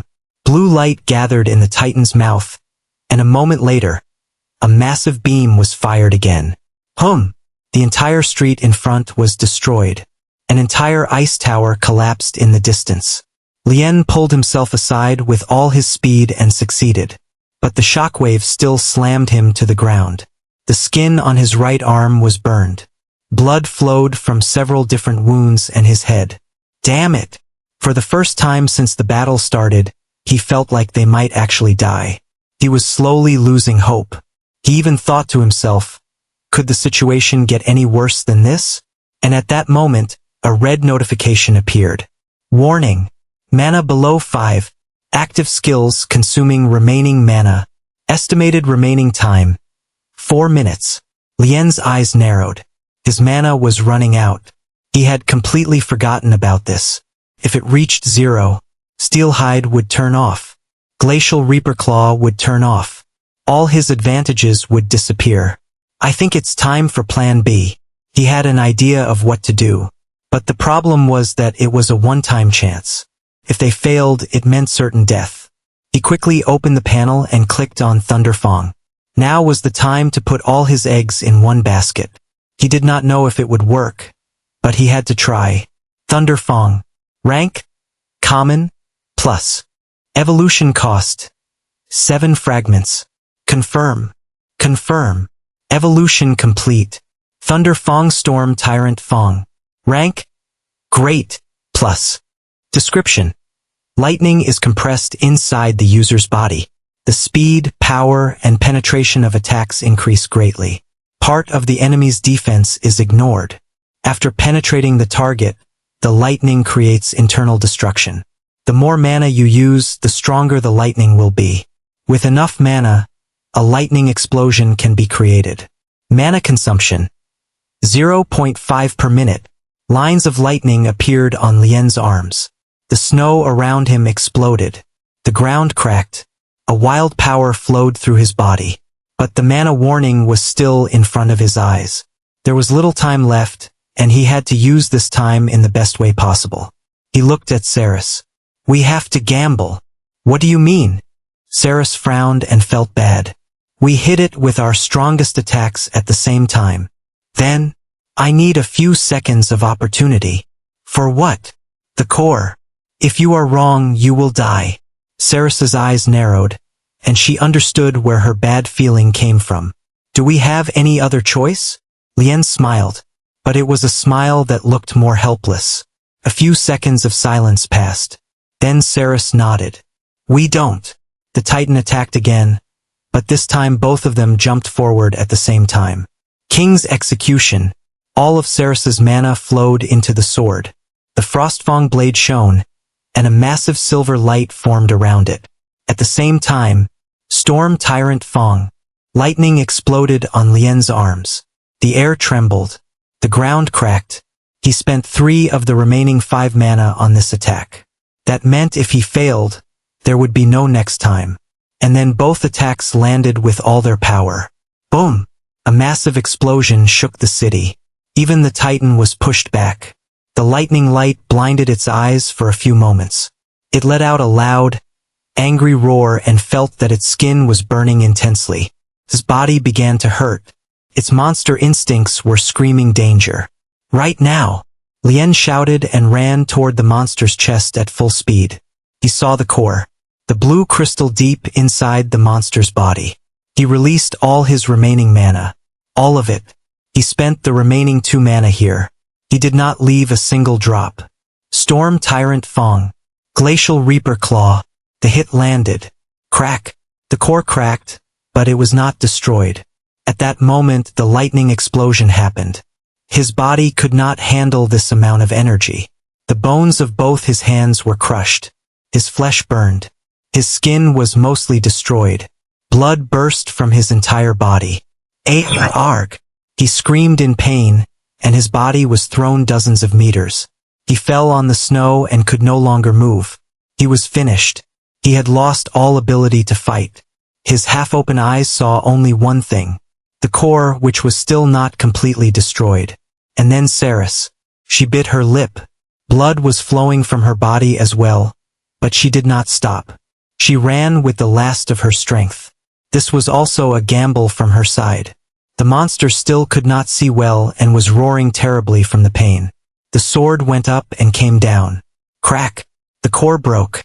But at the same time, the Titan's massive claw hit her chest.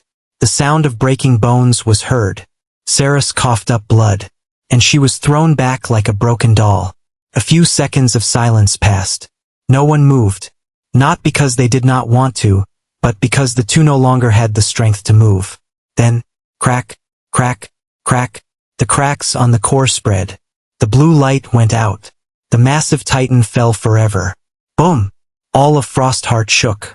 While Lien and Ceres both lay on the edge of death, the system notifications appeared. Frostfallen Titan level 19 killed.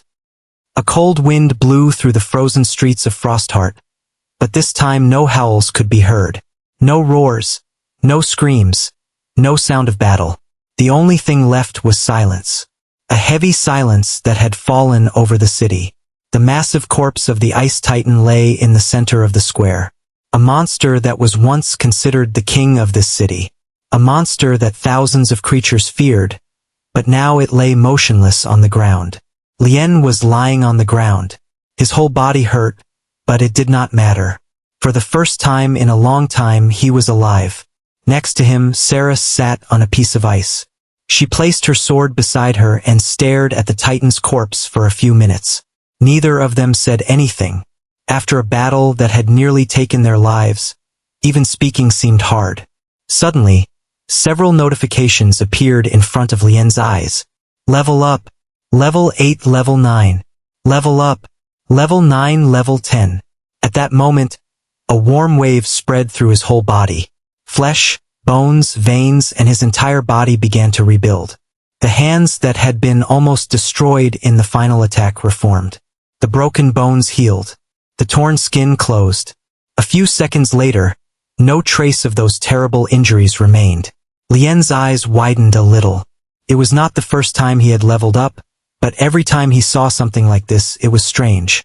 No matter how bad his condition was, no matter if he was between life and death, as long as he leveled up, all wounds would heal. Next to him, Ceres was also covered in a white light. Her wounds closed one after another. The paleness of her face returned. Even the hole the Titan had nearly made in her body disappeared. A few minutes later, both were in almost the best possible condition. Lien sighed, then stood up. His gaze fell on the monster's massive corpse. A small smile appeared on his face.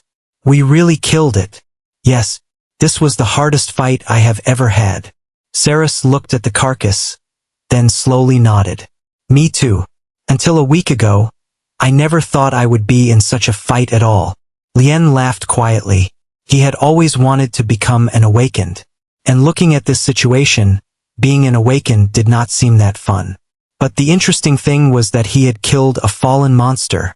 True, he had done it with Ceres's help and not alone. but that by itself was an incredible achievement. Monster ranks are divided into 5 categories: normal, fallen, unholy, demon, and supreme, and he had managed to defeat a fallen one. And not like before, a level 10 fallen that was near death, but one that was at its strongest state. And he had done it when he was only level 8. Normally, to hunt a level 19 fallen monster, you need at least a group of 10 awakened between level 18 and level 20, and even then they need items, weapons, and the best armor. If guilds, organizations, or even governments found out he had done such a feat, they would try to hire him like crazy. For a moment, silence fell between them. Then Lien opened his notifications. The first thing that caught his attention was the fragments. Fragments 36. Their number did not surprise him. Before using them, his fragments had reached 41. He had used 15 of them, so they should have gone down to 26. But from killing that fallen monster, he had gotten 10 fragments. Then his gaze fell on a new skill. Skill acquired. Frozen Cataclysm. Rank: Common, Plus. Description: the user concentrates a massive amount of ice energy at one point. When released, a destructive wave of ice and cold destroys a wide area. Enemies caught in the center of the explosion receive very severe damage. Mana consumption is very high. Consumes 30 mana per use. Lien whistled quietly. Even from the description, it was clear he could not fully use this skill right now. 30 mana is no small amount. Luckily, he had leveled up twice and his mana pool was full again. Otherwise, in a normal situation, it would take hours to refill.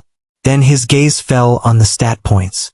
Stat points: 27. Lien frowned. Only 7? Then he thought for a moment. He had gotten a total of 7 from killing this monster. He had expected more. But he immediately understood the reason. Group kill. Both he and Saris had contributed to killing the Titan. That was why the reward was split. Exactly the same thing that had happened with the fallen wolf in the valley. If he had killed this monster alone, he would probably have received much more reward. His gaze fell on another notification. Kill contribution. Shared. So that's why. He thought out loud. What? Next to him, Saris looked at him. Nothing. I just realized how stingy the will is. Lien shrugged and said. For the first time, a small smile appeared on Saris's lips, as if she understood what he meant. But it was very short. So short that if Lien had not been paying attention, he would have missed it. But that itself was strange. Anyway, I think you should change your armor. Lien then said to her, because many parts of the girl's body were exposed. Oh! Saris looked at her armor and realized it was largely destroyed. Please look the other way, she then said to him. Lien nodded and took his gaze off her, looking around. The monsters of the city were still there, but none came close. In the distant streets, on the rooftops, and in the dark corners of the city, hundreds of pairs of blue eyes could be seen. But no one dared to come near. The monsters just watched. Nothing remained of their king but a corpse, and now they were afraid. Of course, that was normal, but he had no plan to leave them alone. I changed. Then Saris said, and Lien turned and looked at her. She was wearing exactly another set of armor like the one he had. How many sets of that armor do you have? 3. This is the second. I think it's time. Lien nodded to show he understood. Then added, time for what? Saris raised an eyebrow. Cleaning up. A few seconds of silence passed. Then Saris picked up her sword. It was clear she understood what he meant. Finally, you said something I like. A moment later, both disappeared. Boom! The snow under their feet exploded. Their speed was so high that they only left a faint trace behind. The first monster did not even have time to run. Lien's claw tore its throat. Frosthorn Stalker level 7 killed. Blood sprayed on the snow. The second monster was cut in half by Saris's sword. Third, fourth, fifth. The slaughter had begun. But this time, the roles of hunter and prey had switched. The monsters were running, and the two were chasing them. As time passed, more fear spread among the creatures of the city. Until suddenly, a new notification appeared. Title acquired. Nightmare of monsters. Description: monsters within a 10-meter radius become scared for 10 seconds, and their senses are weakened by 20%. This effect does not apply to monsters that are more than 10 levels above the user. Seeing the notification, Lien laughed. Who would have thought he would get such a title? And at that moment, the nearest monster jumped back in terror, as if it had really seen something scary. Saris also received a similar notification. She looked at the fleeing monster. The poor creature immediately fell to the ground and started crawling in fear. Interesting, Saris just said. Seeing this situation, normal people might feel pity for the terrified monsters. But her? She just cut the monster's neck. By evening, more than 30 monsters had been killed. The streets of Frostheart were again colored red. But this time, no creature dared to resist. A large number of monsters fled the city. Some to the mountains, some to the frozen plains. Anywhere to get away from these two monsters that looked like humans. When darkness ruled the city, the killing finally stopped. He and Saris had returned to the corpse of the fallen monster. The wind blew through their hair. The city that had almost become their grave was now the grave of these monsters. Lien was cutting the corpse of that fallen monster into pieces so he could put it in his storage space. He had also collected the corpses of the other monsters he had killed. So there was no way he would leave this one, which could be extremely valuable. Are we going back? Saris broke the silence. Lien stared into the distance for a few seconds, toward where they had come from and the path to the Golden Mountain. Then he gave a cold smile. Yes. His gaze darkened. It's time to go back to that damned village. The cold mountain wind passed through the trees, making a sound like the moaning of ghosts. It took them about 3 days to return to the village. That's when they realized just how far they had gone from the village, and how fast Lien had been running at that time. Lien and Saris finally stood on a high point overlooking the village. From here, almost the whole village could be seen. Wooden houses, cold chimneys, and of course silence. An unnatural silence. No one could be seen in the village, even though it was morning. So where were the village people? It is too quiet. Saris narrowed her eyes. Lien stared at the village for a few moments. It is normal. From the outside, nothing is clear. Do you think all the villagers will attack us? She asked. Probably yes, but I cannot be sure. Saris ran her hand over the handle of the Frostfang sword. If all of them are as strong as Mira, the fight will be very hard. Lien gave a dry smile. Let's hope that is not the case. Then before entering the village, he looked at his panel. Strength 120. Spirit 5. Speed 66. Mana 50. Resistance 55. Stat points 88. After killing about 17 monsters in Frostheart, his stat points had gone from 27 to 88. He had not used them, but now before entering he wanted to use some. He thought for a moment, then added 18 points to strength. Strength 120. 138. Then he added 20 points to mana. Mana 50. 70. And finally he added 10 points to resistance. Resistance 55. 65. Stat points 40.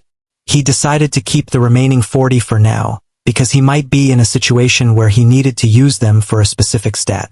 Then both quietly went down the slope. Their goal was to enter secretly. But just when they were a few steps away from the forest around the village, a female voice came from behind them. So you came back.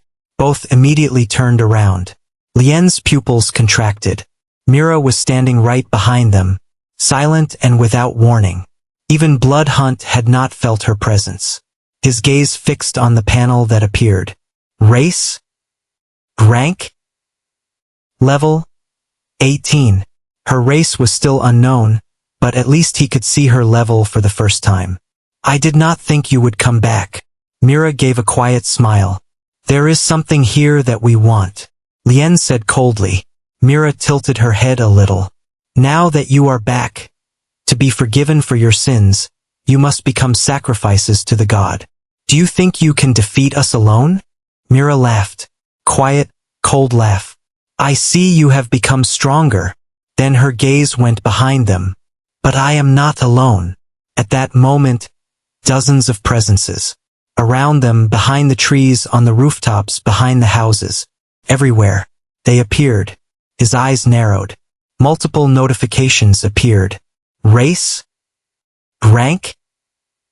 Level 12. Race? Rank? Level 10. Race? Rank? Level 10. Dozens of them, and all had surrounded them. But luckily, their levels were not even close to Myra's, and dealing with them seemed easier. I will handle her. Saris drew her sword, her gaze fixed on Mira. It was clear she had not forgotten the previous defeat. Lien nodded. I will hold off the rest. The next moment, both exploded into action. The sound of metal and clashing attacks screamed in the air. Saris charged at Mira like a meteor. At the same time, Lien attacked the group of villagers. Steelhide activated. His skin became harder, his muscles swelled, and a hidden layer of steel covered his entire body. Glacial Reaper Claw activated. Ice claws formed on his hands. And then, Storm Tyrant Fong. Blue lightning coiled around his arm. Boom! The first fist exploded directly into the face of one of the guards. Blood and bones sprayed on the snow. Monster level 10 killed. 3 stat points gained. Analyzing target. Analysis complete. Race? Dreadmaw. Rank? Mutated. For a moment, Lien frowned. Finally, the system had managed to identify this race. So he only needed to kill one of them. And the rank mutated? That is not among any of the 5 known ranks for monsters. Of course, that does not mean it is something strange. Mutated ones are very rare and are considered unusual and anomalous. In terms of overall power, they are lower than fallen monsters but much higher than normal monsters. But there was no time to think more. 3 monsters attacked him at the same time. Lien rolled on the ground, passed through their strikes, and dragged his ice claw across the stomach of one of them. A deep tear was made. Intestines spilled out. The creature screamed, and the second hit severed its neck. System notifications appeared one after another. Dreadmaw level 9 killed. Dreadmaw level 9 killed. Dreadmaw level 10 killed. But the enemies were not few. Attacks came from all sides. The whole village was attacking him, and dealing with them was not easy at all. In the distance, Saris and Mira were tearing up the ground. Each collision created a wave of energy. But Lien had no time to look. A level 12 monster attacked from behind. Its axe landed on Lien's shoulder. Crack! The armor cracked, and blood sprayed. But before the man had a chance to smile, Storm Tyrant Fong exploded. Blue lightning went directly into his chest, and his whole body turned black as he fell to the ground. Dreadmaw level 9 killed. The only problem was that these monsters looked completely like humans, and killing them seemed a little hard, at least not for Lien. After seeing that scene under the abandoned houses, he could not see these monsters as humans at all. The enemies became fewer and fewer, but Lien's wounds increased. Blood dripped from his arms. Even though he was stronger, these monsters were very many. His breaths had become heavier, but he still fought. Always forward, always more savage, until only half of the enemies remained. And that was the moment he decided to end it. Besides, it would be a good test to see that skill. Frozen Cataclysm. The ground shook. The air around froze. The surrounding snow lifted into the air. Suddenly, a massive ice storm exploded. Hundreds of ice blades shot up from the ground. Screams filled the sky. Blood sprayed on the white snow. Houses split open. The ground froze. When the storm stopped, a large part of the battlefield had turned into a graveyard of ice. Lien fell to one knee. He had used 30 mana instantly, but it was worth it. His breaths were heavy, but a few still remained. At that moment, a shadow passed by him. Saris, the Frostfang's sword in her hand, blood dripping from dozens of wounds on her body. Rest a little. And without waiting, she went toward the remaining monsters. Lien pulled himself back, sat behind one of the broken houses, and at that moment, something caught his attention. The torn corpse of one of the creatures. He frowned and went closer. The creature's chest was split open, and there a human heart was placed. Completely human, but around it slimy, parasite-like organs could be seen. Flesh that did not resemble human at all. Black veins. Twisted organs. Lien's eyes narrowed. So that is why they were removing hearts. Now everything made sense. He was sure that these hearts were the reason for their mutated state. But he was a little curious about what this mutation exactly was. Because in his view, these monsters were not that strong. Or maybe he had become too powerful. But he did not think this mutation was exactly about their own power. Unfortunately, he had no information to reason with. A few minutes later, the last scream also went silent. Saris returned. Bloody, tired, but alive. Her gaze fell on the heart. She was silent. So those are the hearts of those humans. She then said. Lien nodded. Yes. Saris was quiet for a few seconds. Before I killed Mira, she said something. Then she said. What? Lien raised his gaze. She said the twins and Ryan are alive. What? Lien's eyes widened. She said the village elder took them to the mountain god to sacrifice them for the final mutation. Final mutation? What the hell is the final mutation? He did not know what it was, but he felt a very bad feeling. His instinct was screaming that he should not let this final mutation happen. Silence. A few seconds of absolute silence. Then Lien stood up.